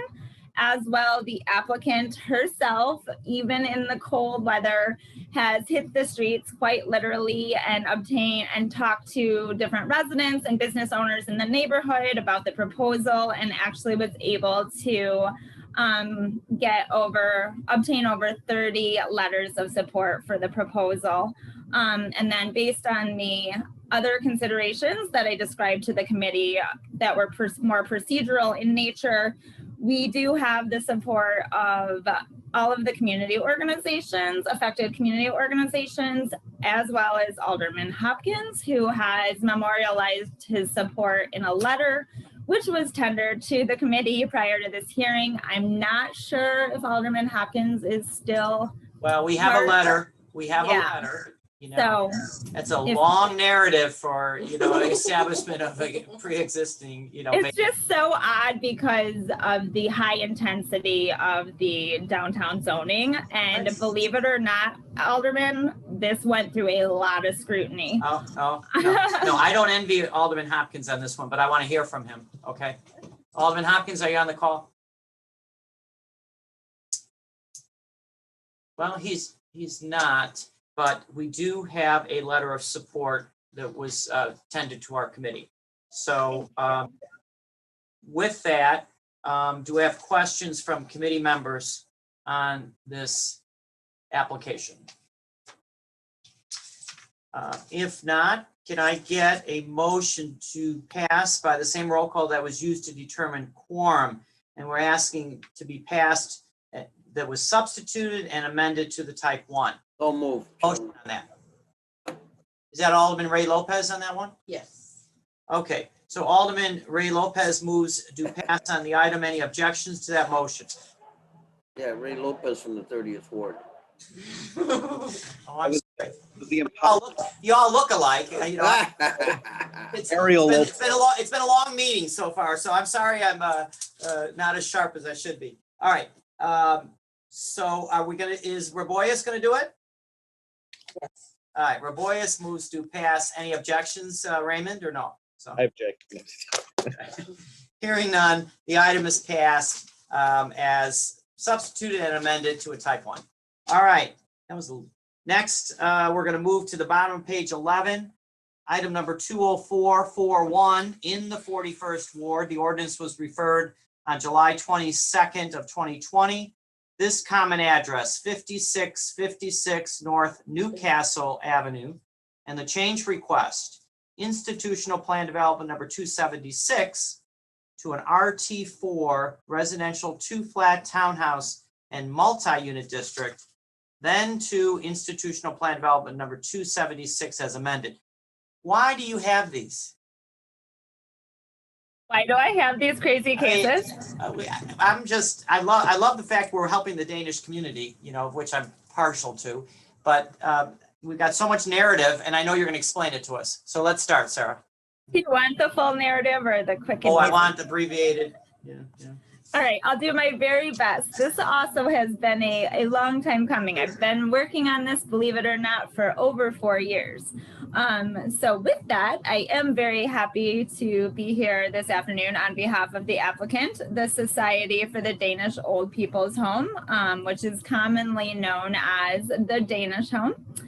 Who is seeking to amend the existing plan development that governs the operation of its senior assisted living facility at the subject site.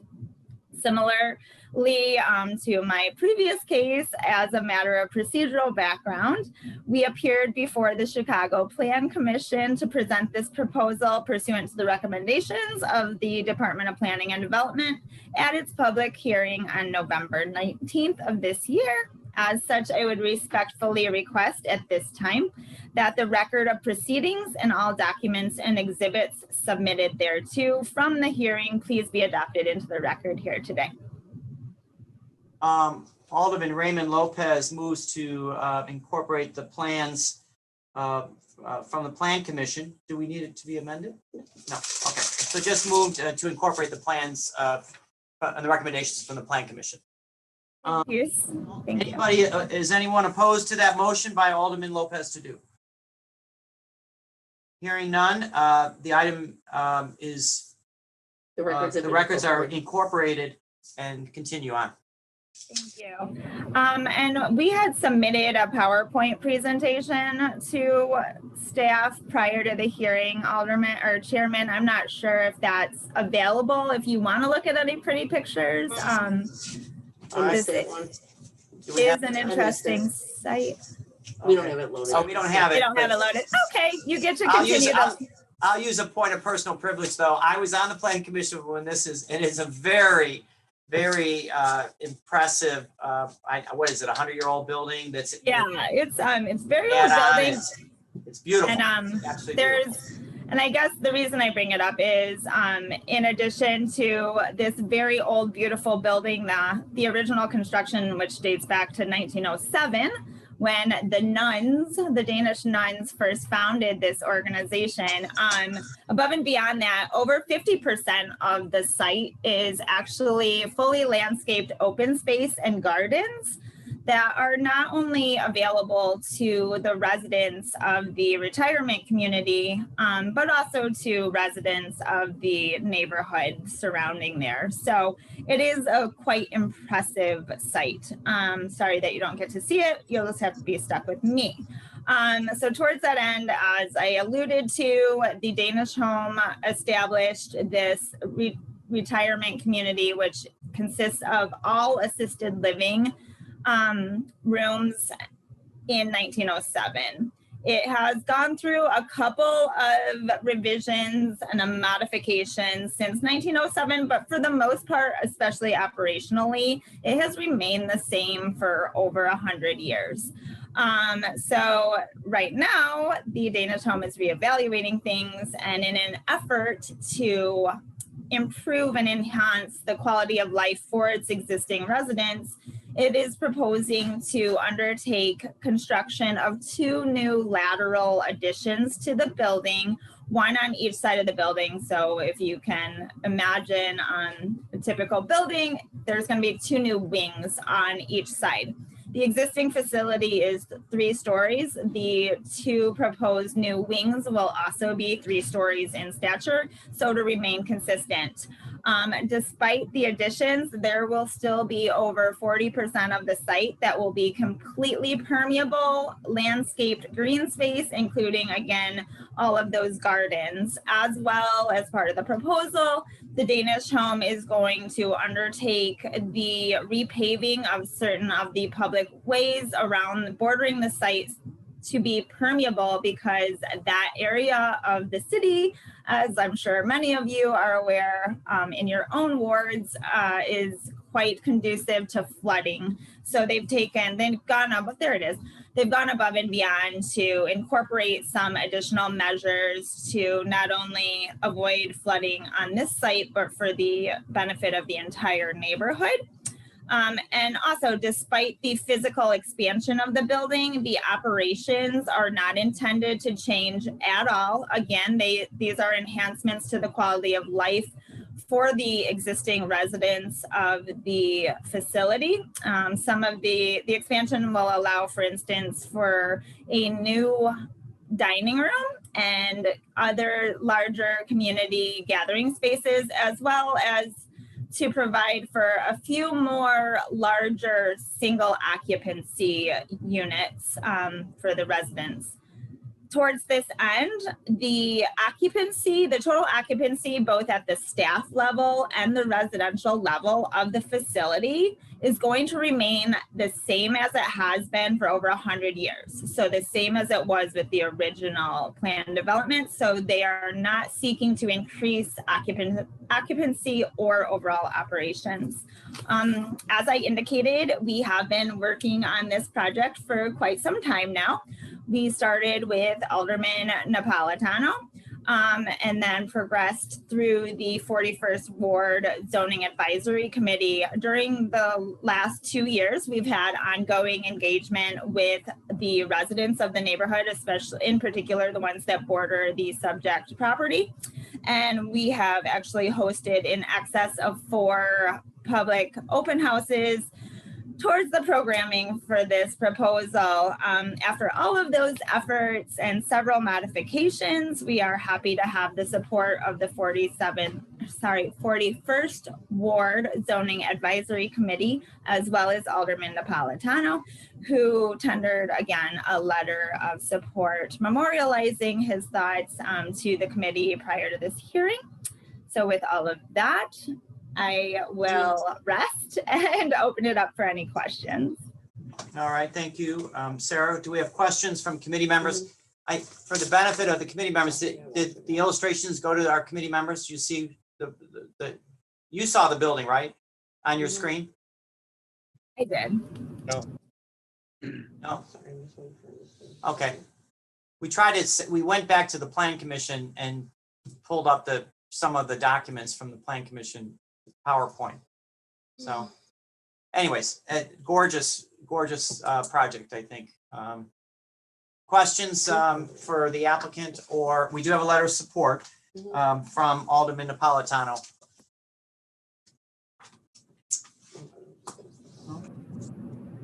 Move to pass as amended. Yeah. All right. So I'm asking for the motion to move to pass as amended by the same roll call that was there to determine quorum.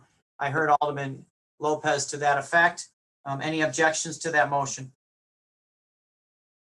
Hearing none, the item is passed as revised. Thank you. Chairman, point of personal privilege. Yes, and who is this? Alderman Hopkins. Oh, Alderman Brian?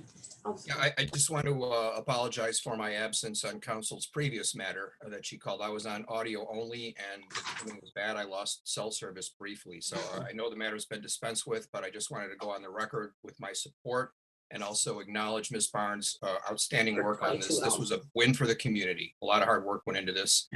And I just wanted to express my appreciation. Thank you, Mr. Chairman. Thank you, Brian. Duly noted. All right. All right, now moving to page 12, top of page 12. Item number 20444 T1. 27th Ward ordinance was referred on July 22nd of 2020. Common address 1423 through 1427 North Sedgwick Street. Change request, a B33 community shopping district to a B25 neighborhood mixed use district. Sarah? Thank you so much for one last time today, Mr. Chairman and members of the committee.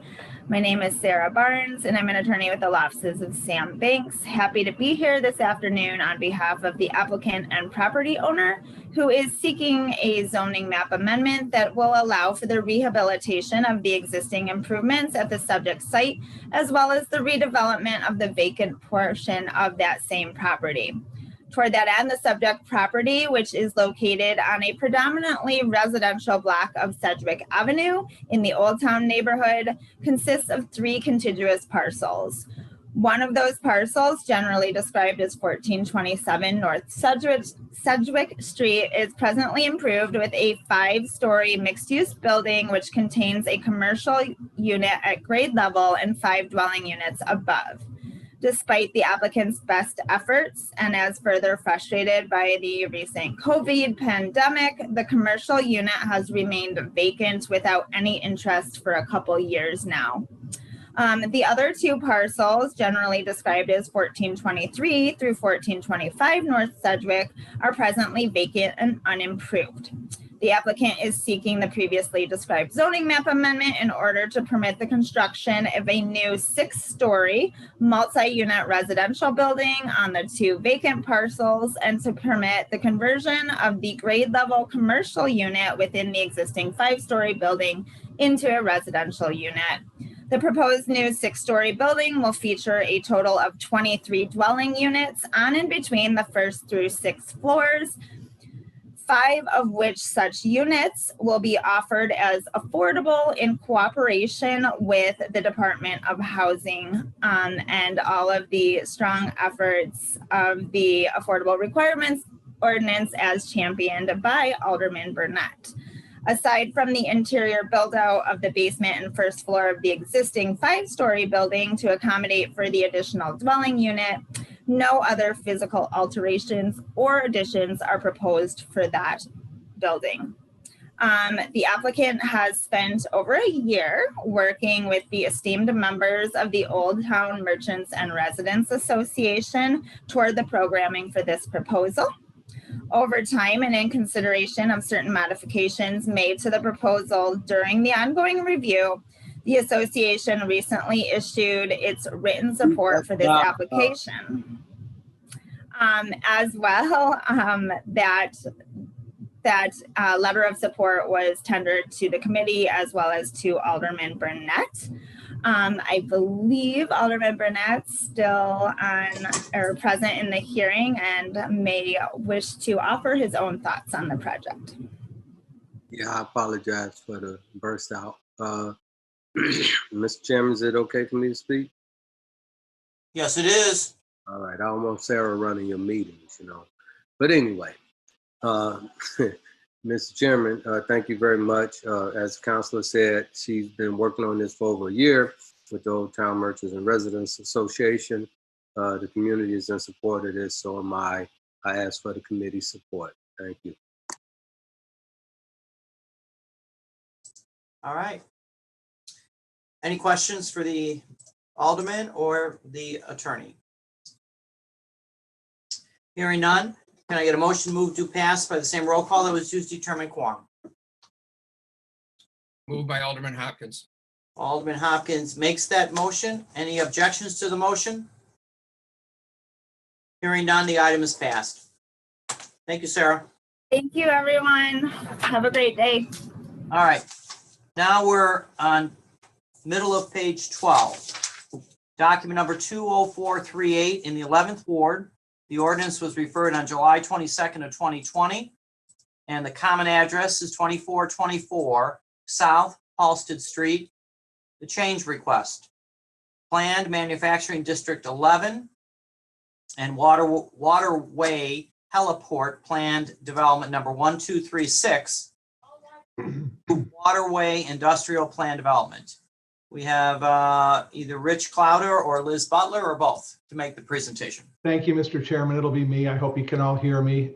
Good afternoon.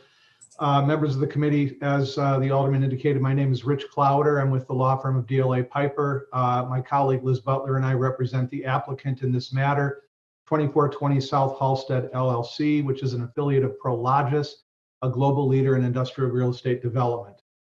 The applicant seeks in this matter to rezone the property from its current designation of PMD District 11 and Waterway Heliport Plan Development number 1236 to a combined industrial waterway plan development to facilitate the development of the subject property with a best-in-class industrial distribution center containing approximately 112,104 square feet of floor area. I should mention preliminarily that the proposed plan development was considered and recommended for approval by the Chicago Plan Commission on November 19th, 2020, and we request that you first entertain a motion to the effect that the transcript of those proceedings and resolution from the Plan Commission be incorporated into the record here today. All right. All right. So first of all, we need to incorporate the records from the Plan Commission. Can I get a motion by the same roll call that was used to determine quorum? So moved by Alderman Raboyes. Any objections to the motion? Hearing none, the records are incorporated. Continue, Rich. Thank you. As you'll see from the images that appear on the screen, the subject property is located along the south branch of the Chicago River within PMD 11 and the Pilsen Industrial Corridor as well.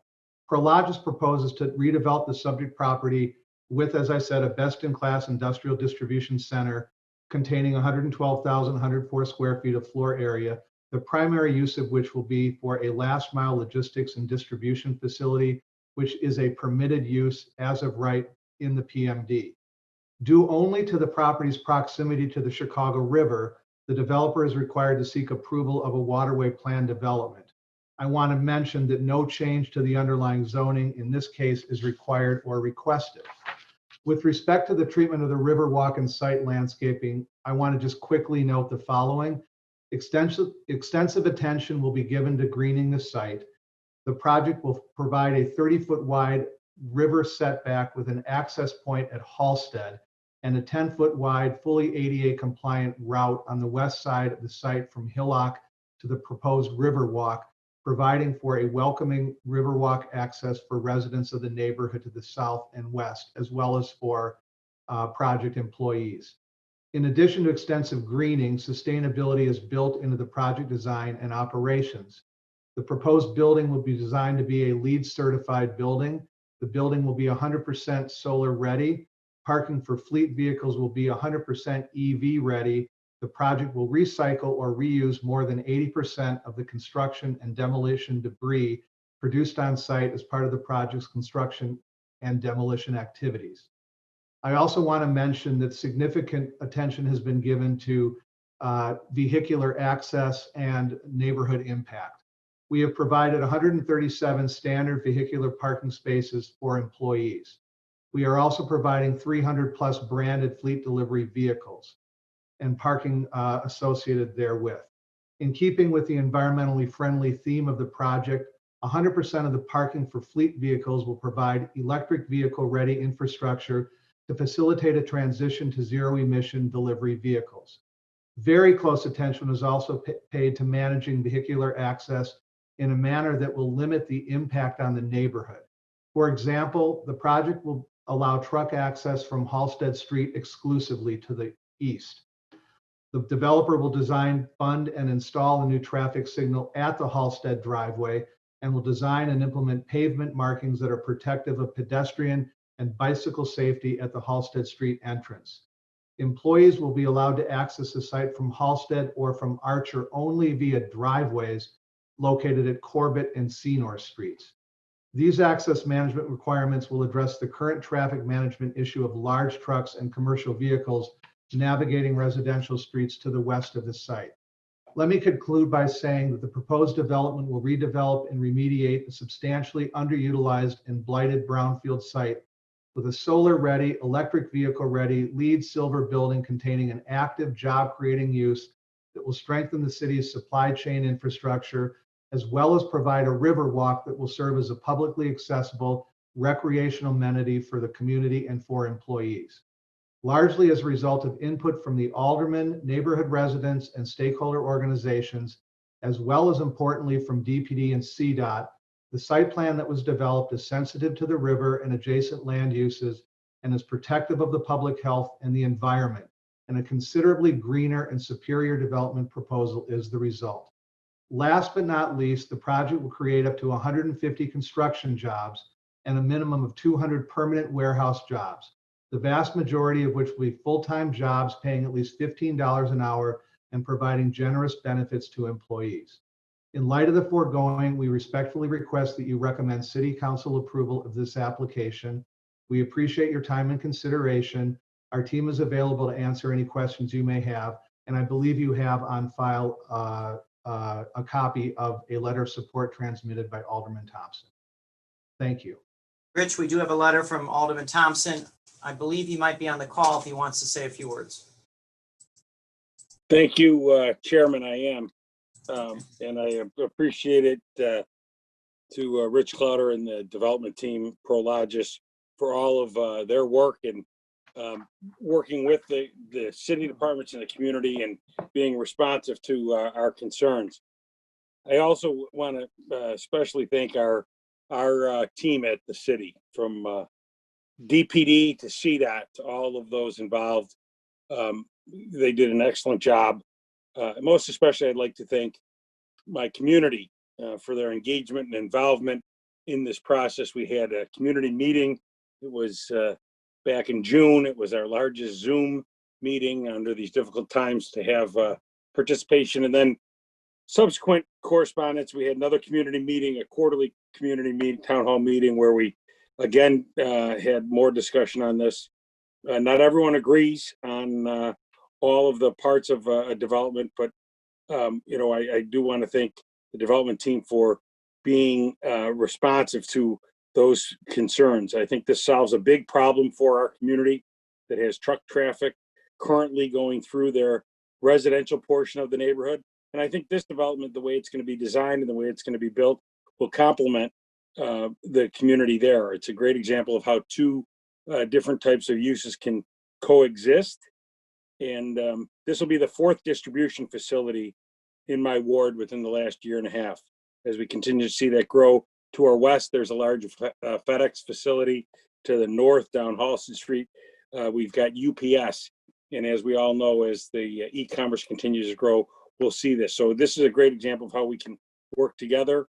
I appreciate the work on the riverfront to provide benefits to the community, and also other benefits that the developer is going to be providing, helping our viaducts, which are in desperate need for beautification and improvement. So I fully support this project, and I appreciate the committee's support for this project as well. Thank you. Alderman, questions for the Alderman or the team? I see Alderman Beal's hand up. Alderman Beal.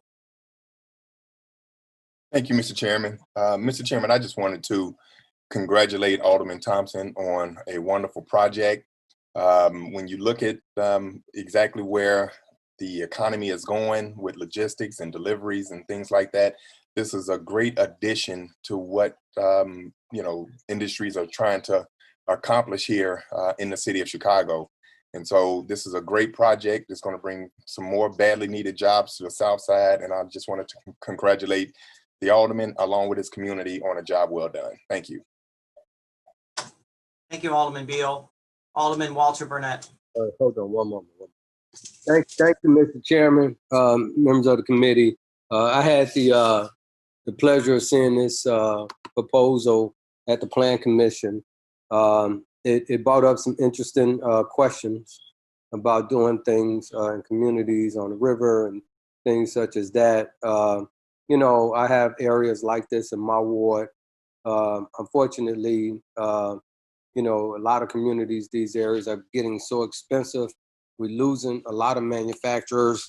It's important that we continue to keep jobs in these neighborhoods. This is a big win for that community. I commend the alderman on working with his neighborhood, getting guaranteed jobs for people in the community. I think this is fantastic. I also commend the organization for acknowledging some of the community's concerns or some of the activists' concerns as far as trying to get electric vehicles to address some of those concerns. I think this is a win-win for the city. I look forward for more of these to be coming in the city.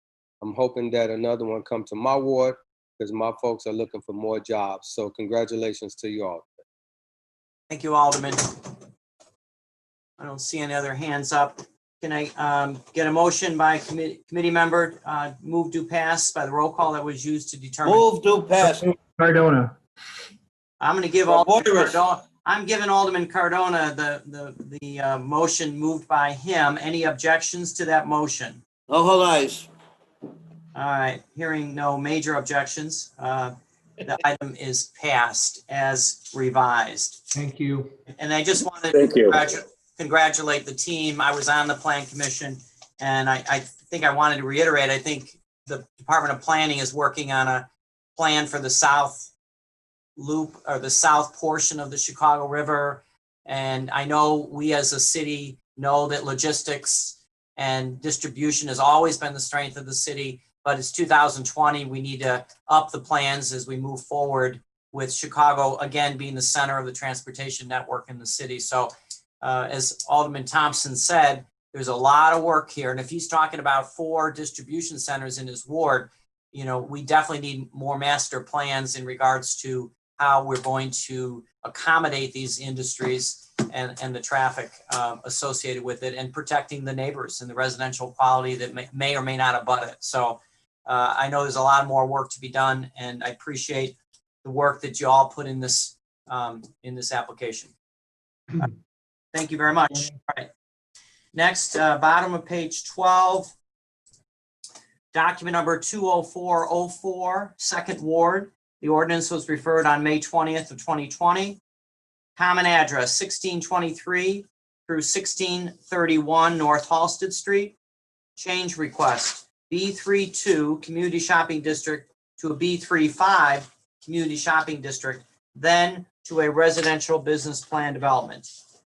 I think we have Katie Jenke and Paul Shadle, or Katie, there you are. Okay. Thank you. Good afternoon, Mr. Chairman and members of the committee. For the record, my name is Katie Jenke with the law firm of DLA Piper, and along with my colleague, Paul Shadle, we represent the applicant, LV Halstead LLC, in this matter. As a preliminary matter, this application was considered and recommended for approval at the October 15th, 2020 Plan Commission hearing, and we would request that a transcript from that hearing be incorporated into the record today. I have Alderman Raymond Lopez moves to incorporate the records from the Plan Commission by the same roll call that was used to determine quorum. Any objections to the motion? Hearing none, the records are now incorporated. Katie, will you continue? Great, thank you. The parcel is approximately 14,300 square feet located on the east side of Halsted, just north of the Brown Line tracks, as you can see on the screen. It is currently zoned B32, and the applicant is requesting a rezoning to the B35 prior to establishing a residential business plan development to allow the construction of a 7-story building containing up to 79 units in ground floor commercial. We've held a neighborhood meeting in June of 2019 and a community meeting in March of 2020, and have made changes to the project as a result of those community engagement as well as input from DPD. We've worked closely with Alderman Hopkins on this project, and you should have a letter of support in the file from the alderman. We're available for any questions you may have, but respectfully request a positive recommendation on this matter. Thank you. You do have the letter of support. All right, Katie, we do have a letter of support from Alderman Hopkins, I believe. We do, and I don't know if he's on. Brian, are you on the call? Yes, I am, Mr. Chairman. Would you like to comment on the Halsted project, sir? I would. Let me. All right. Can you? I was going to use an external mic, but is my audio okay? Can you hear me? Yeah. All right. Yeah, I'm in full support of this project, and I want to give a shout out to the Lincoln Central Association for their partnership and their leadership and their advocacy on behalf of the community. This is not the first project I've worked with them on, but they're consistent in their approach. They're absolutely fierce advocates for their neighborhood. Every project that they get involved in, they make it better at the end of the process, and this is no exception. They're tough, but they're fair, which is why they're in support of this project at the end of this process, as am I, as the alderman for this community. This will bring some much needed rental housing to this area. It was considered at one point for a hotel type of use. That has been rejected. And if there's ever a change of heart, we'll start the process all over again and go back to the very beginning with Lincoln Central and with the neighbors. So that is not a concern at this point. This is for residents who will be living in this property. My office has made it clear we're not going to be giving exception letters. This is a TOD property. We do not expect that the residents who live there will all own private automobiles. It's next to the L, as you can see from the photographs there. And there's a subway station nearby. So we're very proud of the end result of this. It was a lengthy process with numerous community meetings, but I think the end use here is a win-win for all. And I'd also like to thank the Department of Planning for some of the aesthetical improvements that they advocated for. Taste is in the eye of the beholder, of course, but I happen to think this is an attractive building, and it really blends in with the area, and it enhances the character of this very important corridor right across the street from Steppenwolf, in a very thriving theater district as well, with Royal George right there as well. So I would urge my colleagues to support this project, and let's get in the ground with this one, guys. Thank you, Mr. Chairman. Thank you, Alderman. Questions for the Alderman or the attorney fee? I'm sorry, Brian, just a quick question. I know it's TOD, but how many parking spaces? Did I hear little or none?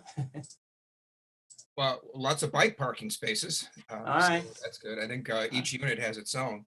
And there is a commercial element of it. You can see, cars parked alongside of it. Yeah. Okay. As far as the residential parking, what was the final number, Katie? I don't think we did it.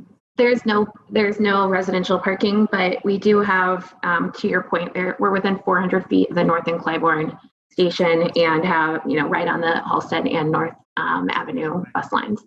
All right. So you're right across from Steppenwolf, right? And then they were building a parking garage, correct? It seemed to be stalled forever and ever. So maybe they can park when there's no theater, if the theater comes back. But I know how congested that intersection is, and Halsted is not easy to navigate, as the Alderman knows. So that was just my question. I think it's a handsome building, and I applaud the team and the Alderman on this one. And Alderman, Chairman, since you mentioned the parking structure and the lengthy delays that project has experienced, it's on the other side of a ward border. Halsted is a dividing line here between my ward and the 43rd ward. But it's interesting that that parking structure itself and the construction project, the delays behind it, have really become an exhibit for transit advocates in Chicago, because when that parking garage was first advocated and planned for, the parking environment that we live in was dramatically different. And thanks to all sorts of delays and all sorts of unforeseen things that happened, by the time they were ready to try to finish the project, the demand for parking had significantly been reduced. And that's sort of a visual symbol of the direction we're going here. And it's often cited as a reason why we have to be very careful on insisting on large parking structures, as if they're always going to be needed and they're always going to be present. That isn't always the case. The wheel is very much in spin here, and we're moving in a new direction. So thank you for giving me the opportunity to point that out. And again, I think we're really ready to move on this project. Thank you. Okay. Any other questions for committee member or the alderman?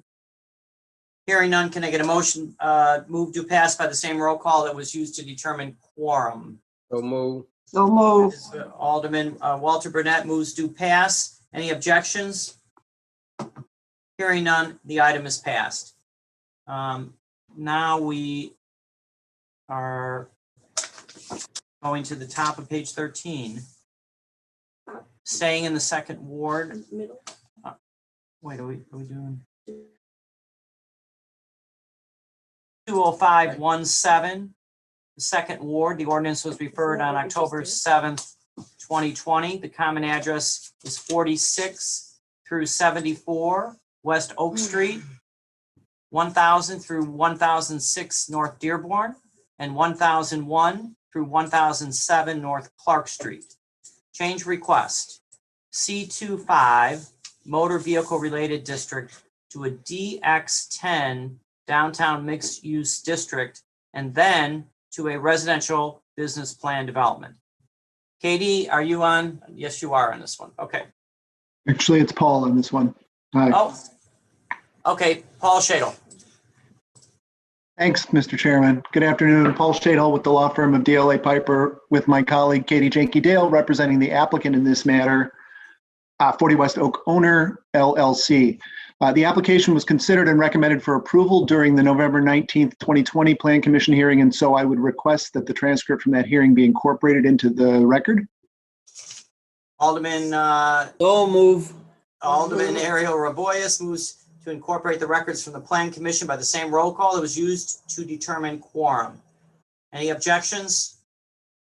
Hearing none, the records are incorporated. Thank you, Mr. Chairman. The site has an area of approximately 29,600 square feet located at the northwest corner of Clark and Dearborn Streets.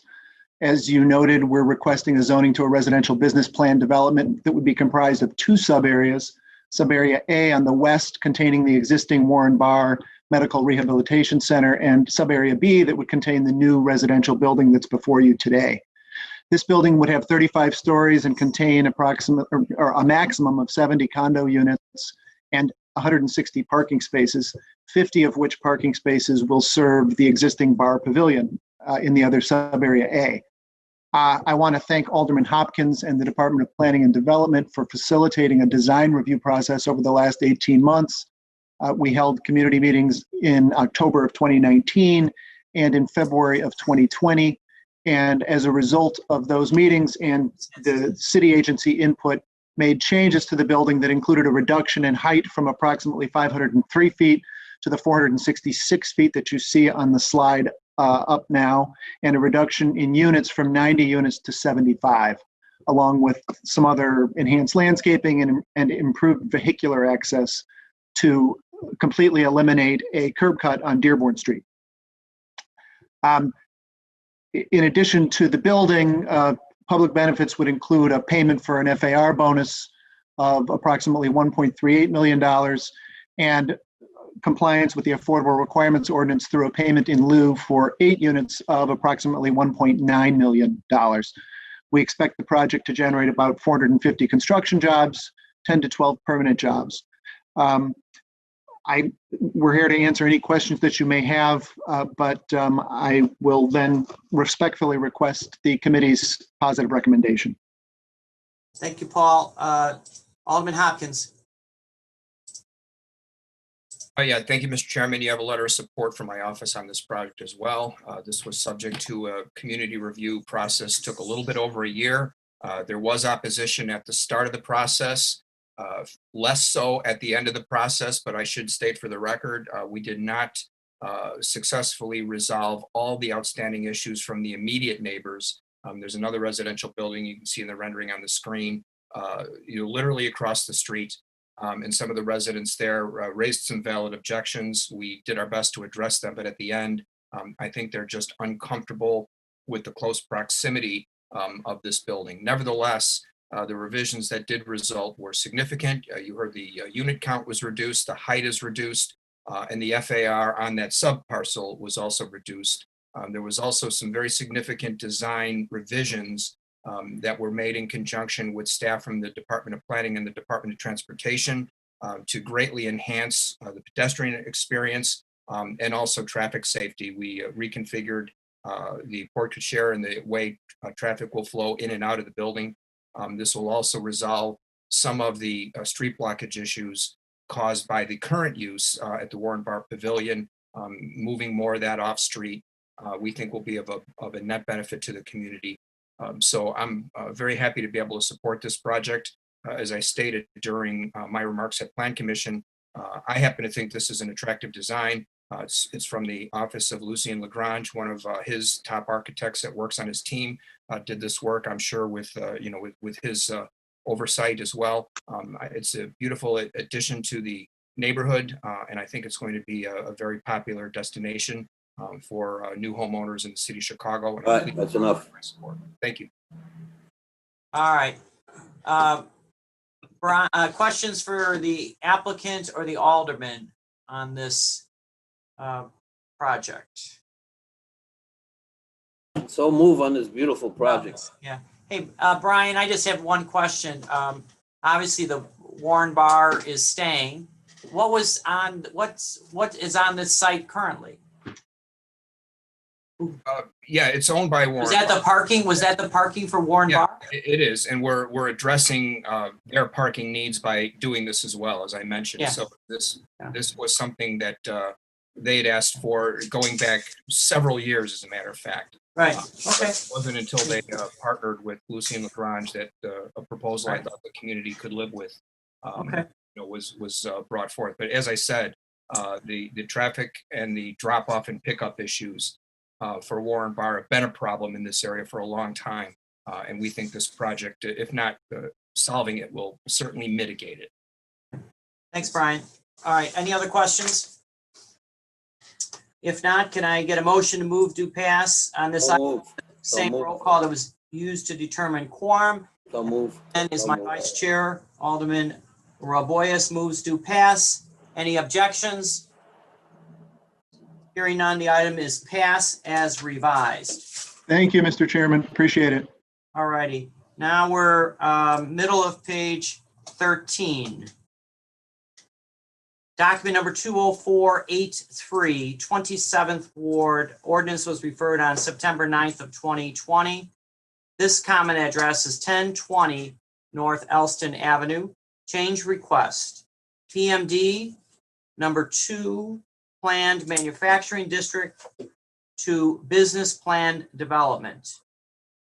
Katie Jenke-Dale. Katie.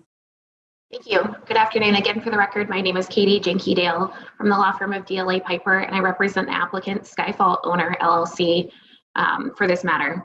As a preliminary matter, this application was reviewed and recommended for approval by the Plan Commission on October 15th, 2020. We would request that a transcript of that hearing be incorporated into the record today. So Alderman Raymond Lopez moves to incorporate the records from the Plan Commission by the same roll call that was used to determine quorum. Any objections to the motion?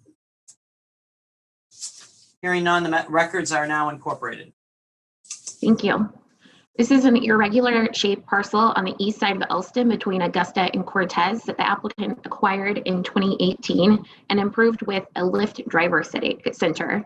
It's currently zoned PMD2, and the PD is being requested to allow for light equipment sales and rental as a permitted use in order to allow Lyft to lease vehicles at its existing facility. No changes to the existing improvements are proposed, but the plan development or the PMD2 district requires a plan development in order to authorize this use. This application has been reviewed by DPD, the Neighbors of River West, the Racine Triangle Association, as well as North Branch Works, all of whom have issued letters of support. We're available for any questions that you or the committee may have, but respectfully request a favorable recommendation in this matter. Thank you. All right. This item being in the 27th Ward, Alderman Burnett. Yeah, thank you, Mr. Chairman and members of the committee. As the councilor said, she met with the community groups, one which is the Neighbors of River West, which is a group that I've been working with for my whole career. Folks been in the neighborhood for a long time. The new organization is the Racine Neighbors. They got all of their support. Actually, what the developer did with this property was cleaned it up. It used to be an old cab stand, and a lot of cabs used to go there and get their cars fixed. Now it's a facility that Lyft uses, and they've done a fantastic job. It's enhancing the community, enhancing the property values in the area. Everyone's in support of it, and I ask for your support also. Thank you. Thank you, Alderman. Questions for the applicant and or the Alderman? No questions. So Hearing moved. none, can I get a Move to motion by, pass. I get a Alderman motion David by Moore. Alderman David Moore to move to pass by the same roll call that was used to determine quorum. Any objections to Alderman Moore's request? Aye. Hearing none, the item is passed, and not just the way it is. Thank you. Passed as revised. Okay. All right. Thanks, Katie. And now we're on the bottom of page 13. Document number 20429, 46th Ward. Ordinance was referred on June 17th of 2020. Common address 4400 through 4424, and also 4401 through 4415 North Clarendon Avenue. The change request, business residential plan development number 138 to residential business plan development number 138 as amended.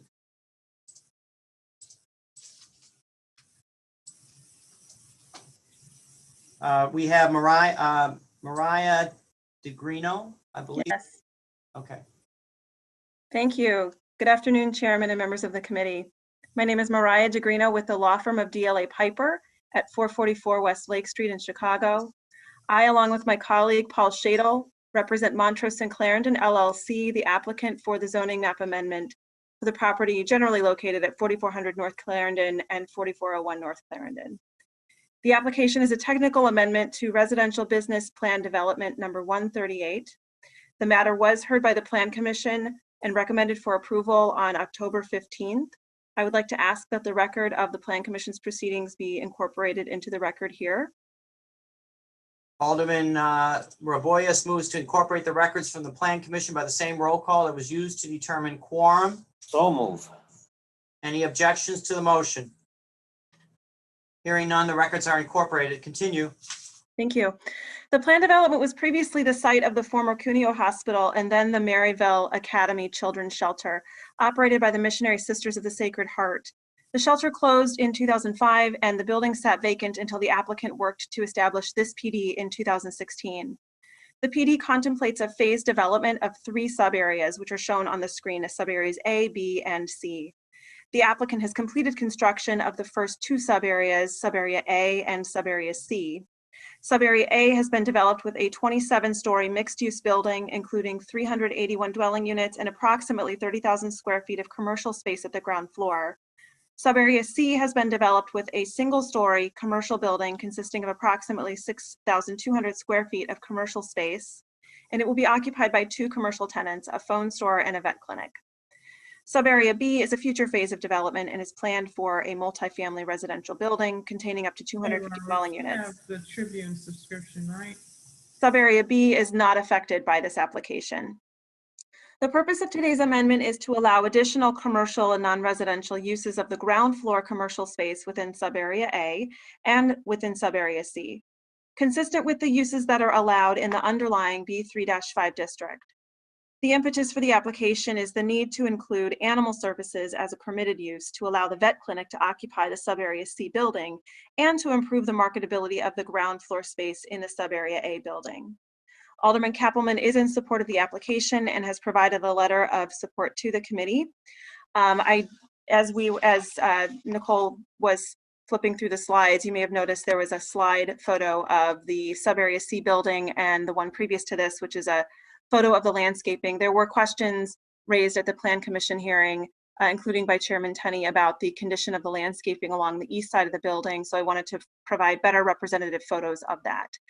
The plantings are relatively new, so do have some growing to do, but there are, as you can see, kind of in the foreground, 2 crabapple trees, and then working backwards from there, 2 more crabapple trees, and then behind those, towards the upper left side of the photo here, you'll see 2 maple trees along the landscaping as well.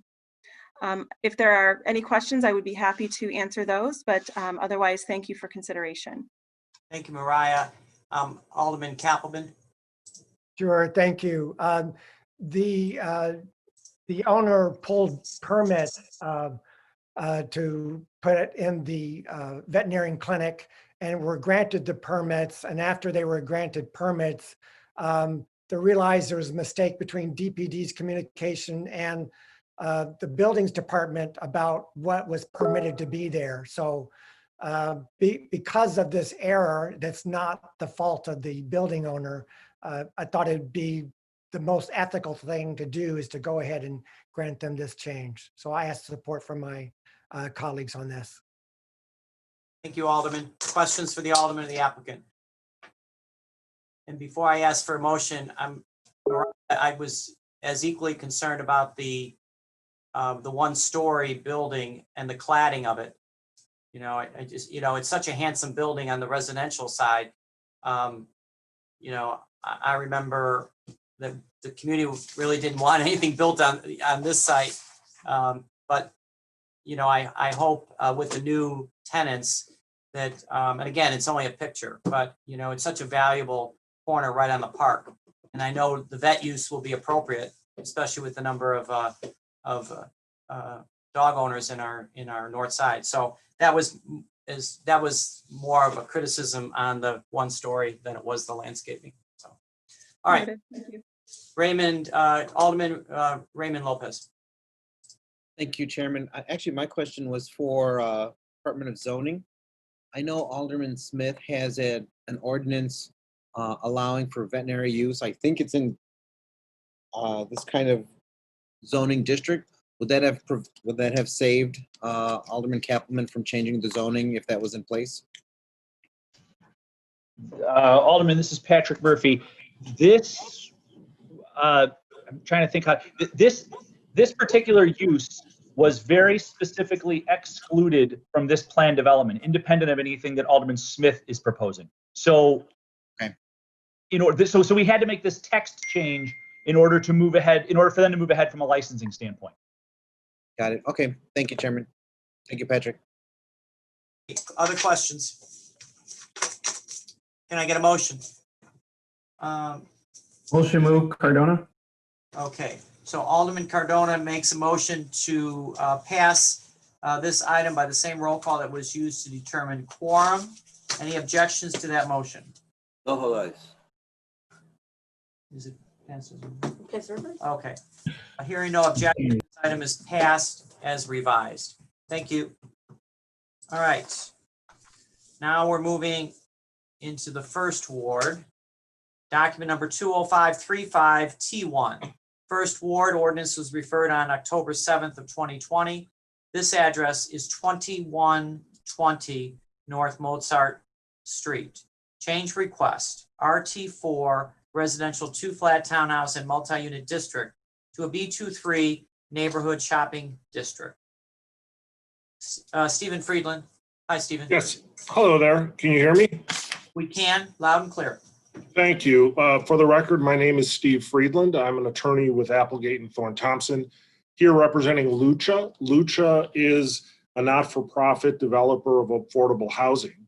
And this is a project where Lucha is partnering with the Humboldt Park United Methodist Church to develop 22 units of affordable housing at this location. The site's currently improved with an existing building that contains 12 dwelling units and the church which is occupied by Humboldt Park United Methodist Church. What Lucha and the church are requesting is a rezoning from RT4 to B2-3 to permit the conversion of the church sanctuary and the church portion of the building to residential use, and also to utilize the transit served location benefits of the zoning ordinance to allow the parking to remain at zero. There's currently no parking at the property. Lucha will convert the sanctuary portion of the building into 10 residential units. So that will get us the 22 units, 12 existing, which will be rehabilitated, and 22 new units. There will be no significant changes to the exterior of the building. It's a really quite beautiful existing brick structure, and it will just remain. This work will be done on the interior. This is a type 1 rezoning, and we submitted our narrative and plans. We have not made any changes to the narrative or plans since our filing, so there's no amendment that we're asking for, just the approval of the as I noted, there is no parking currently at this property, so part of the request and as a type 1 rezoning in the TSL is that parking would be reduced to zero in this location. I would note that there was a community meeting that we participated in that was sponsored by Alderman LaSpada. That was on September 14th. It was a very good meeting. We think, a very positive result from the community. I know the alderman has submitted a letter in support to the committee, but I heard him earlier on the meeting, so he may be available. All right. So we have Alderman LaSpada, I believe, on the call. Yes. Daniel, would you like to talk about this one on Mozart? I certainly would, Chairman. I'm actually honored to. I have to say that Humboldt Park United Methodist and Lucha have been outstanding community development organizations in our ward. Both the church and the CDC have been real forces for equity and justice in our community. And while there's a certain sadness to see HPUMC leaving this building, the purpose that we are putting it to through the work of Lucha, through this zoning change, really honors their legacy. Certainly, we have a lot of work to continue to do to promote affordability within the first ward, but this is an excellent step in the right direction. And I do need to thank Lucha for really being a collaborative, responsive partner in our community zoning process, answering a lot of the concerns brought forward by neighbors in a really substantial way. But we have had really broad support for this project. So I'm very excited to see it move forward, and I certainly hope my colleagues will give it a favorable consideration.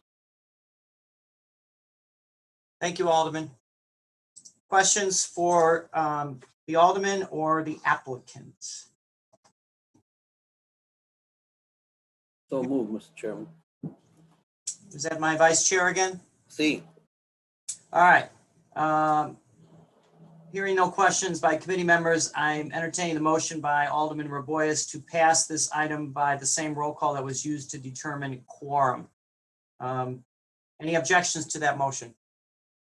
Nope. Hearing none, the item is passed. All right. Thank you. Now we're on the middle of page 14. Document number 20470, 25th Ward. Ordinance was referred on September 9th of 2020. Oh, by the way, before that, I'm going to go back to LaSpada. For the record, we did get 9 letters of community support on that item on Mozart. So forgot to mention that for the record.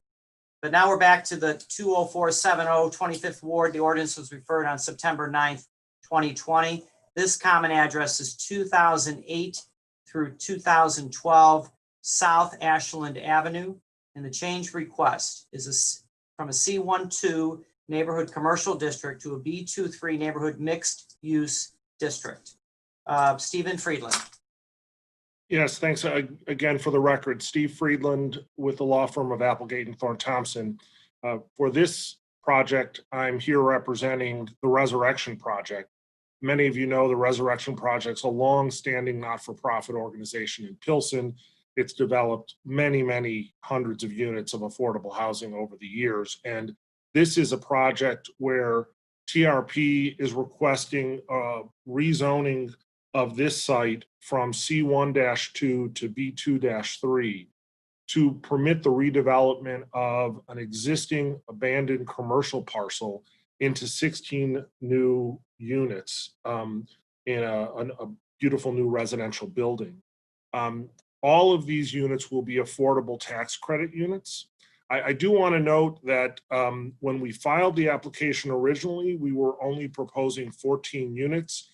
But during our community meeting process that was organized by Alderman Cicho Lopez, there really was a desire to see that grow. The site can accommodate it and the B23 can accommodate it. So the site now proposes 16 units. The parcel is located on Ashland Avenue, which is a transit served location. So it automatically qualifies for an as of right 50% parking reduction. This isn't a type 1 request. This is simply a request to go to B2-3, and we will have 6 parking spaces, which is 50% of our required 12 parking spaces. It's really a beautiful building, and all I can say is Ashland Avenue in this location has a lot of mixed uses. The existing site is an abandoned commercial property that TRP acquired about a year ago when it became available, and fortunately thought up this project and worked together with the alderman on it. I know the alderman has provided a letter of support, but I know he was here earlier as well, if you would speak to this. Okay. All right. I want to make sure Alderman Cicho Lopez. Okay, we do have a letter of support from Alderman Cicho Lopez. And for the record also, this has over 100, looks like 110 letters of support from community members. So it looks like it's a win-win, I hope. All right, so that being said, any questions from committee members? Raymond Lopez. Thank you, Chairman. Who are the members of the LLC? The LLC is owned 100% by the Resurrection Project. It's just a LLC that was created solely to own this parcel. So could they have done this without an LLC? They could have, but as you may know, most of the organizations, certainly that we work with, will create a separate LLC for each of the individual projects. It's helpful with financing because lenders like to have separate entities that are their borrowers. So 100%, this is the not-for-profit is the sole state owner of the LLC. That's correct. Yeah. Thank you, Chairman. Thank you, Alderman. Any other questions? Hearing no questions, can I get a motion move to pass by the same roll call that was used to determine quorum? So moved, Alderman Austin. Alderman Austin moves do pass. Any objections to that motion? Hearing none, the item is passed. All right. Now Thank you very much. All right, top of page 15. Document number 20485, 28th Ward. Ordinance was referred on September 9th of 2020. The common address is 1257 through 1411 South Washington Avenue, 1256 through 1368 South Tallman Avenue, 1355, 1365 South Tallman Avenue, and 2604 through 2664 West Ogden Avenue. The change request, residential business plan development number 1430 to residential business plan development number 1430 as amended. We have Scott Bornstein. Yes, Mr. Chairman, Scott Borstein from the Law Offices, Neil and Leroy. Thank you, and thank you to the committee. Here on behalf of Wintrust Financial Corporation, who is seeking to amend this plan development to really simply allow a drive-through ATM use within this much larger site. The specific ATM use was not permitted, so that required us to amend the whole PD. But that is all we are doing. We are only affecting one sub area of the site. And again, we are only adding an ATM use. No other changes to the property, or no other use changes are proposed as a result of this. As a procedural matter, we did appear before the Plan Commission at its November hearing, and so I would request that all the records and findings and recommendations of the Plan Commission be incorporated into today's record. All right. Alderman Carrie Austin moves to incorporate the records from the Plan Commission by the same roll call that was used to determine quorum. Any objections? Hearing none, the records are incorporated. Continue, Scott. Thank you. And so I think we've got plans here, and I've got our project architect, Jeff Leeds. Tracy, how are you? Great. So I have our project architect, Jeff Leeds, is here. We have Laura Slivka from Wintrust Financial, and we also have Jeff Head from the Habitat Company, which is the overall developer of the site. We're happy to go through the plans if you'd like, but as I say, this is really just includes the installation of an ATM off of 13th Place, but we're happy to run through those plans and then, of course, take any questions. Scott, knowing the fact that I think there's, this is an existing approved plan development, change of use for the bank, that being Wintrust, specifically for the drive-through and the ATM. I don't think we need to go in through a long explanation unless any of my committee members would like to see a more detailed presentation. If not, I'm going to ask you to continue. That's great. No, that's all we have. Then we would open it up to questions. Okay. Oh, well, one other thing, of course, we did get a recommendation and support letter from Alderman Irvin, and you should have a copy of that in your records. Yeah. We do have a letter of support from Alderman Jason Irvin on file. Thank you. Questions from committee members?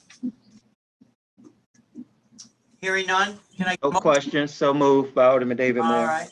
So Alderman David Moore makes a motion to pass by the same roll call that was used to determine quorum. Any objections to that motion? Nope. Hearing none, the item is passed as revised. Okay. Thank you so much. So that gets us through the regular, right? Okay. So I'm going to ask, leave of the body. I need a 5-minute break. Okay. So let's recess for 5 minutes, and then we'll go back to the aldermanics. Okay. We're going to go to page 3. This is aldermanic number 8605 in the first ward. The ordinance was referred on September 9th of 2020. Common address is 2948 through 54 West Armitage, 2001 through 2011 North Humboldt Boulevard. And the change request was a C13 neighborhood commercial district to C12 neighborhood commercial district. Alderman Daniel Espada. So Alderman Tunney, Chairman, I will say out of respect for the administration, they have asked me to not request a vote on this today, but I would like to, with your permission, discuss the matter with the committee and take their questions. Is that all right with you? I'm sorry. So you're asking to not take a vote, but to hear the argument. If I may, I know you guys have been going long. I will not take more than 5 minutes of your total time. Okay, then we'll give you the 5 minutes. I'm gonna put the clock on you, Daniel, okay? Because I know the clock on me, y'all. If the request is to defer, we're gonna hear another 5 minutes at a subsequent meeting, so, all right. Hopefully we'll avoid it then, but I wanted to share with you, so this is related to a development at the corner of Humboldt Park and Armitage Avenue. Years before I took office, a restaurant was moving in there called Parsons. Parsons was endeavoring to have a restaurant in this corner with a large outdoor seating capacity. The zoning as it was would not permit for this. It would have required so much substantial parking that it would have made the restaurant concept unfeasible. The corporation at the time asked for zoning change up to C1-3 that would have permitted them to establish the restaurant and the outdoor seating and be excused from the parking requirement. At the time, the previous alderman and this council granted that zoning change with the understanding that has been communicated to me both verbally and through numerous emails, a long written record, that after the restaurant was established and had gotten going, that it would be downzoned back to the original zoning from C1-2 to C1-3 and back down again. That did not happen for many years. The group that had been working on this proposal, Logan Square Preservation, in communication with the owners of Parsons, communicated this request to us, which is why you see it brought forward. C1-3, I will add, is something of a spot zoning. Most of Armitage Avenue is C1-1, mostly -1 zoning. The reason we are not bringing this to you today is one of the previous owners within the corporation, outside of all the evidence we've received, has voiced his objection, to which we are trying to work past that and come to an amicable resolution. But I wanted to put forward that what we are bringing before this committee, either now or at December 15th, is a rational and factual zoning change request grounded in the interest of the community, the written record that we have, and also a real rational reading of zoning and land use in the community. But I do want to take this moment to see if there are any questions that I can answer from the committee. No, you know what, Daniel, I don't think we're going to take questions at this because we appreciate you working with the administration and on the future debate, which we will have on this. So I thank you for bringing the perspective your office has received through emails, and obviously it was a different administration. But for the record, we do have a formal notice of concern about this. And I appreciate you, as I said earlier, working with the administration and see how we can come up with a collective solution. So I'm going to, hold on a second. Do I need a motion to? So Alderman Laspada makes a motion to defer the previous read item. All in favor? Aye. Aye. Any opposed? Opinion of the chair, the ayes have it, and this item will be deferred. Thank you, Chairman. Okay. Just for the record, I'm sorry, Alderman Laspada is not a member of the committee. So I heard Alderman Ray Lopez, so I'm going to renew that. Alderman Ray Lopez makes a motion to defer the previously read item. All those in favor, aye. Aye. Any opposed? Hearing no objections, the item has been deferred. Okay. Sorry for that technicality.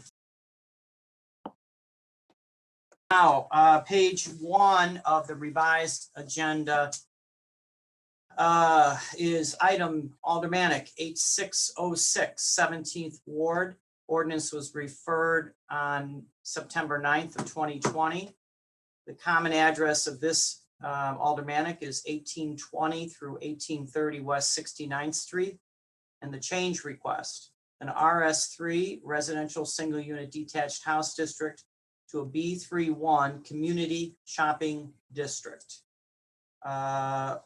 Alderman David Moore. David. Thank you so much. This is the item at 1820 to 1830 West 69th Street. And the reason why we're coming back here, the person had the business there for well before I became alderman, past 13 or so years. And the matter, we had to downzone it because there was a lot of properties just being, businesses coming in that the community didn't want. Also, we have a lot of city land there that we can do development with, that's contiguous along that stretch. And so in trying to preserve that, we had that down zone, which he would have been grandfathered in, if you will, because we couldn't down zone a existing business. The problem is that he did not have, had not gotten his signage permit over those many years. And then it came up, and when it came up, he got caught up in it. And so that's the purpose of doing this zoning change, because the business was already there. He just never appropriately applied for signage for his business. So David, just another point of clarification, just for the record, was this address part of a larger downzoning designation? Yes, from 1600. May have been an Right. error in regards to this existing business. Can you state that for the record? Yes, and so it was an error as a part of a larger down zone that went from approximately 1700 West 69th Street all the way up to 2000 West 69th Street. All right, sir. Do we have questions? Move to pass, Chairman. Alderman Lopez.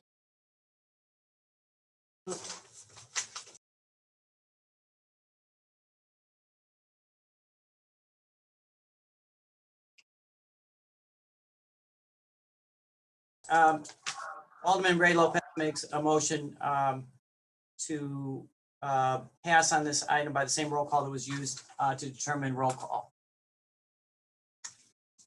Any opposed to the motion?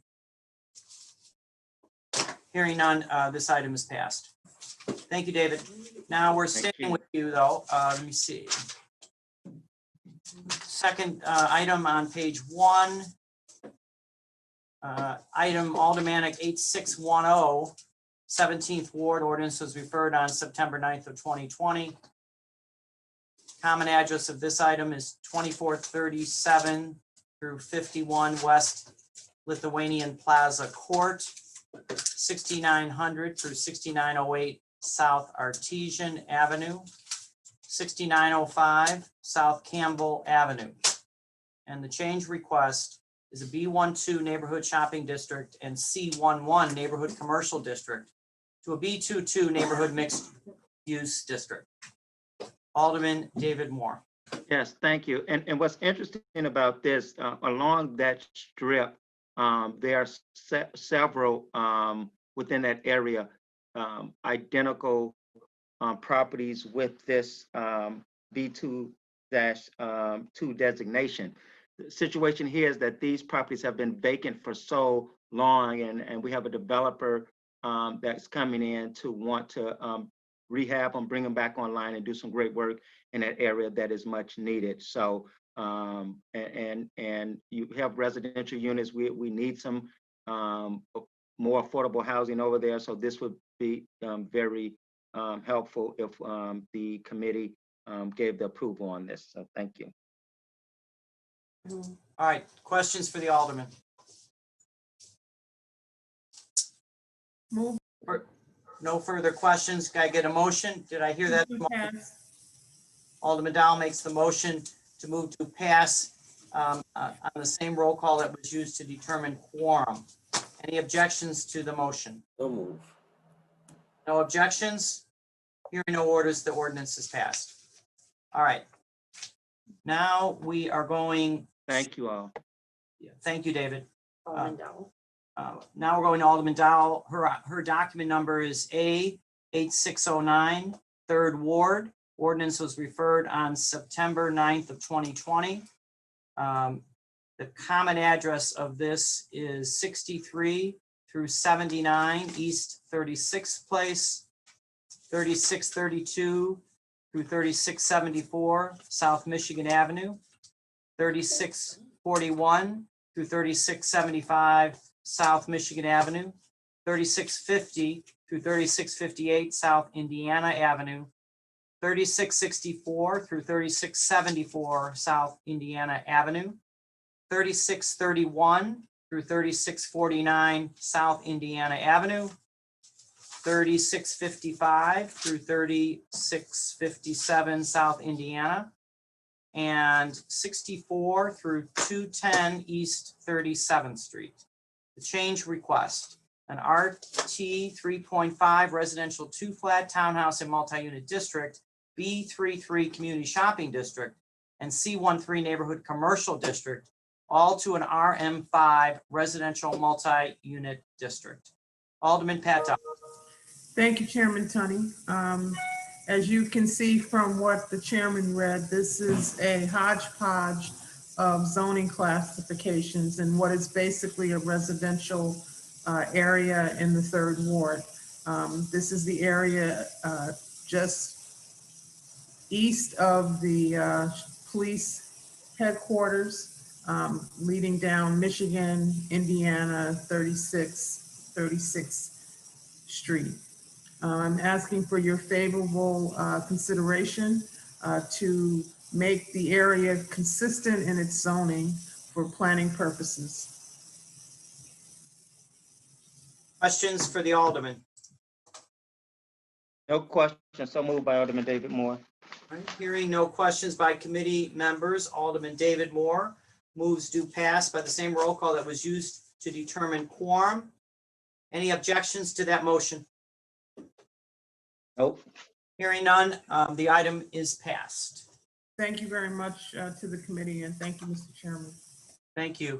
All right, now the following, I'm going to read them all, are aldermanic ordinances in the 35th Ward. I will read all of them,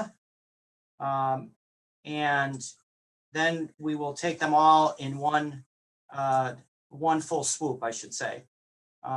So that being said, I'm going to start with document on page 1, document Aldermanic 8493, 35th Ward. Ordinance was referred on July 24th of 19. Common address of this Aldermanic is 2854 North Milwaukee Avenue. The change request: a B22 neighborhood mixed use district to B21 neighborhood mixed use district. Second Aldermanic application is A8494, 35th Ward. The ordinance was referred on July 24th of 19. Common address 2875 North Milwaukee Avenue.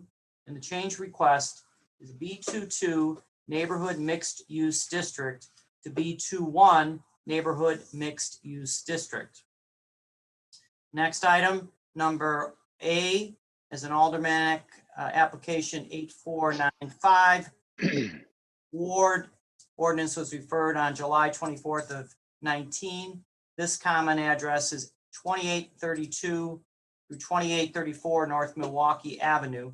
The change request on this one is a B22 neighborhood mixed use district to a B21 neighborhood mixed use district. Next item, Aldermanic number 8496, 35th Ward. Ordinance was referred on July 24th of 19. Common address on this application is 2816 North Milwaukee Avenue and 3424 West Diversey Avenue. Change request: a B22 neighborhood mixed use district to B21 neighborhood mixed use district. The next Aldermanic application number in the 35th Ward is 8499, 35th Ward. The ordinance was referred on July 24th of 19. Common address of this one is 2643 through 2651 North Milwaukee Avenue. And the change request is a B33 community shopping district to a B31 community shopping district. Next is application A as an Alderman 8498, 35th Ward. The ordinance was referred on July 24th of 2019. this common address, 2620 through 2634 North Milwaukee Avenue.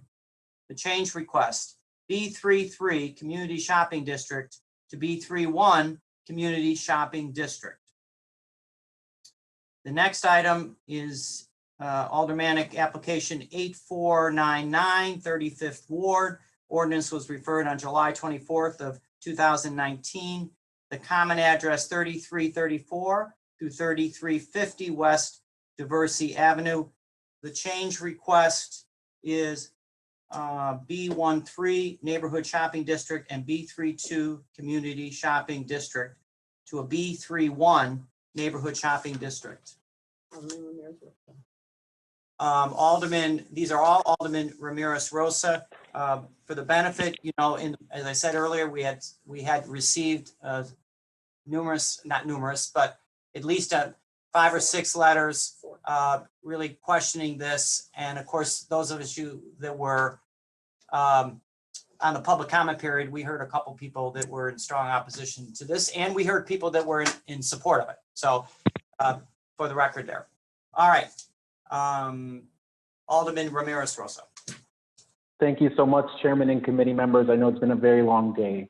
Last term, Logan Square community organizations that participate in our 35th Ward community-driven zoning and development process requested that Milwaukee Avenue from Kedzie to Central Park be rezoned to preserve the existing built environment and reflect the land use and zoning policy supported by local residents.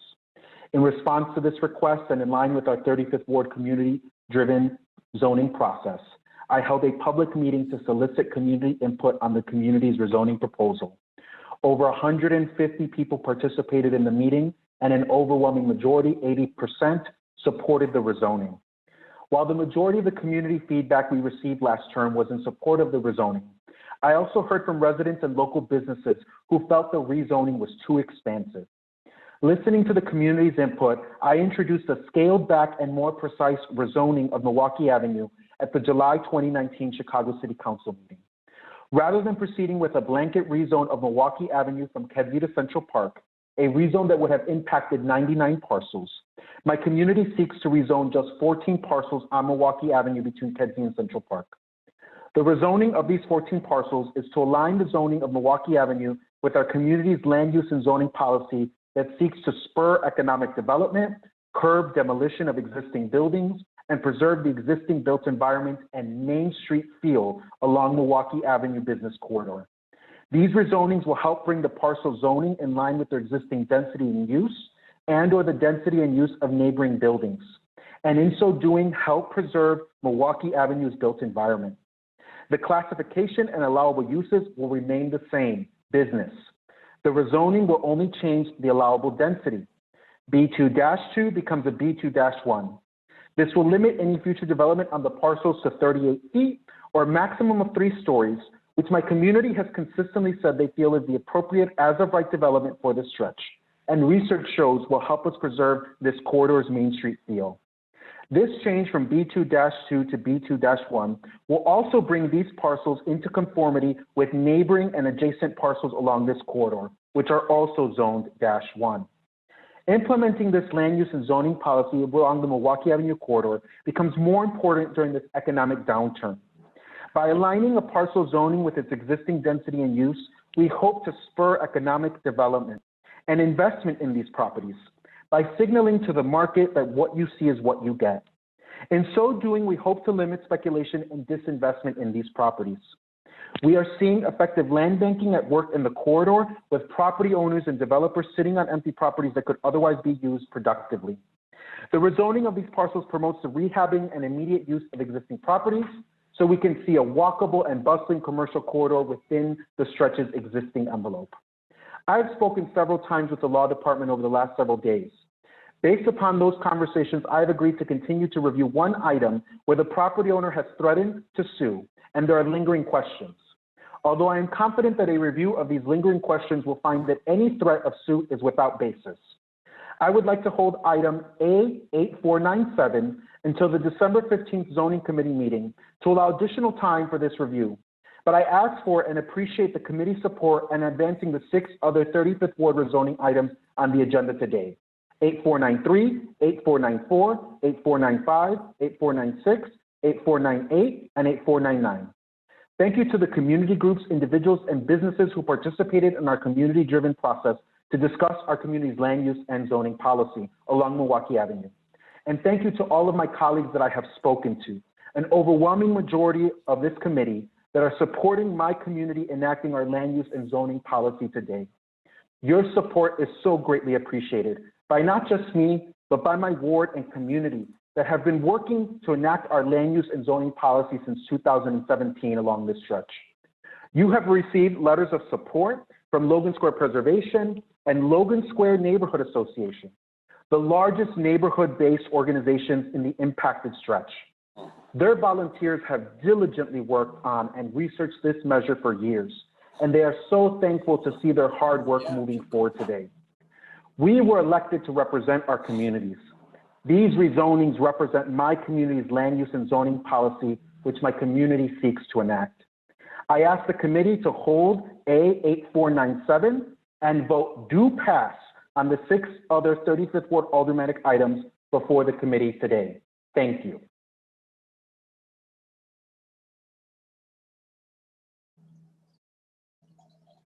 Chairman, Alderman Sawyer, if there are no questions, I move to pass on the remaining items.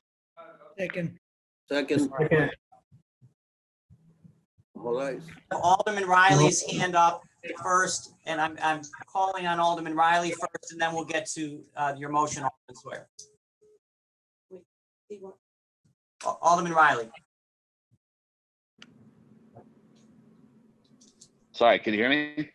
Yes, we can. Thank you, Chairman. So during our colleague's presentation of the multiple down zones proposed, the potential for litigation was mentioned. And I understand one of the parcel owners may be threatening to litigate, and that is why our colleague has chosen to exclude that item. But it's my understanding we heard from other opponents earlier this morning during public comment period about other parcels within this area. And as such, perhaps it'd be good for, it doesn't sound like there's an imminent threat to these properties this month, at least as far as I have heard so far. Would it not be prudent to hold this item for another month to make sure there's consensus and to ensure the city will not be sued, because that does place other zoning activity by this committee at risk if other items are challenged in court and for some reason are found to be spot zoning or unconstitutional. So as such, I would ask this committee to consider deferring these items 1 month and would move to do so. So Alderman Riley, you're making a motion to defer these items for 1 month. Is that correct? That is correct. All right. Hearing the motion. Roll call. There's a motion already on the table. Say aye. I motion to lay It's that. already a motion on the floor. There's already a motion on the floor and it was seconded. You can lay that motion on. I motion to lay that on the floor. Lay that on the table. Yeah. All right. All right. So Brendan, is the will? We're gonna lay it on. There's a request to lay it on the table. We need a roll call vote on that. I think we need a procedure. we need a roll call. Is it my motion? So Hold on a second. Hold on. We have law on the call. Can we get someone from law? I don't know if Jeff is on or Lisa or someone.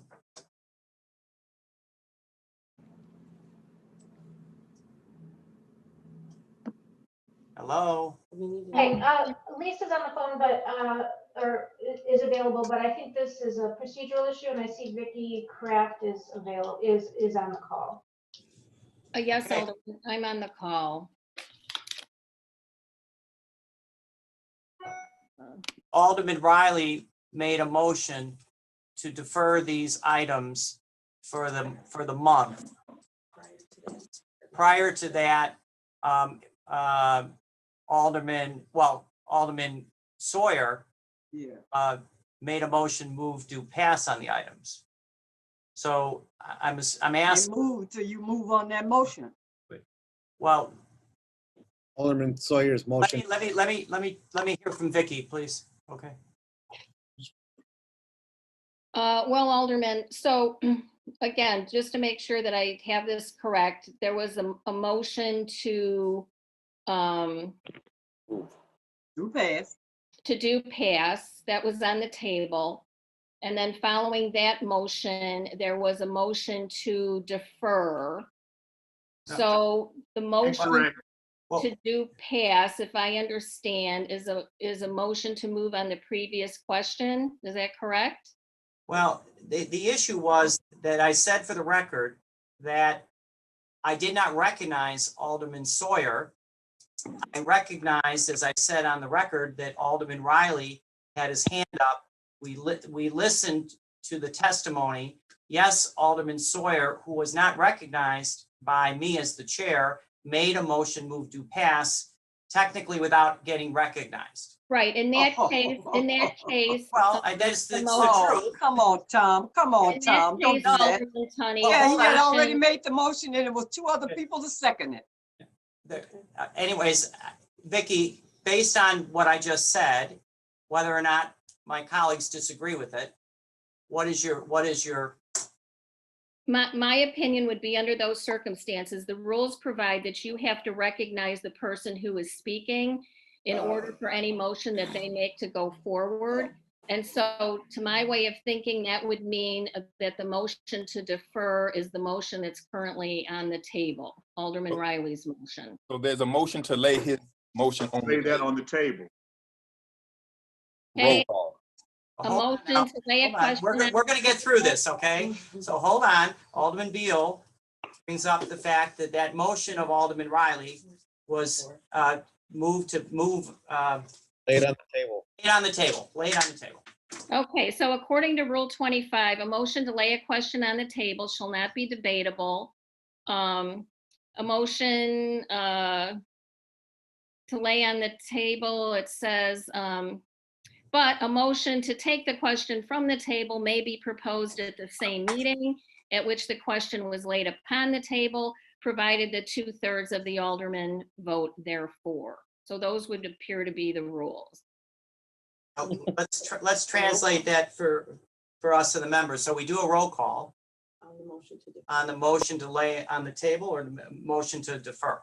I believe you have to do the roll call on the motion to lay on the table because according to Correct. Rule 21, Takes precedent. the motions shall take precedence over each other in a certain order, and laying on the table takes precedence over the motion to defer. Okay. Right. All right, so then the roll call will be on the laying on the table of Alderman Riley's motion, and it would need 2/3 of the committee to do that. No, it looks like the motion to lay on the table, right, it's the motion to take the question from the table, which requires a 2/3 vote. A simple majority. Rules don't specifically state. I'm assuming it's a majority if they don't specifically state otherwise. Simple majority rules on a motion to lay on the table. I believe Okay. Rule 25 said motions to lay on the table require 2/3 vote. Well, Rule 25 says, no, a motion, I can read it to you. It says, a motion to lay a question on the table shall not be debatable. A motion to take a question from the table shall not be debatable. This next sentence doesn't seem to apply. It says, a motion to take any question from the table may be proposed at the same meeting at which such question was laid upon the table, provided 2/3 of the aldermen vote therefore. So Motion to lay on the table is majority. yes, I believe the motion to lay on the table is majority, but then at the end of all of this, it seems to me that with a 2/3 vote, Alderman Riley could motion to remove it from the table. Correct.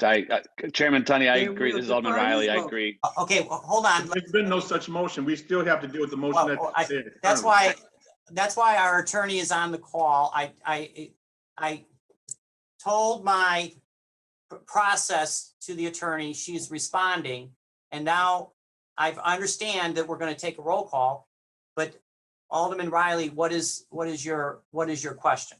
Chairman, I just wanted to acknowledge what our attorney has just said, and that is that I believe we need just a simple majority vote on the motion to lay on the table. If there's a motion to remove from the table, which is a separate motion altogether, that would require 2/3. So, but that's not what is before us now.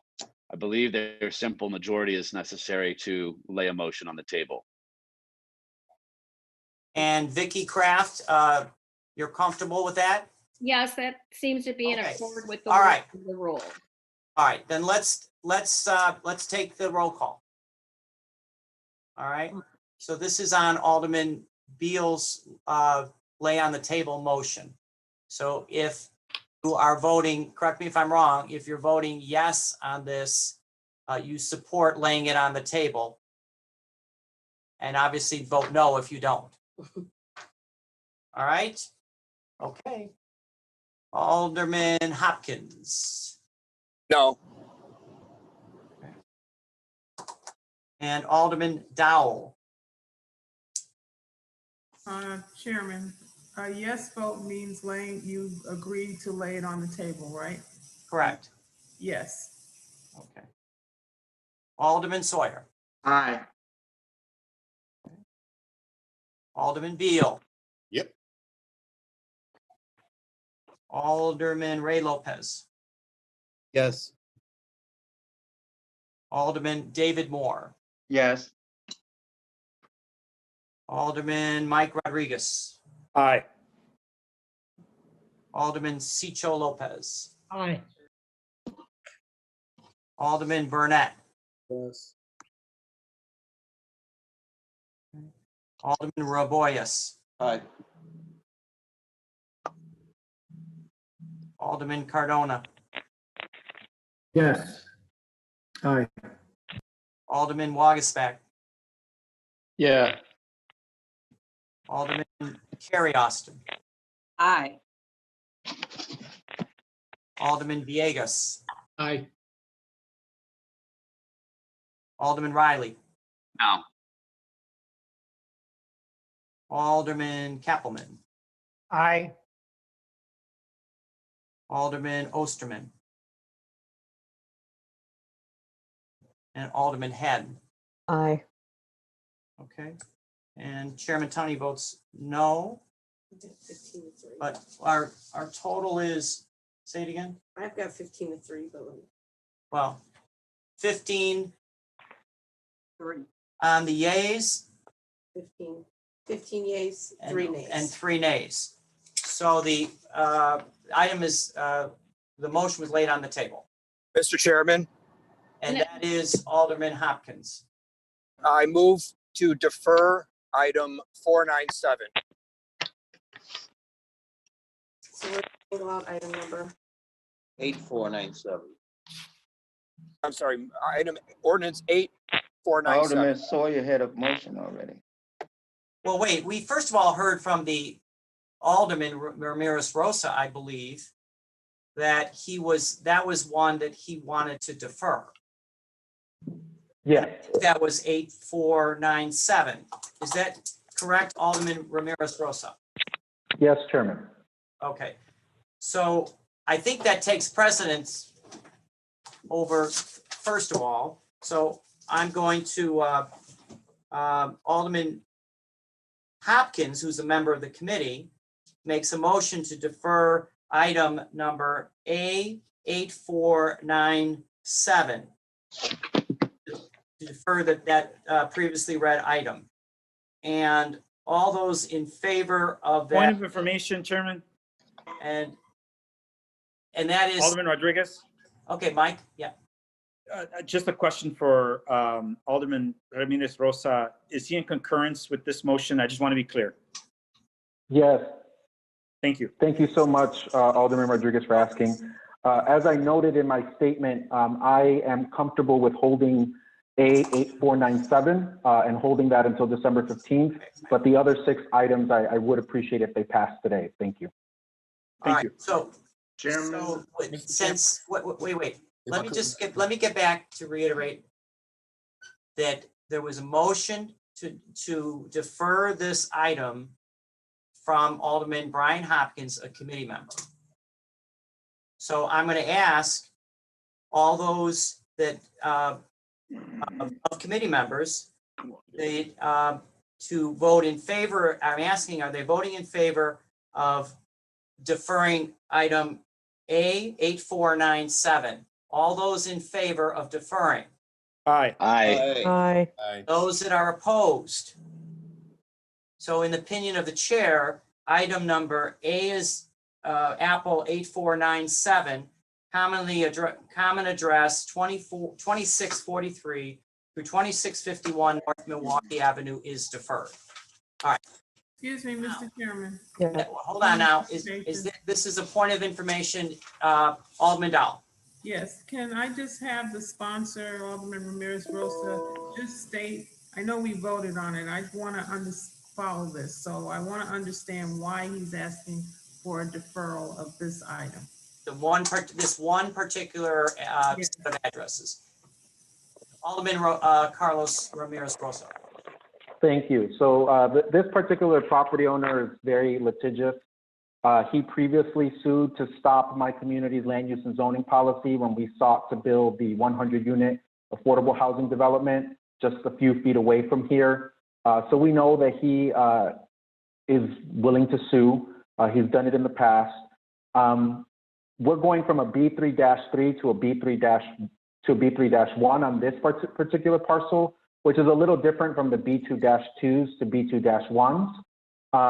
So on this one, I feel like, I would like to engage in more review with the law department. I'm pretty confident that everything is in line here. This is part of a cohesive community plan.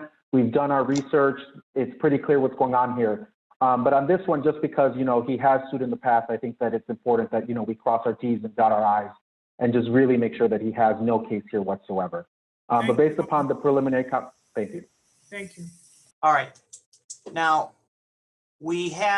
I think we're going to have testimony on the remaining 6. If the sponsor would like to say more, we have a couple of hands up, but I just wanted to give my colleague, who's the sponsor of these aldermanic applications, the remaining 6, an opportunity if he would like to. You talked about the other ones that are B2-1 to B2-2 to B2-1, but you dragging this on? Well, it's process takes a while. But Carlos, I just for the record, the next application, it was 8498, also does a B3-3 to a B3-1. And would you want to comment on that? Why that one would be different than the one you deferred? Because no one has threatened to sue on that parcel. No. I think we sent you confirmation that one was also the one at the 2620 through 2634. Where there's a -3 going down to a -1. Yeah. Well, the request is B3-3 to B3-1. Hold on. I don't have any record of that. Hold on a second.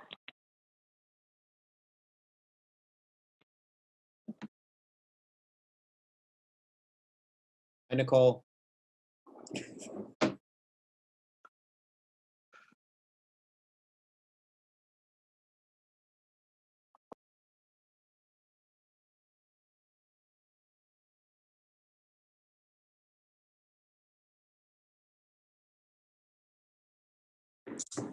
Yesterday, there were 4, I believe, that were potential litigation. No, we do have, and I think if the committee members have it there, I'm sure we have the one on that one. But point being that is a similar change of zoning from B3-3 to B3-1. Yeah, and it's from Felix. I think it's from Felix Cardona, not the Felix Cardona. He's a junior now that I see it. Not me, Chairman. Yeah. All right. That's what we think. So be that as it may, I just want to make sure that, I think we had that one being objected to formally to the committee. All right, Point of information, Chairman, Alderman yes, Lopez. Alderman Ray Lopez. So Jessica? Thank you, Chairman. I just want Can you to, hear me? Yes, I can hear you. I just want to be clear about something. So is it going to be our practice moving forward that anytime someone submits a letter threatening to sue the city, that we're start moving on voting decision? No, that's not setting precedent. All right. Yes, that is. I'm sorry, Yes, Chairman. that No, is. anything that's in the public record that's submitted to our committee, we certainly educate our. Mr. Chairman, point of information. Yes, You are Alderman Austin. challenging the alderman that is asking for all of the rest of his items to be passed. Well, no, I'm not challenging him anything. I know. Yes, you are, because you keep telling him what somebody else All has right. said. No, I was asking, we had record on a different application, same change of zonings, that I wanted to make sure that since he postponed one of them, but the same classification, we had letters of potential lawsuit on the other one. And I just wanted to make sure that he had received that, and he questioned that he hadn't received it. And that's why I followed up with it. So I'm gonna leave that as it may. I appreciate your constructive criticism. I'm gonna ask, Carlos, would you like to speak on the remaining, I think it's 6? You know, my colleagues have had a very long day today. Out of respect for them, I believe a number of them have their hands up, and they are committee members. So, okay, so now we'll ask on the motion, or not the motion, well, the motion for the other 6. We have Maria Hadden. Thank you, Chair. So are you recognizing the motion from Alderman Sawyer, or are you entertaining another motion? Well, since since Riley's motion was laid on the table, we are entertaining the motion by Sawyer. Okay, then I will not make that motion, because that's why my hand was raised. So I don't know procedurally what's next, but can we vote on the motion if you're entertaining that from Alderman Sawyer? I got just 2 of our colleagues, I hope. Okay, thanks, Chair. and then we'll get a roll call. All right. Anthony Beal, Alderman Beal. Thank you, Mr. Chairman. I just had a quick question. All of these automatic zoning changes are basically for future land plan usage. Am I correct? Well, I'm going to defer to the sponsor on that one. Yes. Okay, and Carlos that's Rosa. Okay. And Alderman Beal. is to continue just to give the community further dialogue on, what happens in the community, and to be able to have input on what happens in the future, correct? Yeah. We're seeking to align our land use and zoning policy along Milwaukee Avenue with the existing built environment. For many of these, we're simply bringing the parcel's underlying zoning in alignment with what's currently there. But anytime that anyone has a zoning change or proposal that requires zoning relief, we run that through our community process and ensure that there's a community input aspect where the community decides what moves forward. Okay, great. And that's pretty much in line with what we do historically in this body, whenever there's an automatic zone change for future land plan usage. So thank you, Mr. Chairman. All right. And before we take a vote, I have one hand up, and it's Alderman Riley. Thank you, Chairman. I wanted to acknowledge, just for the record, because my colleague Alderman Ramirez Rosa is engaging in land use planning. My concern was purely regarding the litigation aspect. I do not question our ability as aldermen to drive community dialogue about good land use planning in neighborhoods. So I don't want that to be misconstrued or confused by my colleagues. It was purely that I had been informed through the committee and others that there was threats of litigation on multiple down zones, and sailing into those waters can be tricky. So I just wanted to consider giving that 30 days to breathe, but obviously that's not the will of the body. But I certainly do not question any one of my colleagues seeking to do downzoning to encourage better community planning. That said, I move the previous question and would request a roll call vote. Now we're taking a roll call on the motion to defer. Correct? No. No, no. Wait. No. So Alderman Riley, you're This is on the asking- motion to pass. I'm pass. moving the previous question on Alderman Sawyer's motion Okay, to pass. so, all right. I don't want to necessarily revisit the laying on the table. All right, this motion will be on roll call. Voting yes means to recommend to the full city council the 6 applications in Alderman Rosa's ward. And obviously, if you vote no, you don't support it. All right, so let's start on the motion. Alderman Hopkins. Alderman Dowell. Yes. Alderman Sawyer. Aye. Alderman Beal. Yep. Alderman Ray Lopez. Aye. All right. Alderman David Moore. Aye. Alderman Mike Rodriguez. Alderman Rodriguez. Alderman Cicho Lopez. Aye. Rodriguez is an aye, sorry. Mike Rodriguez is an aye. Alderman Burnett. Aye. Alderman Ravoyas. Aye. Alderman Cardona. Yes. Oh, all right. Wagisback. Yeah. Pardon me, And Austin. Chairman? Aye. Aye. Was there someone No, okay. All right. Alderman Villegas. Yes. Alderman Riley. Aye. Alderman Kappelman. Aye. Osterman. And Alderman Haddon. Aye. And Chairman Tunney is an aye. Alderman Hopkins votes aye.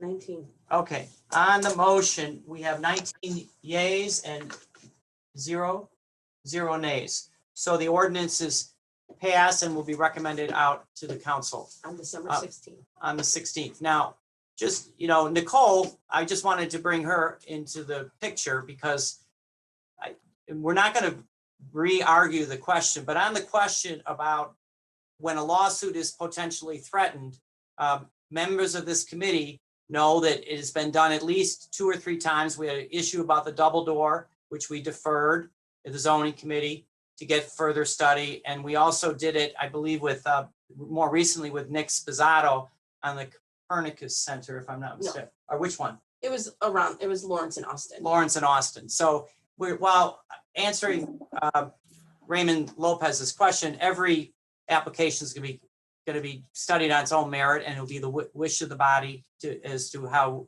they react to it. So with that said, I believe our agenda is complete. Can I get a motion to adjourn? So move, Chairman. Alderman Lopez, without a loss. Alderman Ray Lopez moves to adjourn, and everyone have a good evening, and thanks for your patience. Sometimes it was awkward on my half, but certainly out of no malintent to anybody.